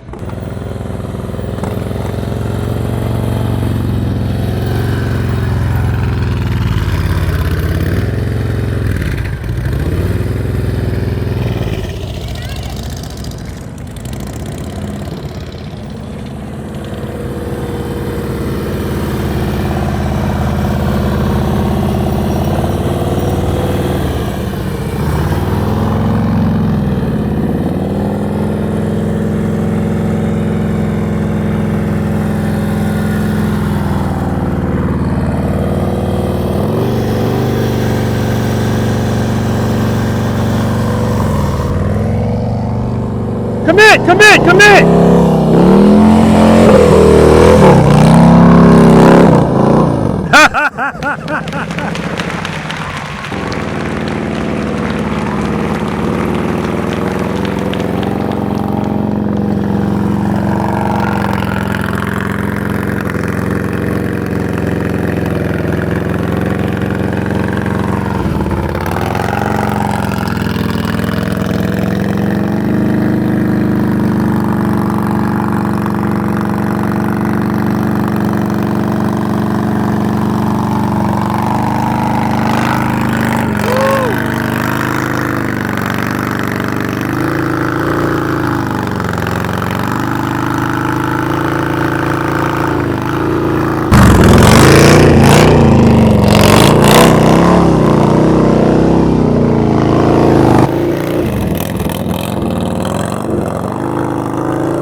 Guys, my watch is going off telling me loud sounds.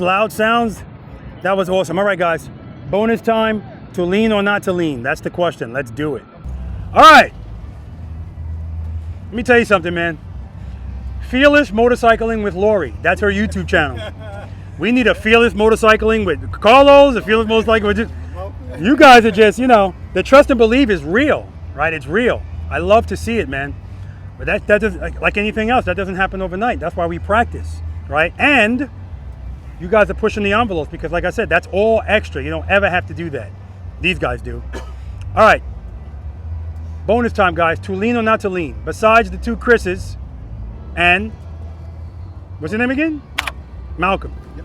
Anybody else unfamiliar with trust and believe? All right. All right, here's where you're going to feel the deficiencies of the Goldwing. I could be wrong, though. 10 cones. I don't give advice on this exercise. All I tell people is whatever we've done today, apply it here. It's called to lean or not to lean because you have to decide if you're going to do it straight up or if you're going to do it leaning or both. Remembering what you need to make what determines the circumference of a turn on the motorcycle. Sometimes you might have to lean, sometimes you might not have to. I'm going to be counting the cones. It's 7 cones. You only get 6. I'm giving you the first cone. People have hit this cone, right? 0 cones. Actually, I have in my editing software, I have 1 for each one. I had to make a 0 one because somebody hits this cone. So I'm behind you counting 1 cone, 2 cone. If I say that's it. Shut it down. Don't try to keep going, knocking down all the cones. This is the best of 3. So if Chris goes and he gets 6 cones, and you get 5 cones or less, you're still in the game.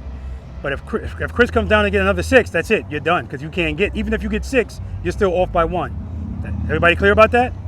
And if we have a tie at the end of draw, I come up with stuff, right? At some point, Lori's got a green shirt on for a reason. Green means go. If green means she's gonna, I don't know. We'll see. Sometimes people choke. She didn't choke yesterday. He said, don't choke. All right, any questions on that? Demonstration. So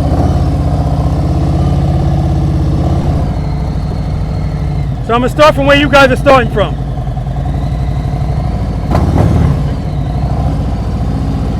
I forgot to tell you, if you got highway pegs, fold them in.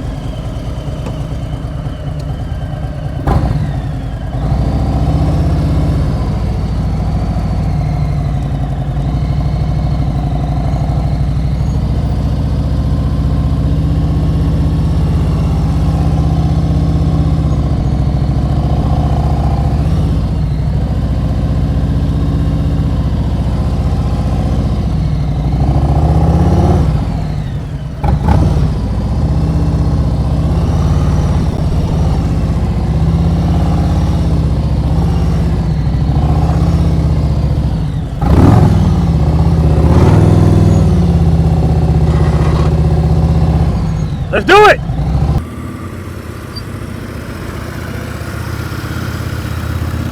One cone cleared. 2 cones cleared. 3 cones cleared. 4 cones cleared. 5 cones cleared. 6 cones! 6 cones! 1 cone. 2 cones. 3 cones. 4 cones. 5 cones. Oh. 6 cones.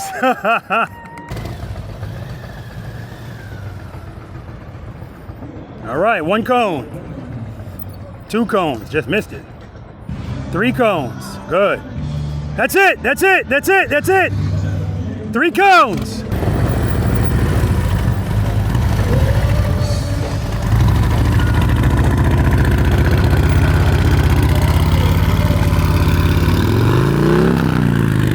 One cone.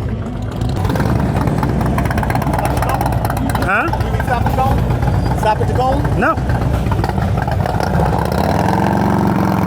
I don't want to stand behind these tab performance. 1 cone. 2 cones. 3 cones. 4 cones. He's done. 4 cones. 4 cones. More tab performance. 1 cone. 1 cone. So these tab performance are team. 1 cone. 2 cones. 3 cones. 4 cones. 5. That's it. Don't choke. 1 cone. 2 cones, 3 cones, and this is easy for Lori at this point. 4 cones, 5 cones, 6 cones! 1 cone, 2 cones, 3 cones, 4 cones, 5 cones, 6 cones! Everybody else is eliminated, just you 2. You only get 1 shot at this? Well, no, you get actually 3 shots if you get enough money.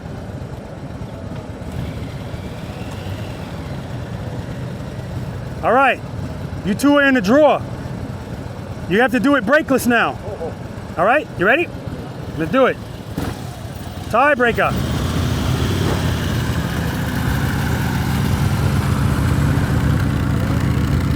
One cone. 2 cones, 3 cones, 4 cones, 5 cones. Woo! 6 cones, brakeless.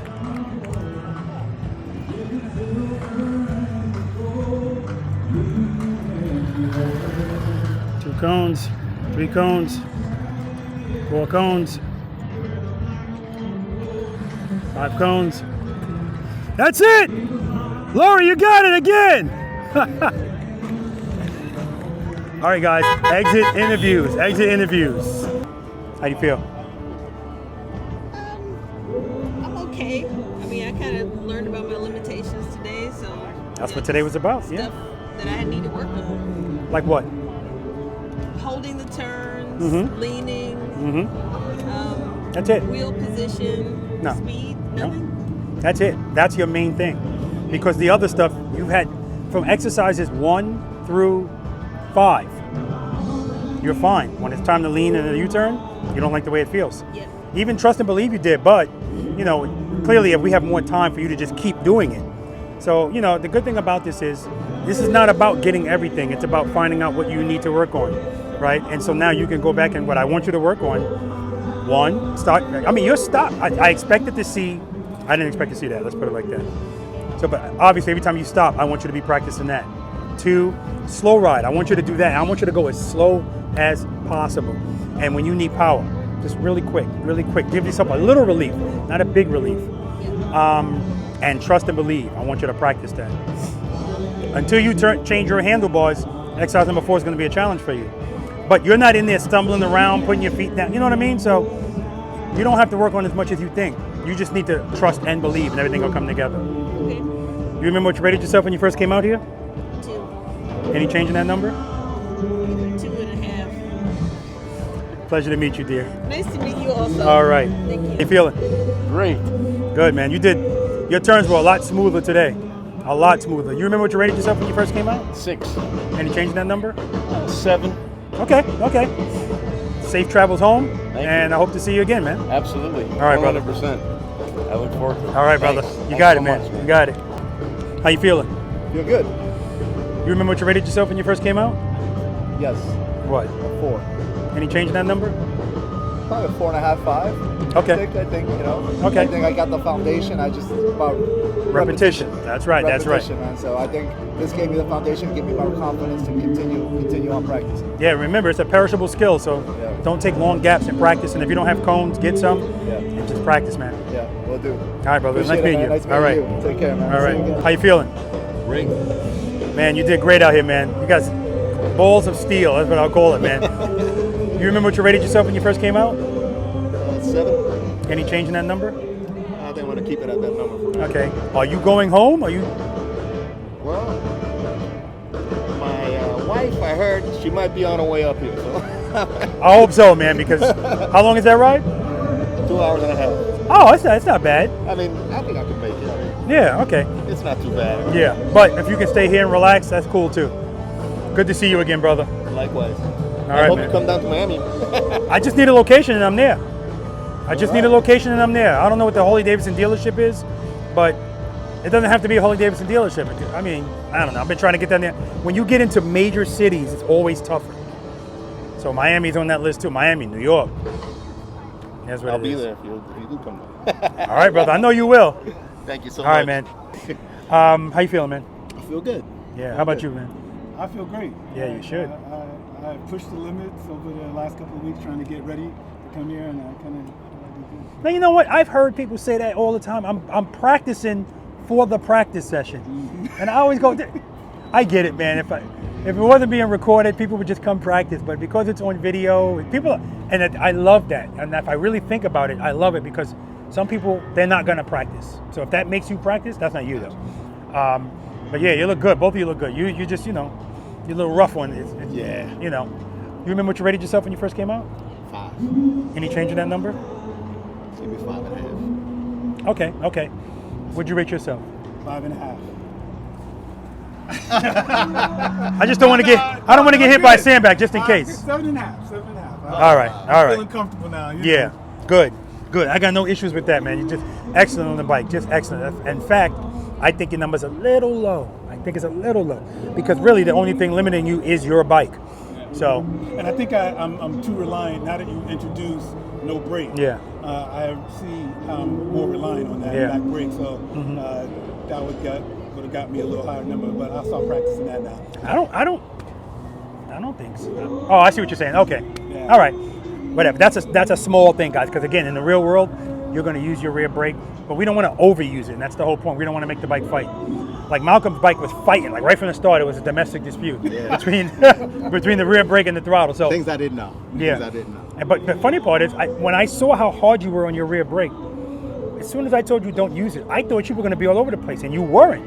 So then I was confused. Some people confused me. I'm like, then why are you so hard on the brake if you don't really need it? But it is comical now. Matter of fact, when I'm editing this video, when I ask you, when I mention you being a throttle blip and you say you're not, I'm gonna keep like playing that over and over. I'm putting it in slow motion. No, I'm not. Yeah, I didn't know. Big time throttle blipper. Oh my God. Did not know. Again, not a big deal though. You handle it. Nice to meet you, man. Yes, sir. All right, nice seeing you again, man. Seeing you again. All right, man. All right, appreciate you. How you feeling? Tired. That Good. you earned that fatigue, man. Yeah, no, I did. Yeah. You remember what you rated yourself when you first came out? 4 to 5. Any change in that number? Yeah, absolutely. I did the cones that were over there, the ones that I couldn't do, the 10-foot. I did those. I did these. I learned how to drop the bike a little bit. Yep. I learned how to do the U-turn. I scraped my peg over here. Really? Well, I scraped my foot, not the peg, my foot. Yeah. Doing the circles after I just had to trust the bike that. Yeah, exactly. So that's part of the dating process. So here's what I love that you did today. Anytime in between, if you had an opportunity, you were practicing. And I tell people that all the time, man. Use your time here wisely, and you did. So that's awesome, man. Keep practicing, man, because you're right there. Sometimes I see somebody and I feel like, damn, I just wish I had more time with them, because you're gonna get it. But you got to practice on your own too. Yes, yeah. Okay. Pleasure meeting you, man. Yeah, absolutely. All right, brother. Take care. All right. All right, guys, listen, that's going to do it for practice session number 122. I want to thank the preloaders and V.I.Preloaders out here that helped me by picking up the cones. I appreciate that. I want to thank them for coming out. And again, I want to thank Space Coast Harley Davidson for hosting us. Just an outstanding, outstanding weekend. So hospitable. This is an excellent range. An excellent range. Easier to set up because of the lines in it. And it's just, I just had a great time, man. The weather was great. It's just, yesterday I was exhausted because I didn't get a lot of sleep, but today that's why I did a follow the leader, because nobody was trying to run out of here. You know what I mean, guys? It was just a great, great day. So that's going to do it, guys. I'm going to pack up, head back to Pooler, and I'll be back in Florida April 12th and April 13th. The end of this month, I'll be in Nevada doing 2 practice sessions, the 29th and the 30th, I believe it is. And I'm looking forward to those. All right, guys. As I always say, spend more time being thankful for the things that you have and less time complaining about the things that you don't. Seat time does not equal practice time.